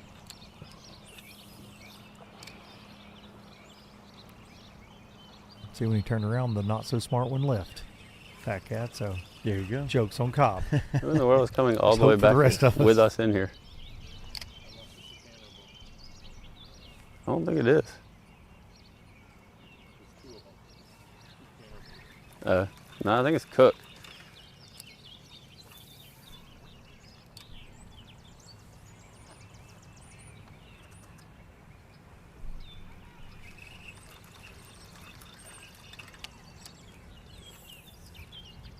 I was gonna go back and see if that 2.5 came back, but he seems like he wants to pass us. I believe that might be Drew Cook's slipping in there on Cobby. Dual box. No, I was waiting. I spooked one. I was waiting on him to come back.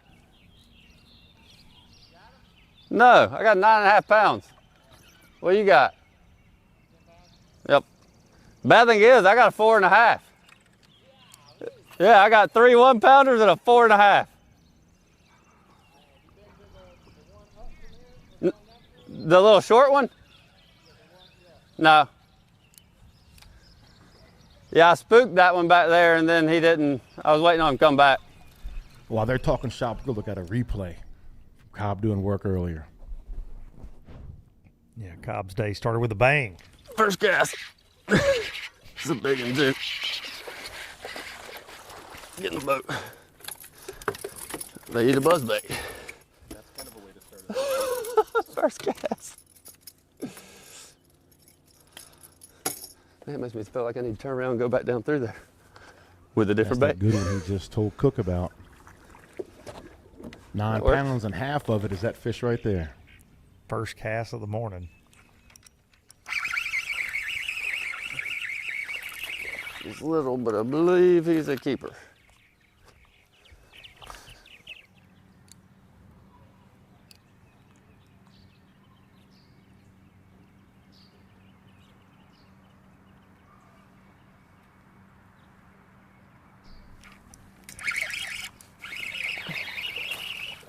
He's little, but he might keep. Don't fall. Thank you. Oh, He's wacky really rig action. Now where we're Derek Lehtonen, who was tied with Alex Guess I Davis gotta on piss day him one off in the bite. 19.5. Came into Showdown Saturday, setting in second. Had a little bit slower day than he has the past 2 days of the event. Give me that 4-pounder. Here at the Work Sharp NPFL Stop 3. It's 1-4. Lay Lake. Winding down. Here with live coverage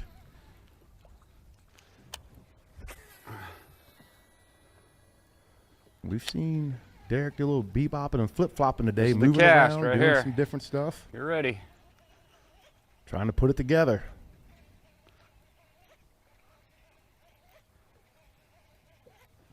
Come on. Yeah, made a move to the tail race. He's trying new water. Because his primary area kind of gave out on him this morning a little bit. 19.5 on day one and caught 17 pounds in the first hour yesterday morning. Not a lot after that. No.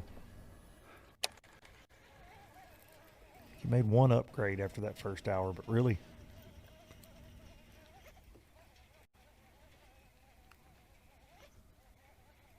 struggled to catch any upgrades. Come on, baby. Come on. Make sure you folks at home are taking advantage of the Power Hour right now at TNPFL.com. Every dollar you spend at the NPFL shop is 5 entries at your chance to win $100,000 or a brand new Bass Cat boat. It's powered by Shared Sweeps.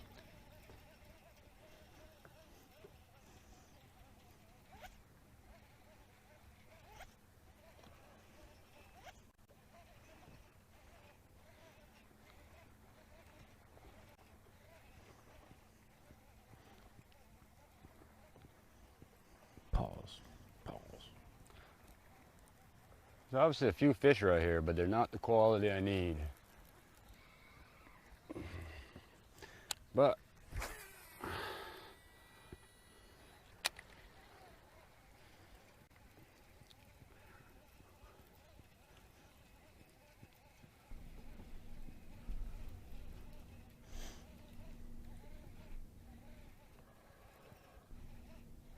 right there should be a bite. Come on.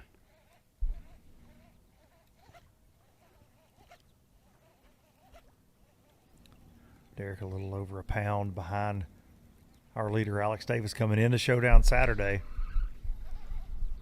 But Alex was able to put it together early this morning and pull away from Derek and the rest of the field. Patrick Walters and Drew Cook certainly in the mix to make it interesting this afternoon at that drive-through weigh-in. That's an understatement. A lot of fishing time left. Once again, it's going to come down to what we really truly don't know, because you can't hand it to Alex. You really can't. He's been definitely not on a struggle bus, but have been going a little bit. If Alex had another 18, I would say, oh yeah, ball game, give him the argue shield. with that. At 15, I think there's a crack in the door for sure at that point. And when you're talking about Drew Cook or Patrick Walters being the ones that are looking through that crack in the door. We're almost in June, and we're in Alabama, and they're still seeing them on the bed, too. That's not their primary way of catching them, but they're looking for them around brim bids, things of that nature. We're going to go to Alex Davis from Derek Lehtonen. What is he? Ooh. Well, he picked up a frog because it's Alex Davis. Yeah. He's always got one close. I'm here for right this. now. We're talking about that kicker. Jeez. I'll assure you, it's not in his DNA. He can't go by that without throwing a frog. Oh. Oh boy. Man. Missed it.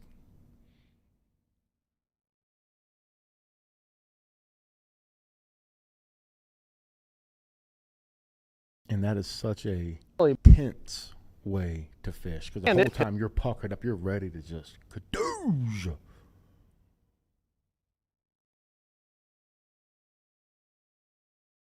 Now it's kind of hard to put that frog down after seeing some action under it. I would argue that there aren't many people in the country that have caught more bass out of a mat on a frog than Alex Davis in the last 20 years.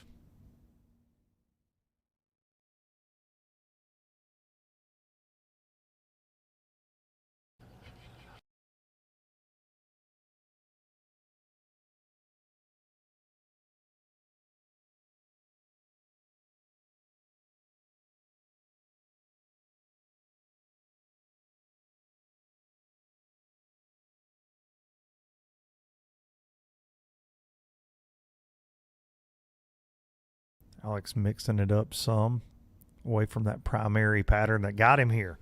Been leading this thing wire to wire, was tied for the lead on day one. And basically the first time we've really seen him change it up for the most part. Yeah, he's picked one up a time or two, but nothing like more than a cast. Right. Goes right back to Old Faithful. The sea urchin. The secret bait.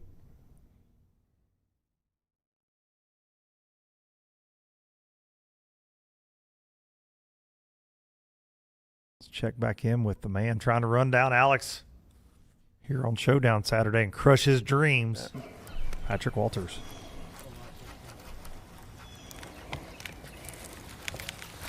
All right, we have moved, left that creek. It's a good and a bad thing. That's where I thought I could really get a big bite. Saw some good fish, but it's like the largemouth are being funky.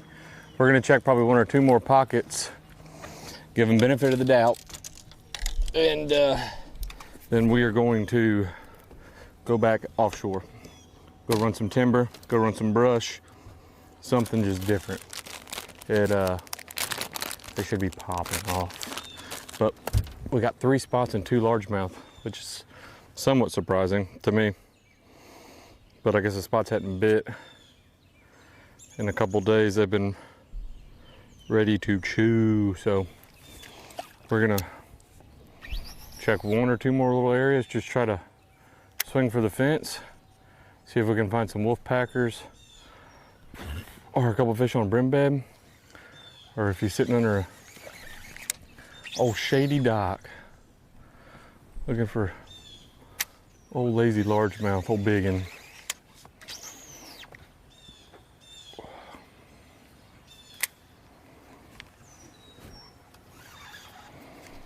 Hyacinths look so good. That's the thing about Lay Lake. I don't think there's an ugly thing to fish on this lake.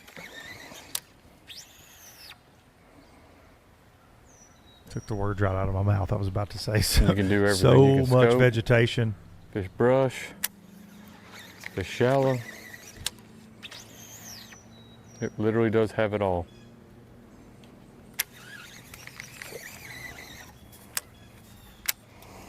That is what we're looking for. Oh, Manny.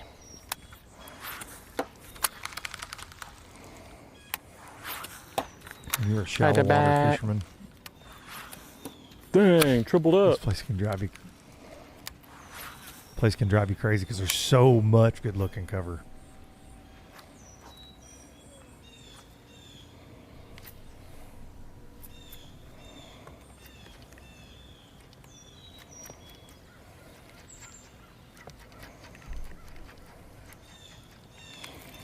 It's taking a little more than I thought it was going to.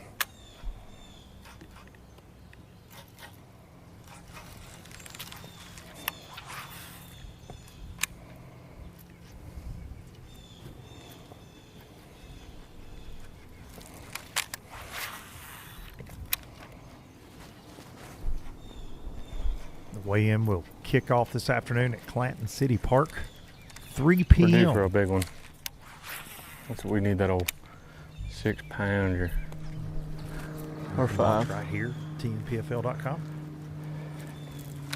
I would say it will be an interesting one, like they all are. I agree with that, my friend, without a doubt. Especially now, like looking at the Way Live tracker, somebody's catching them. Like John Cox moved up again. 6. I mean, it's starting to turn on a little bit, without a doubt. Happen. Starting to see some bebopping and flip-flopping on that catch track. Back over to Derek Lehtonen. He updated his.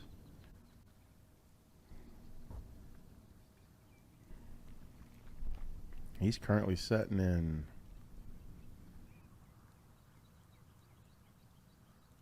third unofficially on that catch track.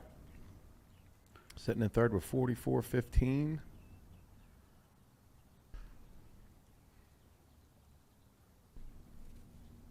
Your leader, unofficially, Alex Davis, 52.10. Patrick Walters sitting with 45.12 in second place. Patty says he has 10 pounds, 1 ounce in the live well. Me and Luke Say he's a big fat liar. We say he's doing Patrick Walters things when it comes to catch track. Ooh, just updated. Brandon Cobb jumped up into second place. Unofficially. That's what I'm saying, dude. As we're talking about it, it's happening. And so is that Power Hour. That's in full effect right now, so make sure you take advantage of that. Go to TNPFL.com. Every dollar you spend at the NPFL shop gets you 5 entries at your chance to win $100,000 or a brand new Bass Cat boat powered by Shared Sweeps. Go over there, spend you $100 with some good-looking gear supporting the league, and get yourself 500 entries. Yes, it is. Chance to win $100K or a badass Bass Cat. 2 pounds. Not big enough.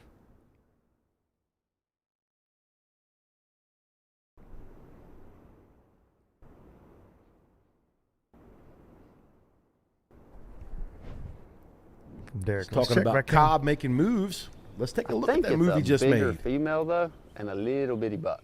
And a lot of times the females are hard to catch.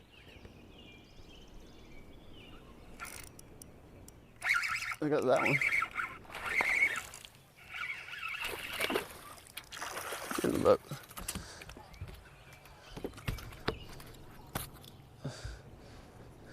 That'll help. I saw that one coming in and I didn't even know it was on bed. That's why I threw right there. Got him good. Not a big one, but a lot better than that one we're gonna swap. Definitely would help the cause. 2.5. Yeah. Stop kicking. Back live to Derek Lehtonen.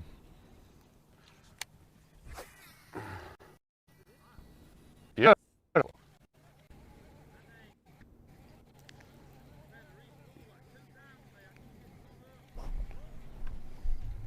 Is breaking way up your rod or what?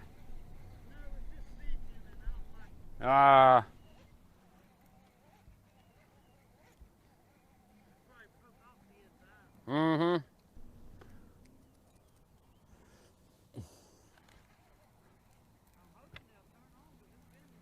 Derek conversating with Yeah, his it's been a little while. compadre, Stacy James.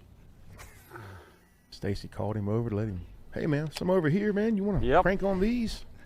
Stacy got him a good bag in the boat already. Decided to share. Knowing Derek. You leaving tomorrow? Contention. Yeah. No, it's a short little ride. Yeah.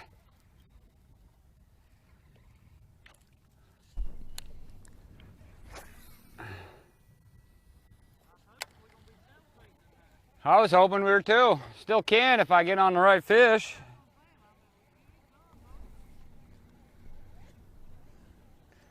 They just ain't cooperating too well. There was a few fish up there, but they were all little.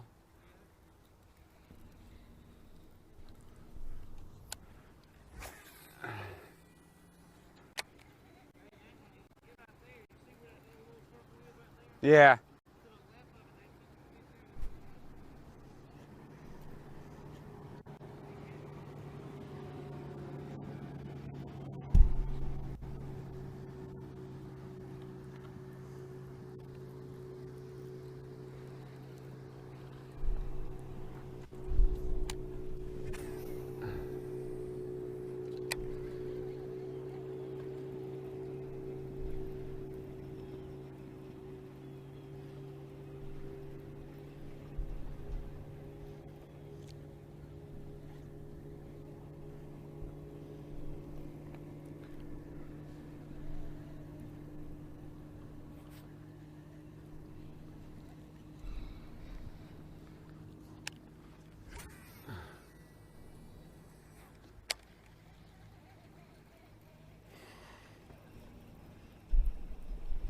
It has been sunny for the most part today, but we're sitting here in the NPFL studios, powered by Militech batteries, listening to it rain sideways. Son. So I think that Lay Lake might be getting a little wetter in the next little bit.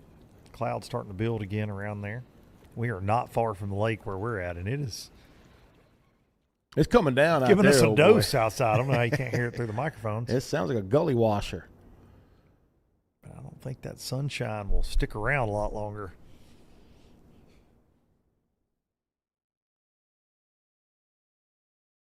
We're not going to stick around much longer either. We're going to go to break one more time here at the Work Sharp NPFL Stop 3 on Lay Lake, and we'll be right back. The Yamaha VMAX V6 SHO continues to deliver the level of performance that pro bass and multi-species anglers demand. Underneath a bold and aggressive new look, an upgraded charging system with 40% more charging power meets the amped-up demand for today's advanced electronics. The VMAX SHO, raw power, reliability, and exhilarating performance for every angler who loves the sport enough to invest in the best. Yamaha, reliability starts here. The newest addition to the Basscat STS family is here. Introducing the Caracal STS, showcasing aggressive styling, paired with enhanced performance and a continued dedication to raising the bar. Measuring in at 20 feet 2 inches with an ultra-wide 96-inch beam and rated for a 250 to 300 horsepower engine, the Caracal STS boasts agility and speed and is finished with premium features to satisfy any angler. Basscat Boats.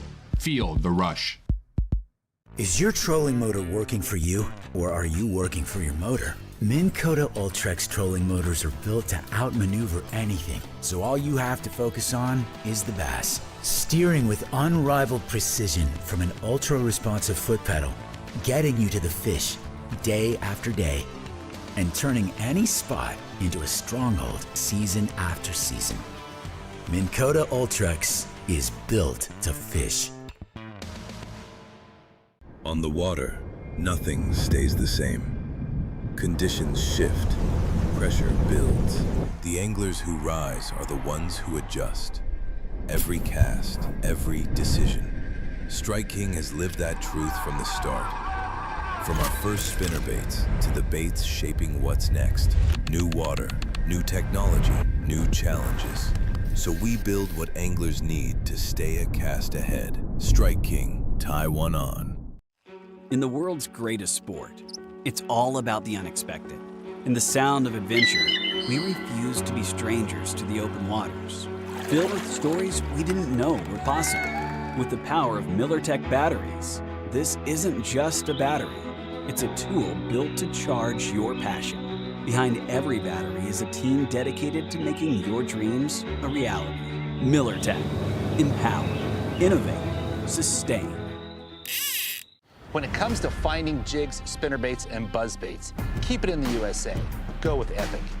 Epic's tackle is designed by fishermen for fishermen, with hours and hours of thought behind it. That's why our tungsten weights keep your line from fraying, cast after cast. Whether it's saltwater or freshwater, Epic's lure designs will give you the edge on your next big catch. Epic, veteran owned. So check us out, America. EpicBaitsFishing.com.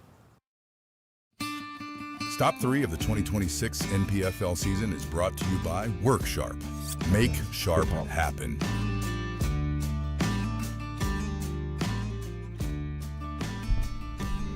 The city of Clanton, Alabama, playing host this week to the NPFL Anglers and Crew. And what a host site it has been. Chilton County, Alabama, and the Coosa River. In the playing field this week for 115 NPFL pros trying to take home $100,000. Grab one of those paychecks right there. here on Showdown Get it. Saturday. Derek Lehtonen tied for the lead on day one. Left day number 2 in second place. Finds himself unofficially in third place.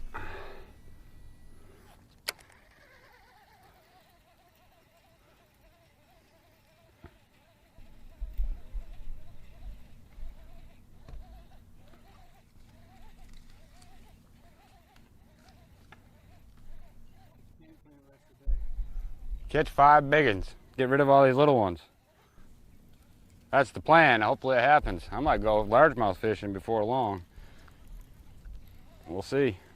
Stacy caught them all. He caught them all. He trained them up because I'm here. I'm going to leave and he's going to catch them. Yeah, you are. Get it on live because they're on right now, buddy. Yep. Stick one. I'd love to see it.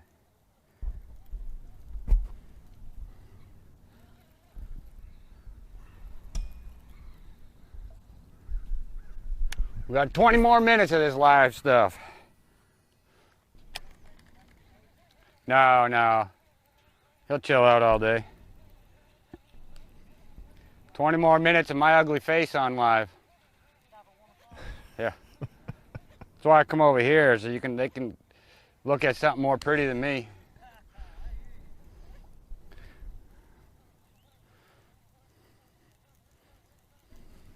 We love you, Derek. You're a real American hero, brother. Well, hurry up. Brother. Get the perfect Watch the Hulk Hogan opportunity to be documentary on and say live. brother a lot. Instead of getting kicked out of your fishing spot.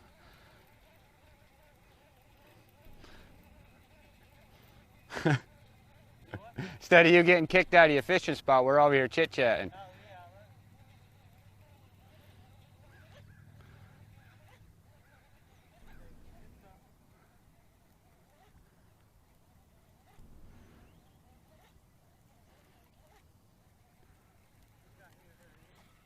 That's the cast right there. Let's see. I'll get them.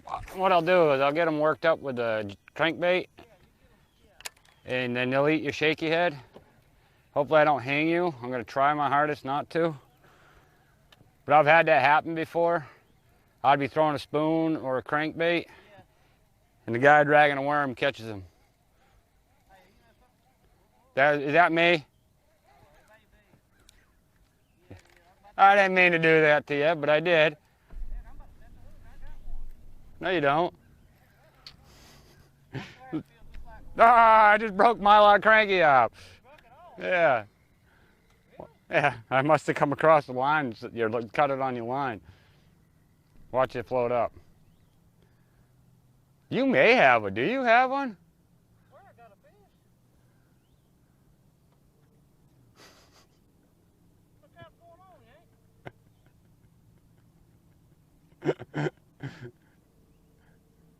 I don't know how the heck my line cut like that. You gonna sign it you for just me? immediately tie that on? You need to sign it. Yeah. Toss it. Not Toss give it. it back You're to good. Derek. Look at all the fish underneath the boat. See, now that's a prick move of a real fisherman. Cut off my line on somebody else's fishing line. You got him trained. Jeez.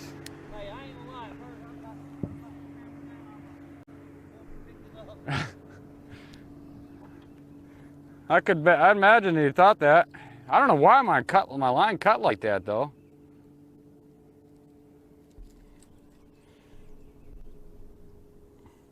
Derek let's check back in I have no to our leader, Alex Davis.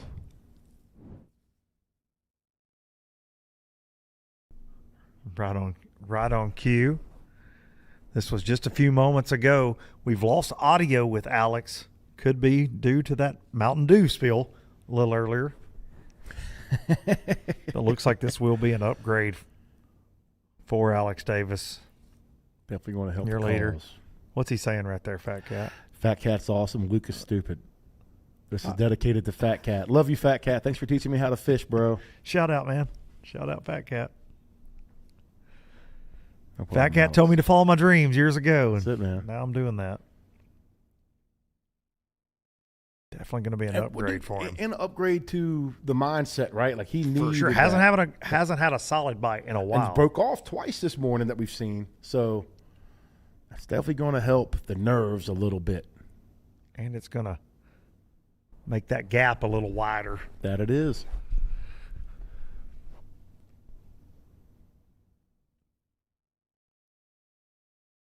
See him move off a little bit. You reckon he's messing with them brush piles right now? Well, he said he had some flat point stuff he'd been doing in 4 to 6 feet of water. He has not updated catch track after that last coal. Still showing Sometimes. 15-1. Oh, we got audio. Okay, let's go. Oh,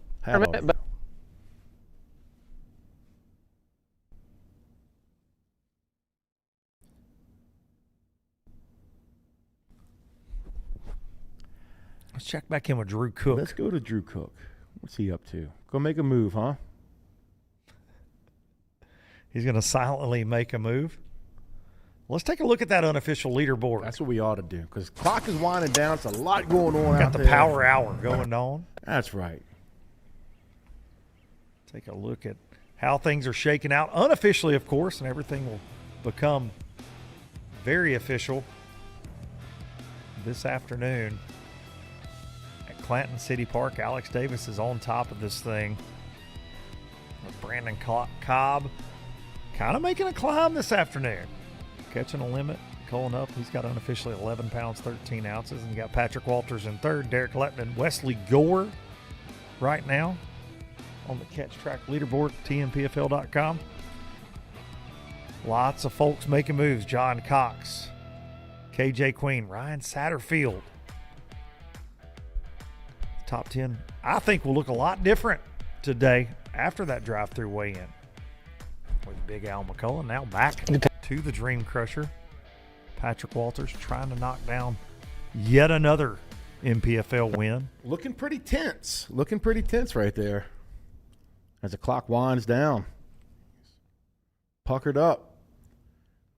He knows how much these next few casts mean.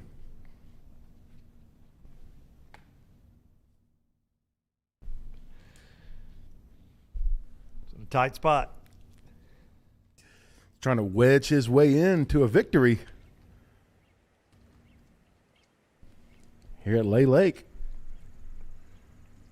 for the Work Sharp NPFL Stop 3.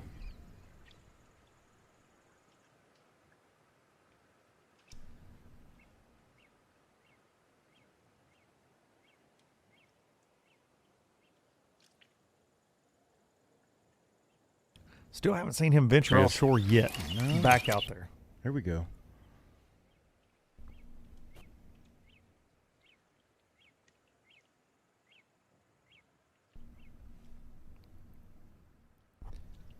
No, that's how he made hay yesterday afternoon. You guys just heard us talk about the big storm we're dealing with right now. It's a downpour going on. We got a big storm coming through. Apparently, it's bringing the gremlins with it. It's affecting a little bit of everything right now, so bear with us.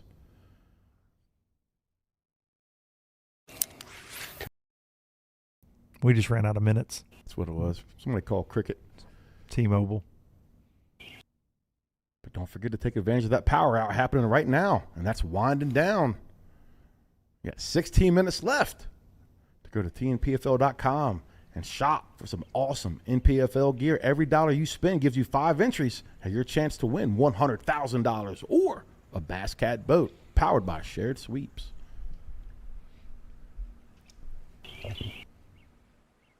Can't win if you're not in. Can't win if you're not in. And we're not in, Fat Cat. One of these days they'll do a giveaway just for the hosts. If we're lucky. I like our chances. Somebody that's in it to win it, though, is this man right here. A Dream Crusher. Always in it to win it. And he's definitely won it. Over $750,000 here at NPFL. He has won multiple regular season events. He's won the championship. He's also won the NPFL AOY. He has done it all.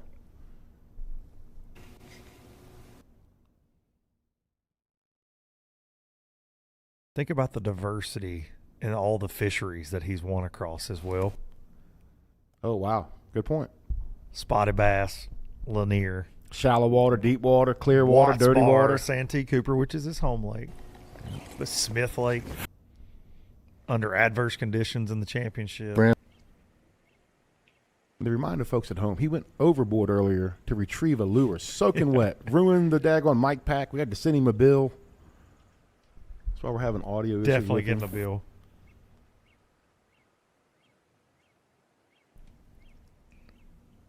Yeah, climbed under a dock, which Alex Davis maybe should have done too. That special magical lure. From Patrick, we're going to go over to Drew Cook.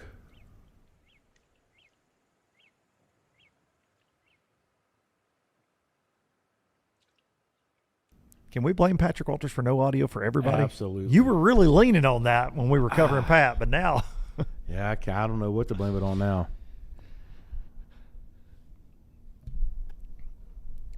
Well, now we'll just take turns giving a breakdown of what they're doing. Well, I came in here yesterday. Well, let's talk about this. Drew Cook has 41 consecutive tournament days weighed in a limit. He's weighed in 41 consecutive limits here at the NPFL. Yeah, it feels pretty good, Hard Fat Cat. I did good. I caught those limits every day. He wouldn't even say it like that. He would not. Yep. Yeah.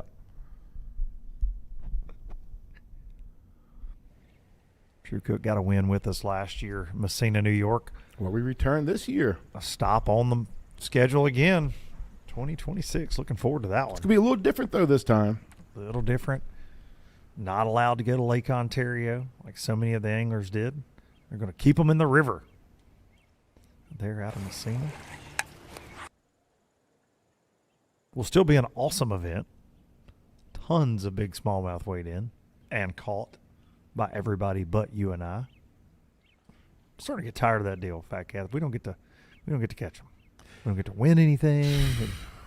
Just used and abused around here. Used and abused.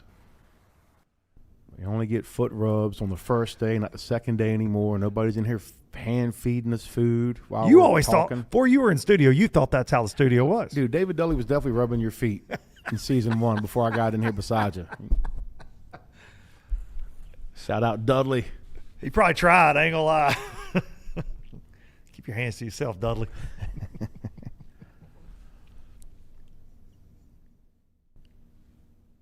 All right, he's changing it up a little bit, looks like. Do a little dragging. I don't know what he's throwing.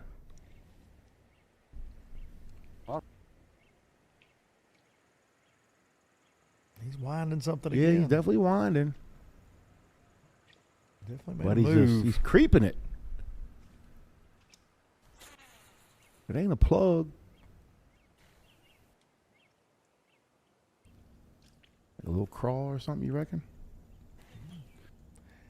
Maybe a chatterbait, maybe, but Is I it? don't know. He's winding it slow. Yeah, he sure is. Definitely in a fishy looking area for sure. Winding down our live coverage here from this Work Sharp Stop 3. We'll be back in Alabama in June for stop number 4, just up the road at Logan Martin. Same river, but a different fishery as far as how it sets up. Definitely going to be a lot more offshore brush pile fishing going on there. I would think every time that we try to predict it, though, we're always wrong. But I would think a lot more offshore brush piles. You'll see some boat docks come into play. Maybe some brim bed fishing as well, but that's a good fishery for us. Every time we go there, we have a great event at Logan Martin. Our 3rd time visiting there with the league, and 3 very different times. We were there late January, early February for the first go-round, September last year, which was stingy, but also a great event. Scott Canterbury taking the dub there, catching some big ones every day, a variety of ways. I'd say we'll see good weights there in June.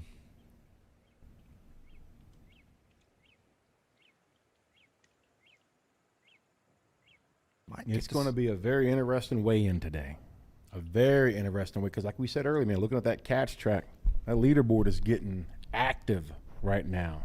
It's a lot of bumping and grinding going on, bebopping and flip-flopping.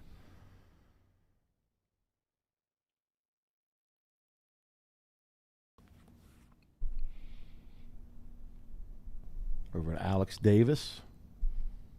Tied for first on day one with Derek Lehtonen.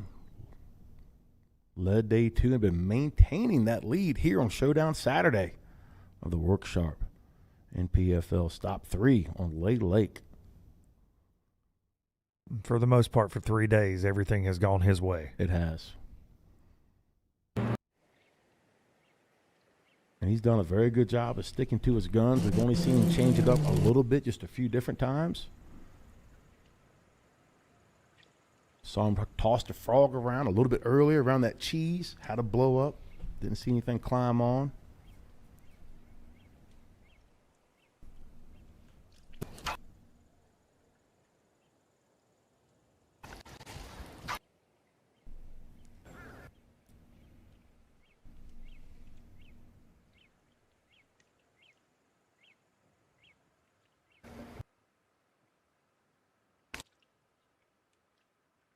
You know, we've talked about this body of water, how it has the big ones floating around.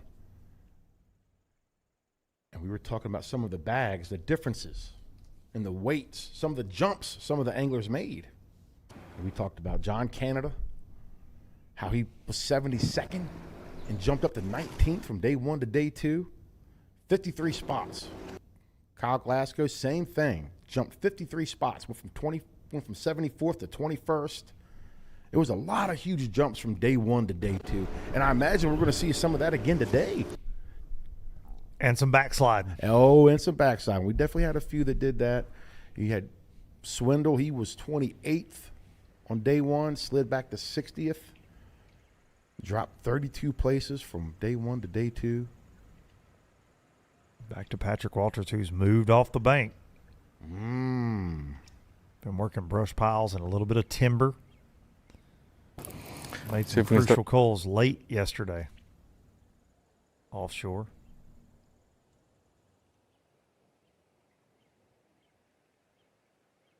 Unofficially in third place. I'll go.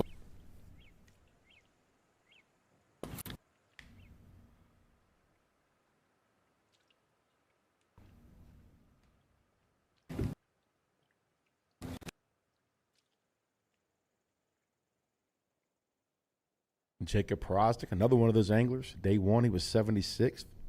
Jumped up to 27th coming into Showdown Saturday.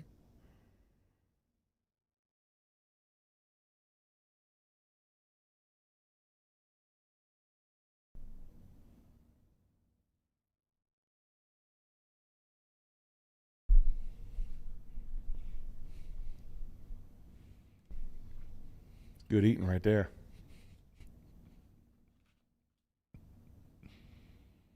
Look, down one of the daggone Del Fuegos. Look at him. There'll be a lot of that going on this weekend. Without a doubt. Everybody enjoying their Memorial Day weekend. We hope everybody at home is enjoying their Memorial Day weekend. Thank y'all for tuning in with us here for the Work Sharp Stop 3 on Lay Lake. It has been a wild event, to say the least. Alex Davis has been maintaining that momentum, though. Tied for the lead day one, holding on day two. Day three, still holding on to it by a good little bit, according to the Cats track. It's basically been one Rod Todd the entire event. He's been known as the spinnerbait kid for many years, but he's now the Koike kid. It's a rebrand, a reboot. There it is. For Alex Davis. Change his contact in my phone.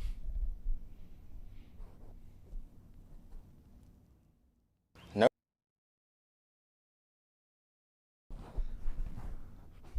We apologize. Ooh, Audio Drew Cook hooked up. Drew Cook.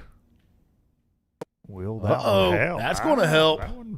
That was probably going to make the team. Yes, sir. Well, if he throws that one back, he's got more in the box than we know about. That's a fact. Which would not surprise anybody. No, it wouldn't.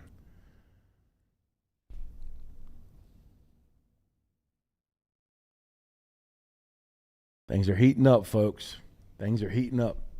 That later bite things we're talking about is starting to happen.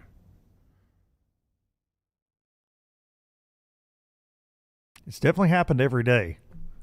You get a lull in the middle, some fireworks in the beginning, and then you hear at weigh-in, man, late, last 30 minutes, last hour, I just started getting bites. The first event number 1, the Harris chain with Zach Burge. He winning fish, basically, he caught 5 minutes, not even 5 seconds before he had to check in.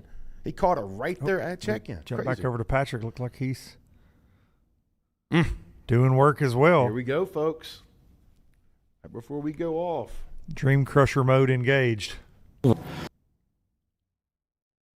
Fireworks are starting early for this weekend celebration.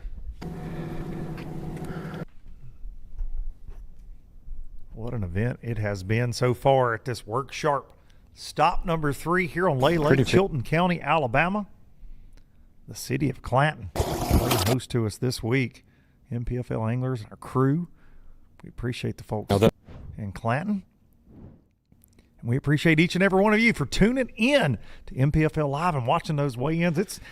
It's been a time, man. We thought coming into this year, I did especially, I had this one circled. I love this lake. I love the Coosa River. And I feel like for a May event, she showed out. It's been a lot of fun, man. It's been great. Well, for me, like coming to the event and listen to all the guys talk about practice, we're like, man, I just don't know, because the conditions polar opposite for the tournament than what they were. For sure. And so it was a lot of, I don't want to say doom and gloom, but a lot of skepticism coming into this. 15 pounds a day, 16 pounds a day, but that really has not been the fact. They've been catching them. We heard the word grind, the cliche coming out of practice from every veteran in there. Man, it's going to be a grind. And I think it has been. These guys aren't getting 20 bites a day that are on top of the leaderboard. They're getting 6 to 8, but they're the right ones. That's right. They have figured this deal out. We got to see some old school Carolina rig dragging and cranking from Derek Lehtonen, but then this new school technique, this koiki.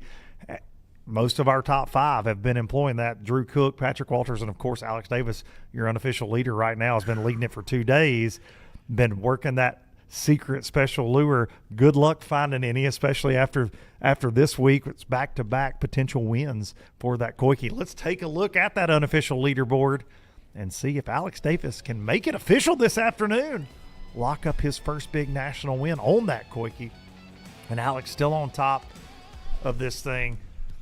Brandon Cobb, Patrick Walters, Drew Cook, all close, trying to run him down here this afternoon on Showdown Saturday, and it has indeed been a showdown. This event started as a showdown, a tie for first place.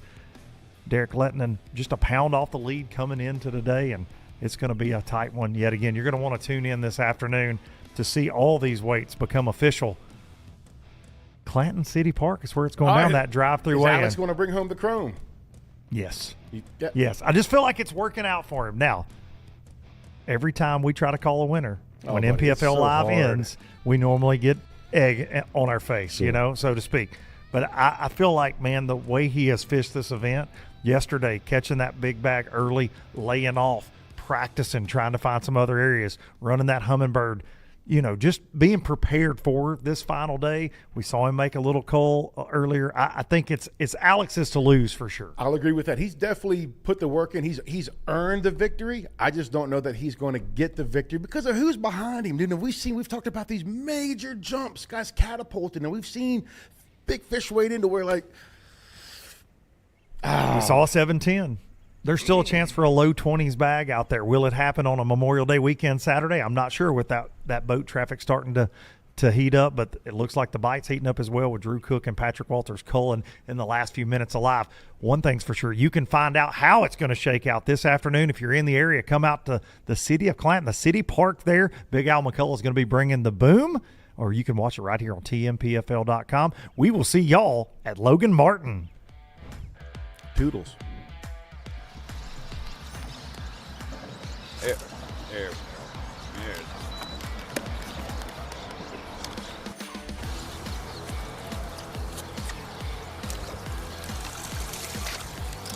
No bite though. Still a bite though. I mean, it was. I think it's a bigger female though, and a little bitty buck.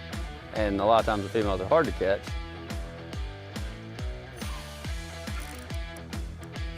Look at that one.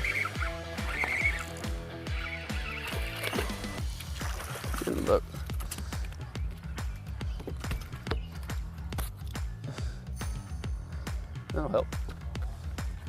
go. I got me 3 so far.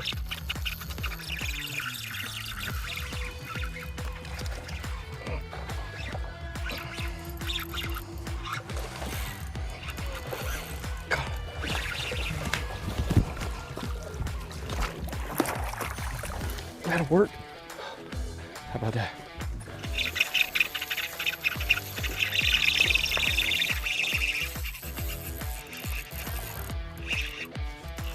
There we go. Not a bad one.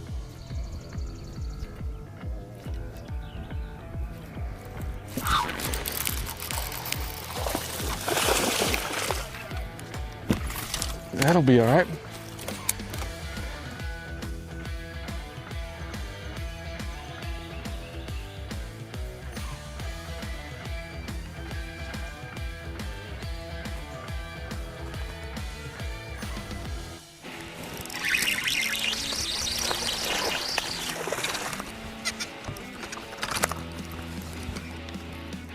Watch it.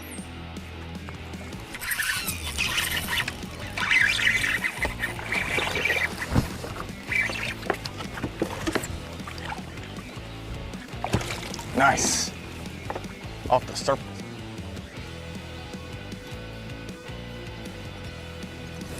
Dude.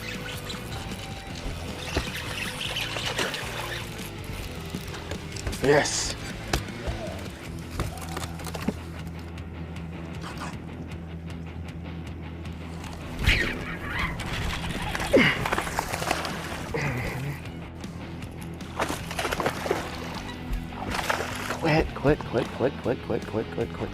Quit.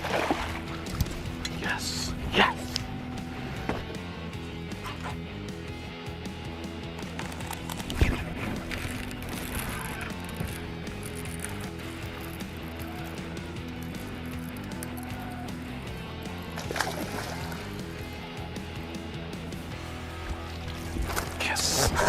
Yes. But most of them was 2.